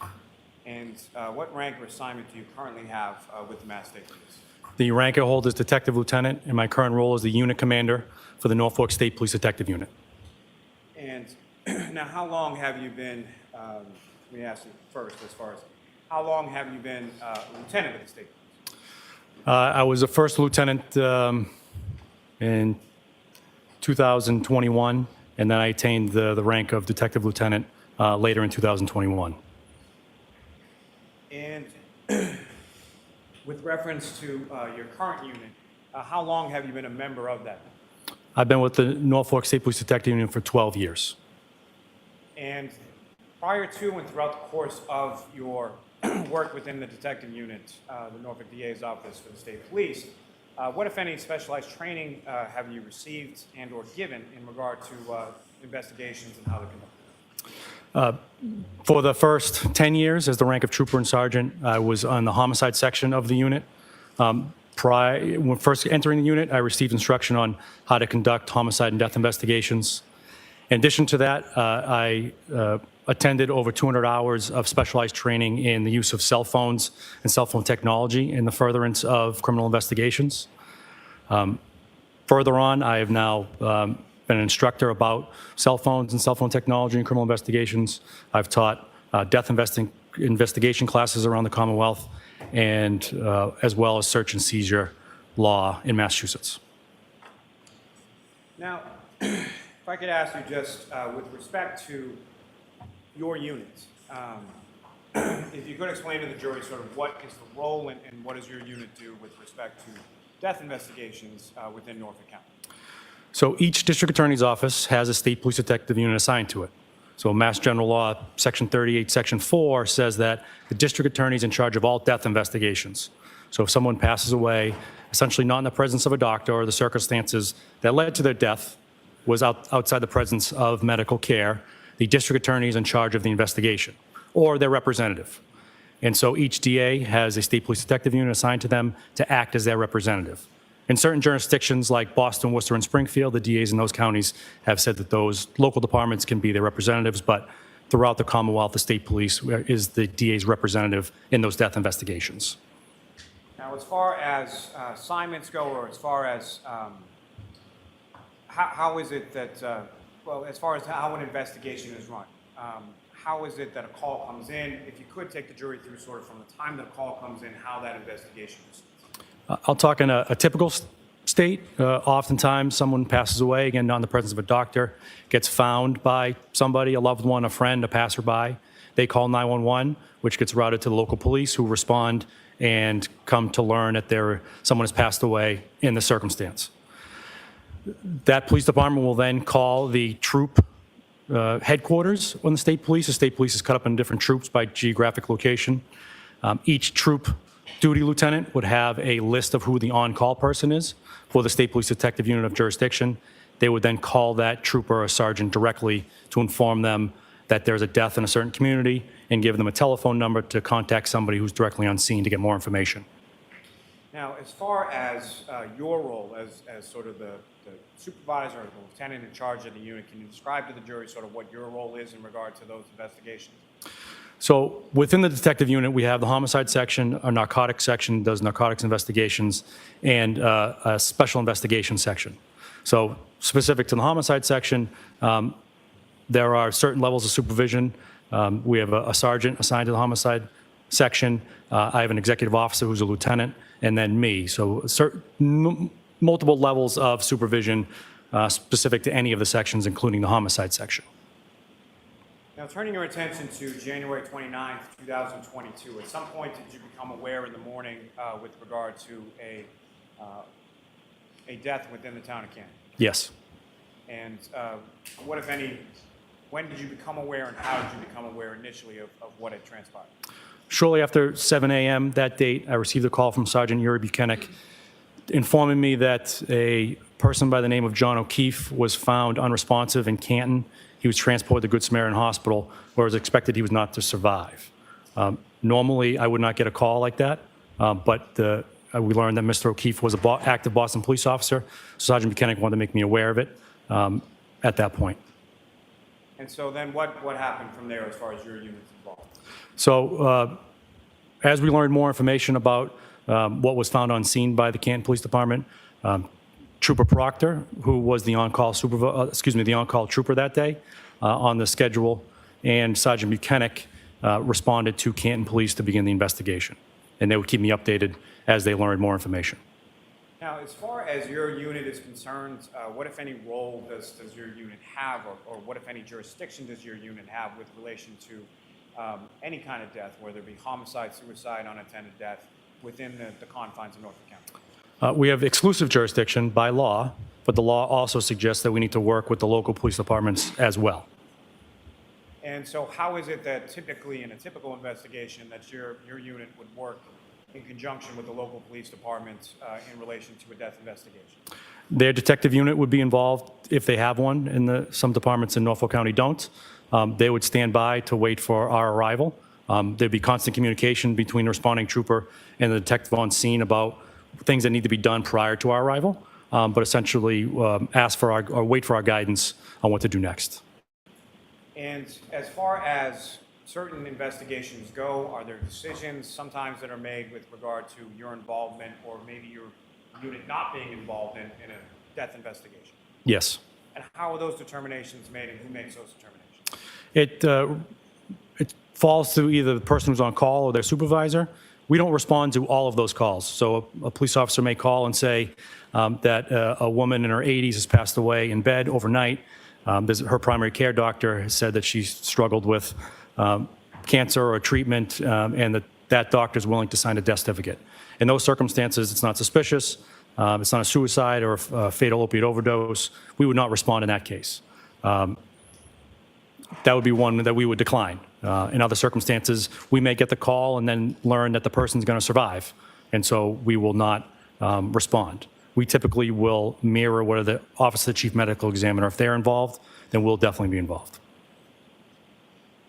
Now, turning to that point, as far as the Office of the Chief Medical Examiner is concerned, in any sort of death investigation that your unit is involved in, what, if any, involvement or communication do troopers from your unit or yourself have with the Office of the Chief Medical Examiner?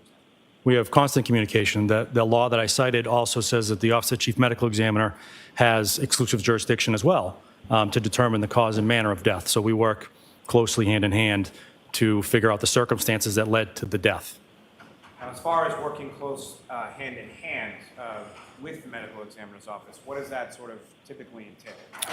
Takes a turn of phone calls. We'll call in and speak to the intake person or the on-call doctor to tell them what we've learned or what we're observing.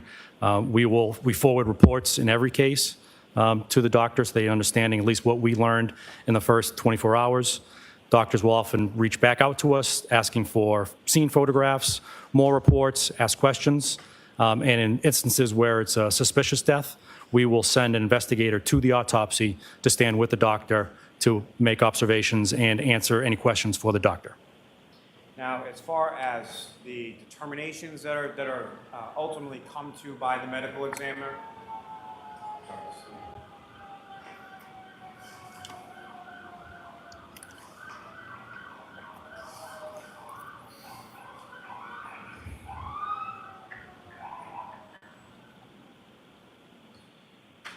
Lieutenant, as far as any determinations that are made with reference to either cause or manner in any instance with the medical examiner, what, if any, role do you or anyone from your unit have with regard to that decision by the medical examiner? We have little to no role outside of providing information.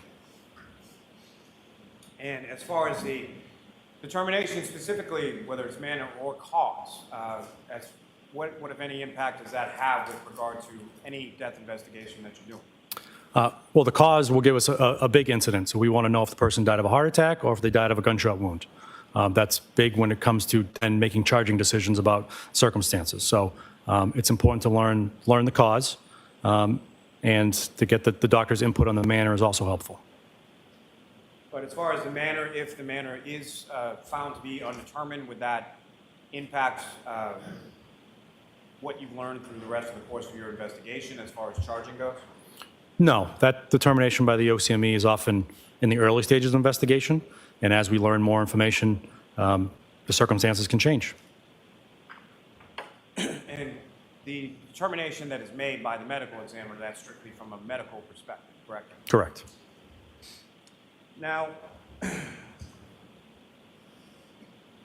with regard to January 29th, 2022, and this call that is initially received, Trooper Proctor and Sergeant Mechanic then essentially respond to the Canton Police Department first, is that correct? Yes.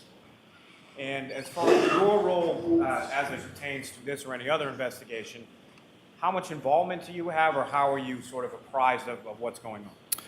Sergeant Mechanic, in this case, and in typical cases, he's keeping me updated by telephone, so I can supervise from anywhere with my cell phone. He's giving me updates about what he's learning. We will discuss what the next steps should be.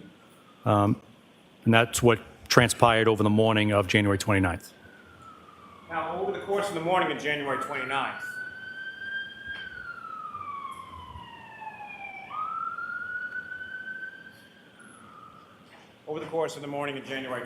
what, if any, conversations did you have with relation to Canton Police Department's involvement or ongoing or further involvement with regard to this investigation?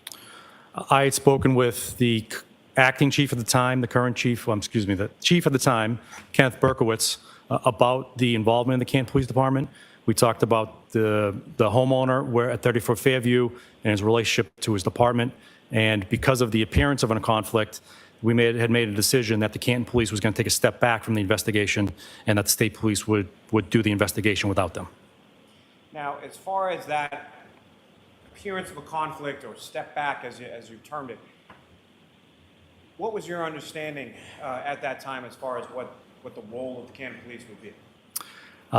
Really to provide support. So anytime we're in a local community, we need the support of the local police. If we're going to start knocking on doors, we want to make sure they're aware or present. They have resources in town, whether it be lights or barriers that we may need to access. So I would define it as a support role. Now, with respect to those conversations you mentioned that you had yourself and what the then current chief, Kenneth Berkowitz, who, if anyone else, was involved in those conversations? The district attorney. That would be Mr. Morrissey, is that correct? Yes. Is that abnormal for him to be involved in conversations in regard to a police department and any sort of appearance of conflict? No, it's not abnormal for him to be involved. And as far as his involvement in his conversations, as far as you're aware, did they evolve, or were they any greater or less than the conversations that you had with Chief Berkowitz? No, they were the same conversations.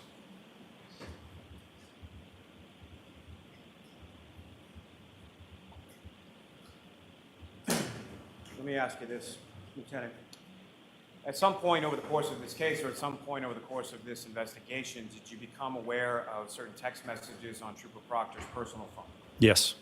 And upon your being made aware of those text communications, what, if anything, did you as a supervisor, what, if anything, did you do? I had a long discussion with him about the content and nature of them. I expressed my displeasure as unprofessionalism and the content of them, and then I reported up my chain of command. Was he admonished in any way? He was by me at that conversation, yes. Now, sir, again, just sort of in general terms, you're familiar with this investigation as you're supervising the unit that was investigating it, correct? Yes. Now, is it typical practice in conducting homicide or death investigations as far as civilian witnesses are concerned to seize their personal cell phone? It's not uncut, it happens. Yes. And is that a practice that occurs with respect to every single witness in every single case? No. And so what are sort of the parameters, or what would be some of the reasons that certain civilian witnesses' cell phones would be seized versus others? Well, you use the word seize, so when I think of the word seize, I'm thinking in the legal context where I think there's probable cause to believe, more likely than not, there's evidence of the crime I'm investigating held within the data of that phone. Sometimes, if we believe there's information on the phone, we may ask for consent for that one specific thing or for that one specific reason. But outside of that, unless I have that belief there's data on a phone, I won't ask for consent or seize a phone and pursue a search warrant. Now, are you aware of certain cell phones that were either seized or granted access via consent in relation to this investigation? Yes. And specifically, Mr. O'Keefe's phone was taken into custody, correct? Yes. And the defendant's phone was taken into custody on January 29th as well. Yes. Now, as far as civilians, there were two civilian witnesses whose phones were given via consent and then extracted, that being a Jennifer McCabe and a Kerry Roberts, correct? Yes. And so why was it that Ms. McCabe's phone and Ms. Roberts' phone was taken versus some other witness in the case?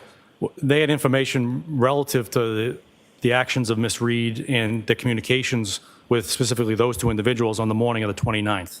So we wanted to memorialize them and save them.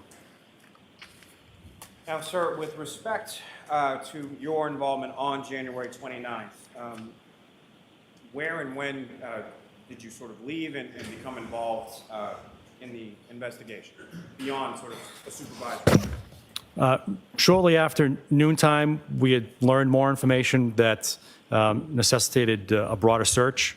So I had reached out to Lieutenant Kevin O'Hara with the State Police CERT team to assist with processing of a scene.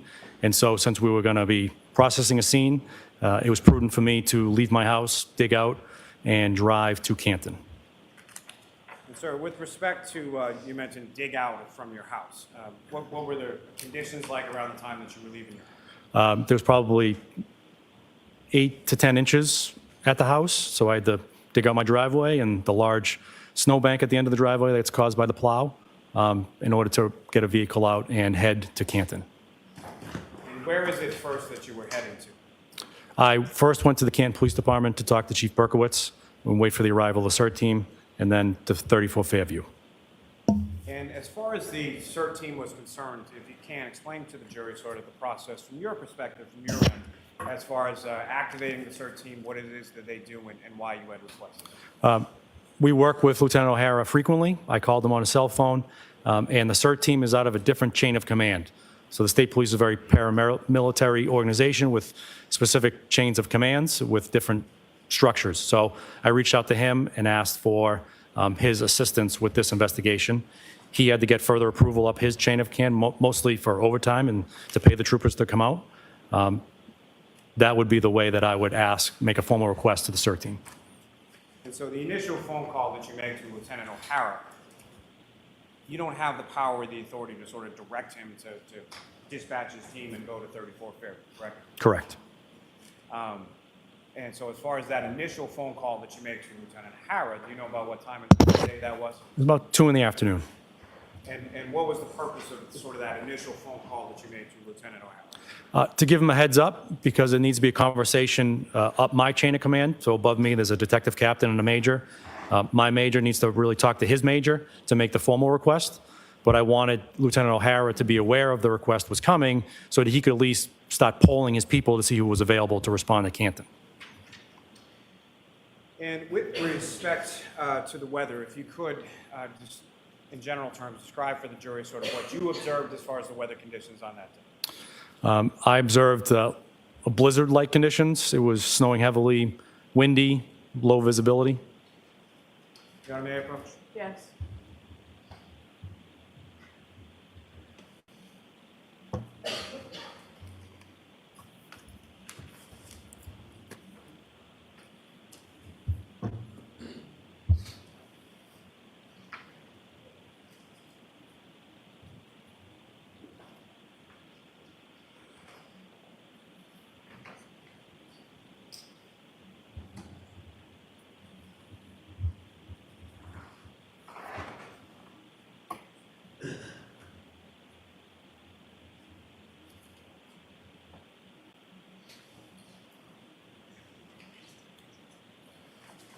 So I'm showing you a series of documents. Just ask if you could look at those, look up when you're finished.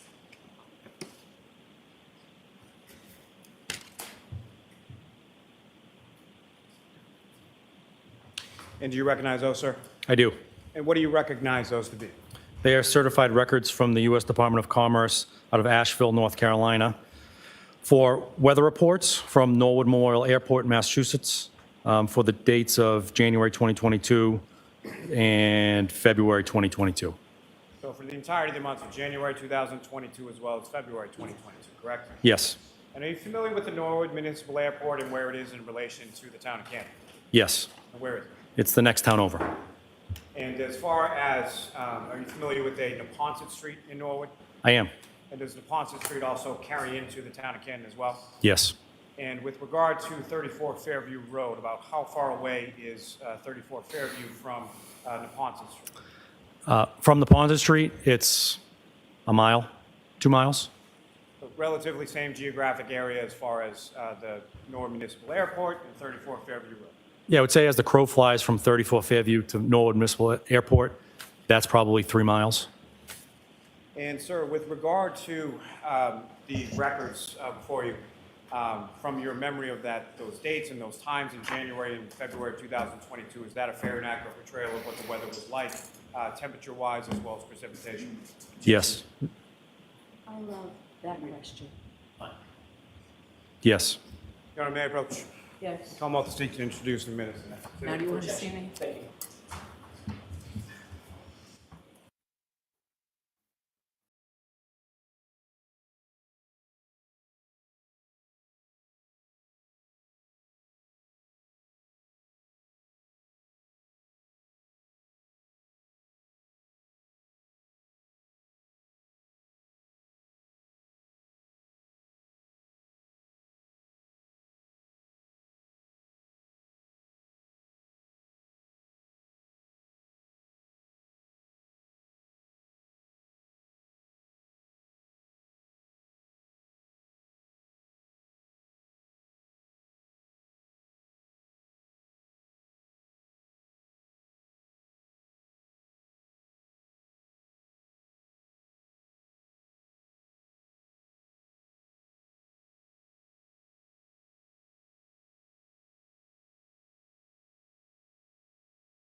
You are unmuted. And I'll take it.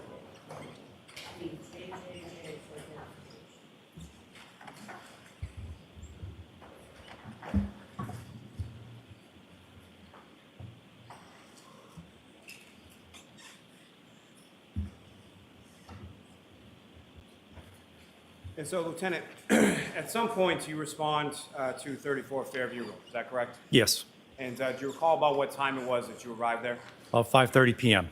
And when you arrived there, who, if anyone else, from the state police preceded your arrival? There was at least 2 members of the CERT team present, including Lieutenant O'Hara. And if you recall, where were they located in relation to the residence? They were directly in front of the residence. Now, as far as their search was concerned, how was a determination made, or who, if anyone, made a determination as far as where they were going to search? So typically, when I work with Lieutenant O'Hara, I kind of give him direction. So in this case specifically, I learned from Sergeant Buchanan that Mr. O'Keefe was found in an area between the flagpole and the fire hydrant. So we concentrated that area, and so I talked to Lieutenant O'Hara that this is going to be our parameters, and he instructed his people how to deploy or to that area. Now, sir, as far as beyond sort of directing as far as an area is concerned, what, if any, other involvement do you typically have when it comes to the CERT team and how they conduct their search? They're professionals with expertise in that. So essentially, I just point them in the direction, and it's up to them to figure out how to deploy it and get the mission done. And so what, if any, involvement do you have as far as when they begin and how many people are involved, or when they end, or anything like that? I'll have some consultation with Lieutenant O'Hara, but it's really his call to make. And as far as this particular search on January 29th, do you know how many members of the CERT team eventually responded and how the search was conducted? There were 7 members. Most, if not all, had typical snow shovels, and they used those shovels to systematically go through the snowbank that was in front of 34 Fairview within these 2 parameters. And over the course of, now as far as where they were searching, can you describe sort of the road conditions as far as snow removal had concerned, or where the precipitation amounts were concentrated with respect to the road? So the road was only plowed really right down the middle. Barely 2 vehicles could get by at a time. The snowbanks on either side of the road were protruding into the road. So that was kind of the snow setup. Our cruisers were just kind of buried in snowbanks a little bit down the road as we excavated this.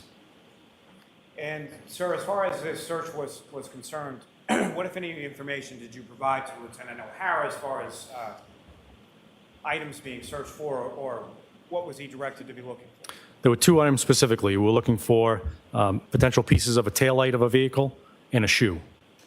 And as far as a shoe and potential pieces of a taillight, where did that information come from, or why were those the items that were being looked for? Relative to the shoe, when Sergeant Buchanan and Trooper Proctor responded to Good Samaritan Hospital and collected the clothing of Mr. O'Keefe, they realized that there was only 1 shoe present at the hospital.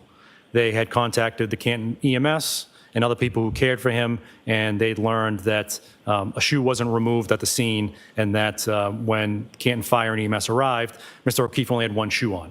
So it was important to locate that second shoe.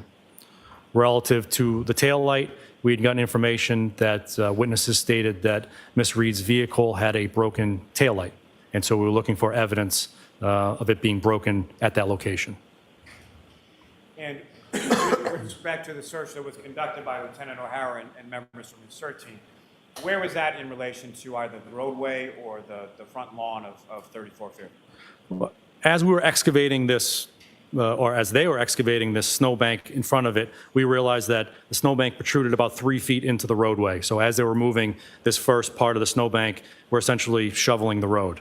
And so as they continued on there, they would then hit the curb area.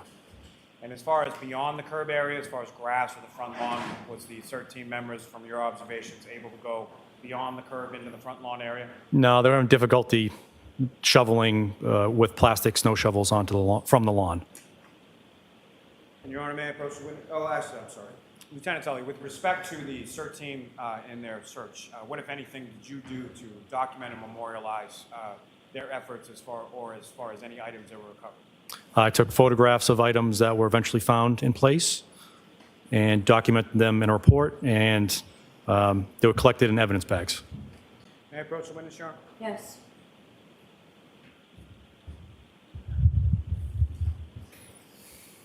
If I may have one moment, Your Honor. Yes.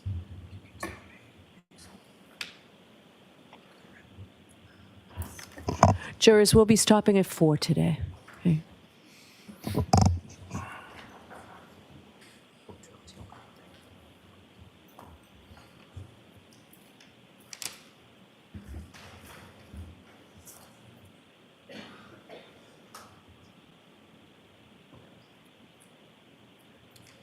And sir, with respect to, I'm going to place before you, Rule 2, I'm going to direct your attention to what's been marked as exhibits 111 through 134, and just in general, I'm just going to ask you to recognize.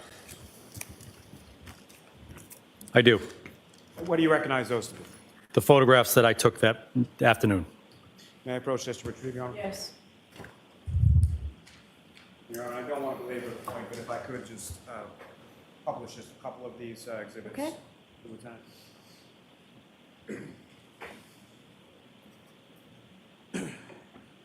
And Ms. Gilman, if I could have exhibit 111. Lieutenant, there should be a laser pointer on the desk before you. If I could ask, first of all, do you recognize what's up on the screen as exhibit 111? Yes. And what do you recognize that to be? The front of 34 Fairview Road in Canton and the flagpole I previously mentioned. And if you could, using the laser pointer, just direct the jury's attention to what, if anything, of significance you observe in this exhibit. So this picture was taken to memorialize this piece of red plastic here. And Ms. Gilman, if I could have exhibit 114.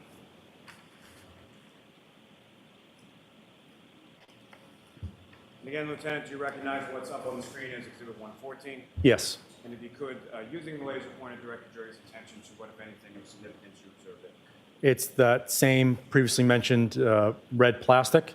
The purposes of the multiple photographs, I'll take one as overalls, and as I get closer, I'll take more photographs to give better context. And these photographs of these items, were they taken, the items that you're photographing, were they moved in any way prior to you memorializing them with photographs? Yes, this piece in particular, a CERT team member, as he was removing the snow with the shovel, had picked up this piece of plastic with it. I asked him to place it back where he found it, where it approximately was, so that I could memorialize it in place. So it was picked up and you asked him to put it back where he found it, and he did so? Yes. Ms. Gilman, if I could have exhibit 117. And again, Lieutenant, do you recognize what's up on the screen as exhibit 117? Yes. What do you recognize that? Members of the CERT team doing their excavation of the snowbank. And Ms. Gilman, if I could have exhibit 120. And again, sir, do you recognize what's up on the screen as exhibit 120? Yes. And if you could, using the laser pointer, direct the jury's attention to what, if anything, of significance you observed in this photograph. A black Nike sneaker with a white sole that was recovered in the snowbank.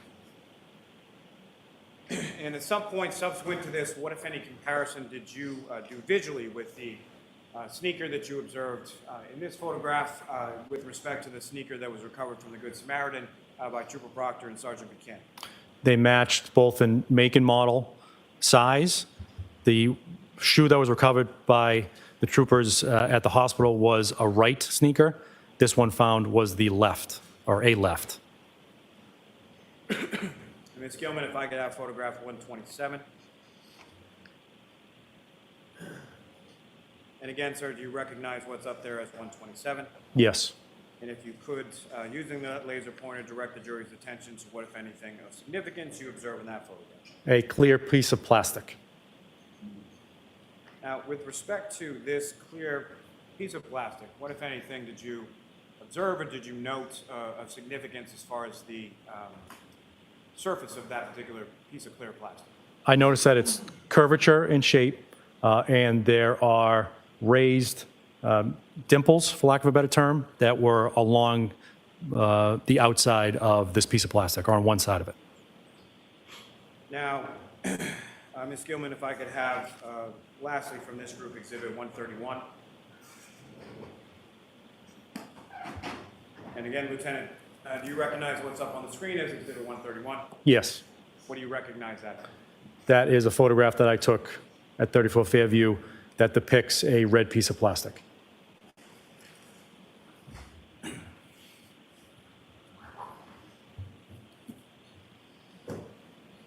Ms. Gilman, you can take that down, Mr. Officer, we can have the lights back on. Thank you. Now, with respect to the items that were observed and photographed by you on January 29th during the search team search, what happened with those items from the scene? They were collected, placed in an evidence bag, and brought back to our offices to be secured. And if you could, as far as the evidence sort of system is conducted with regard to this case and other cases and investigations within your unit, can you explain to the jury that process of sort of when an item is seen or an item of evidentiary value is seized, what happens? Well, first, to provide context, by policy, I am the evidence officer for the unit, and I have assistant evidence officers who assist me in the caretaking of the evidence. So we'll use this particular instance where evidence is collected at a scene, it's memorialized in place, placed in, if it's the right shape and the right condition, in a paper bag with some notes placed on the outside of the bag, transported to our office where it's secured either in a temporary locker or the permanent evidence area. And as far as when it's taken into custody and put into a bag, what is sort of the protocol or the policies with regard to how that bag is marked or what is done with that bag once you have the item contained there? There's certain piece of information that will typically go in the bag, the name of the person who is picking the evidence up, put in the bag, the date, time, location, a brief description of the evidence contained in the bag.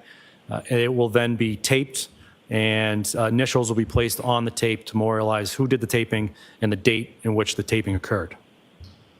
And as far as the supervisor, as far as evidence is concerned, you mentioned that there are some evidence officers who are assistants to you as the actual evidence officer. Yes. And at this time, on January 29th, 2022, who were those evidence officers within your unit? Relative to the homicide section, it was Trooper Jeff Kotkowski and Trooper David DeChico.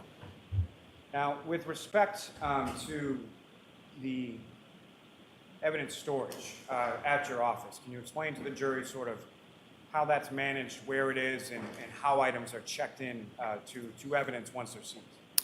We have an evidence tracking system. So as evidence comes in, we place it into the system. A label will be created and placed on the outside with the case number and an item number specific to that bag. It will be placed into the evidence room, which is locked in 2 different methods and has an alarm code pad, and you need your ID pass to swipe in order to enter. And only certain members of the unit have access and know the code to the alarm. Me obviously being the one and the 2 assistant evidence officers. And that's subject to inspection by the state police frequently.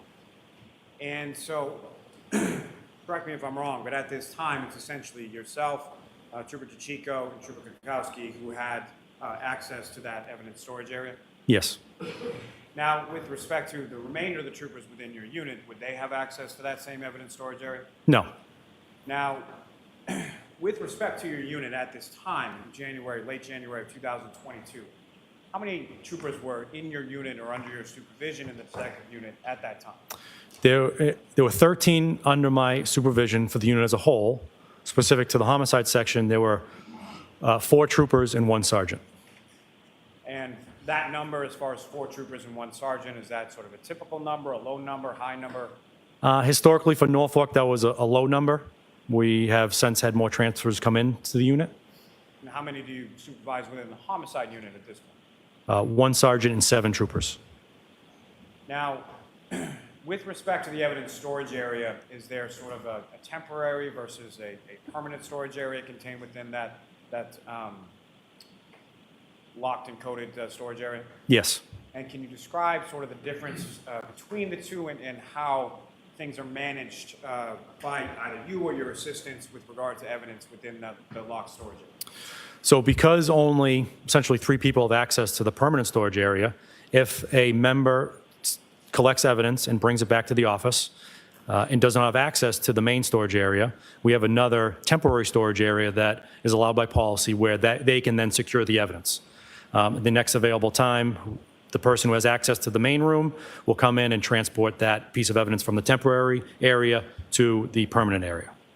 As far as that transportation or transmission from the temporary area to the permanent area, what, if any, sort of documentation is generated in regard into that? There's no notation from one location to the other as allowed by policy. And as far as when items are seized and when their labels are sort of printed in relation to those items, is that always done sort of simultaneously when the item comes in, or how is that typically done timing?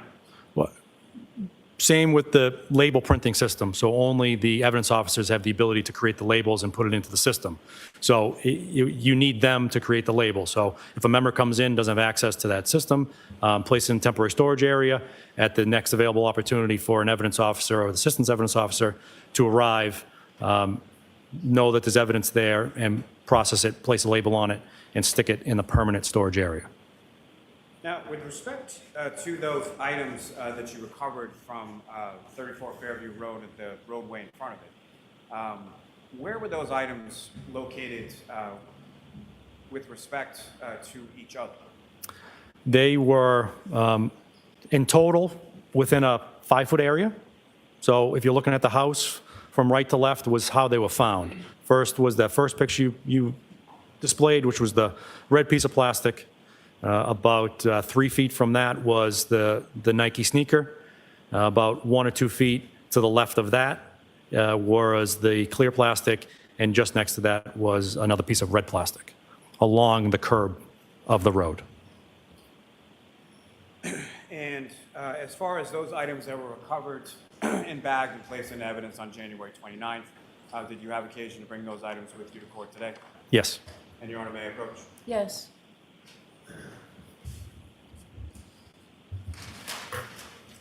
Sir, I am presenting you a bag.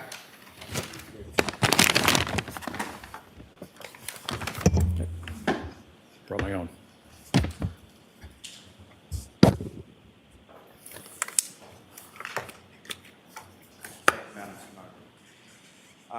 Lieutenant, first, just with reference to the item I placed before you, do you recognize that? Yes. And what do you recognize that to be? The bag that contains the left sneaker that was seized from 34 Fairview Road that day, outside the residence. And Your Honor, with the court's permission, may the witness remove that item from the bag and display it for the jury. Yes.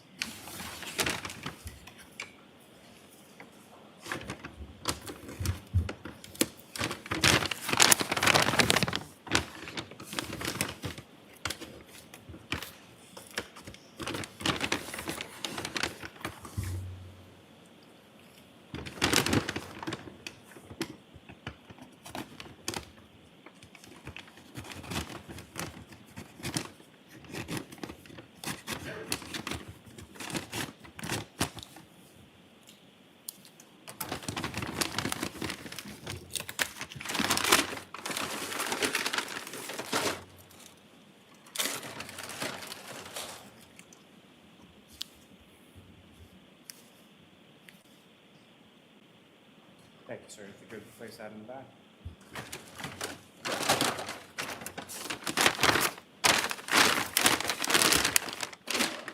Your Honor, the Commonwealth will seek to introduce and admit as the next exhibit. Okay.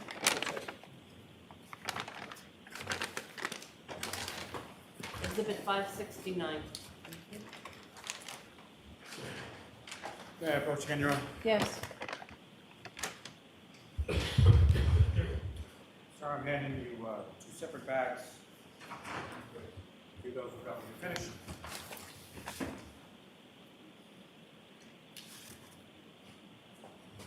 Do you recognize each of those respective bags, sir? Yes. What do you recognize those to be? The bags that contain the red and clear plastic pieces that were recovered from the roadway in front of 34 Fairview Road.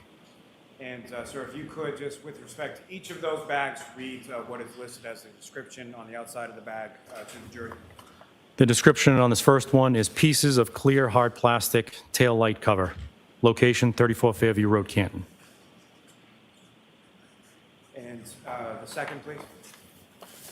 The description is pieces of red hard plastic taillight cover, location 34 Fairview Road, Canton. And Your Honor, with the court's permission, I would ask that the witness be allowed to open each of those bags and display the items for the jury. Okay. And sir, if I could ask you to start with the red plastic. Okay.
On the call, I'll seek to introduce and admit those as the next exhibit.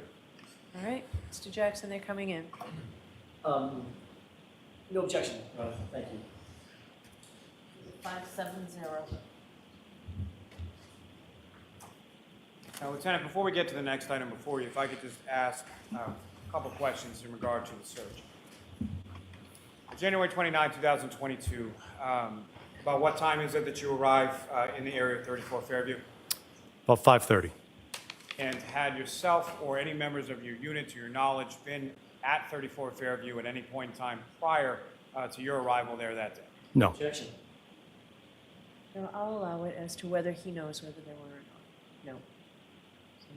And about how long was it that you were on scene at 34 Fairview that day? About an hour. Now, with respect to when these items were found, do you know approximately what time the first item was located by a member of the CERT team? Yes. And what time was that? 5:45. Now, with respect to at any point in time that you were on scene at 34 Fairview Road on January 29th, 2022, was either Trooper Proctor or Sergeant Buchanan on scene at 34 Fairview while you were there? No. And with respect to around that time, as their supervisor, were you aware of where they were or their location at that time? Yes. And where was that? They were following a tow truck that was towing Miss Reed's vehicle from Dayton to Canton. Now, with respect to the vehicle and or the pieces of red and clear plastic that were found by the CERT team at 34 Fairview Road on January 29th, what, if any, conversation did you have with respect to Lieutenant O'Hara in regard to the vehicle and sort of the damage on the vehicle? Objection. I'll allow that. We wanted to know what we were looking for. Specifically, Lieutenant O'Hara wanted to know what are we looking for and what's the scope of the items we're looking for. So we had discussion about how much taillight we believed was missing from Miss Reed's vehicle, so that as we go along, we would know if we had it enough, or we had it all, I should say. And so with respect to that, what, if anything, were you able to share with Lieutenant O'Hara with respect to Ms. Reed's vehicle at that particular time? I didn't have much information because it was still on a tow truck or being loaded up into the Canton Police Department at that time, so I didn't have any actual knowledge of how much taillight we're looking for. And prior to you leaving from the scene at 34 Fairview Road, along with the CERT team on that date of January 29th, even at that time, did you know the full extent or how much taillight you were looking for at that time? No. Now, sir, if I could ask you just to, with the court's permission, Your Honor, may he remove the items from that second bag Yes. before him?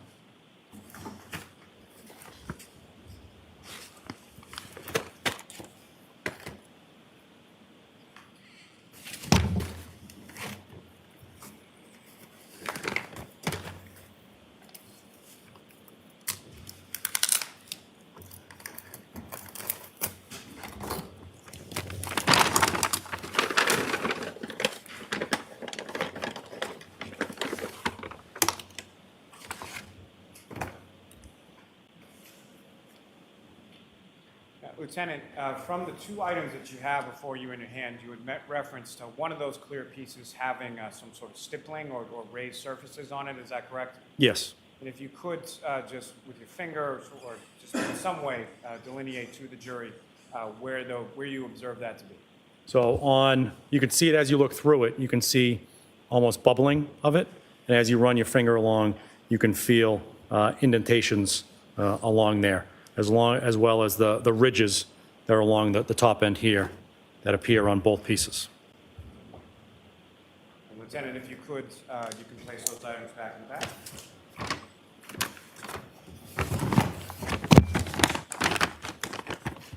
And Your Honor, the Commonwealth would seek to introduce and admit as the next exhibit. Okay. No objection. Exhibit 571. You?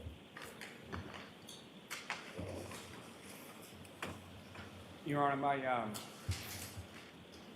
given the time and given where I am. Why don't you come to set? I would say this.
Rather than while we keep talking, I'm going to go ahead and send you home. Please do not discuss this case with anyone. Don't do any independent research or investigation into the case. If you happen to see, hear, read anything about the case, please let us know. We'll see you tomorrow. So tomorrow will be 9 to 4, 9 to 4:30, and we hope to get started right away, okay? Detective Lieutenant, I'm just going to ask you to file out after the jury. Yes, sir. Jurors, leaving your notebooks on your chairs. All rise. Jury out. Jurors, follow me, please.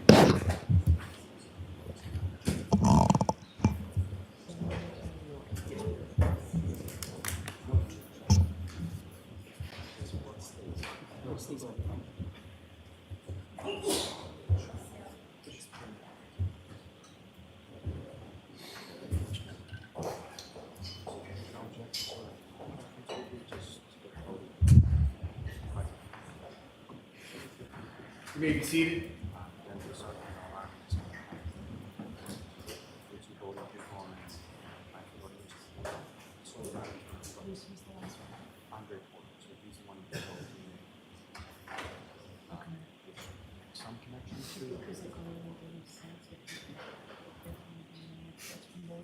Well, so he does a bunch of other items. I mean, the only connection is that he also does the testing.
Thank you, Tori.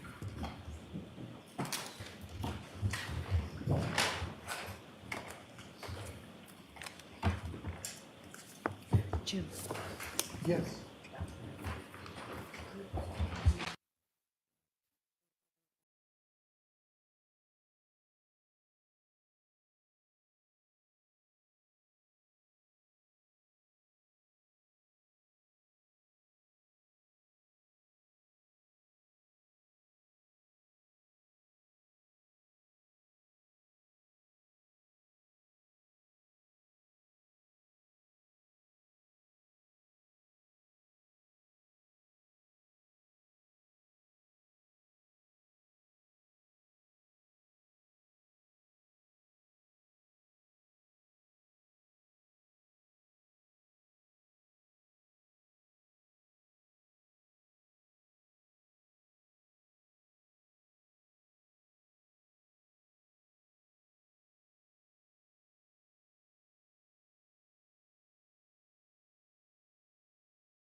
He was supposed to serve and protect. Worked as a police officer for the City of Doraville Police Department. Also a member actively of the United States military and the National Guard. He took an oath to serve. And he took an oath to protect. He took an oath to uphold the Constitution of the United States and of the state of Georgia.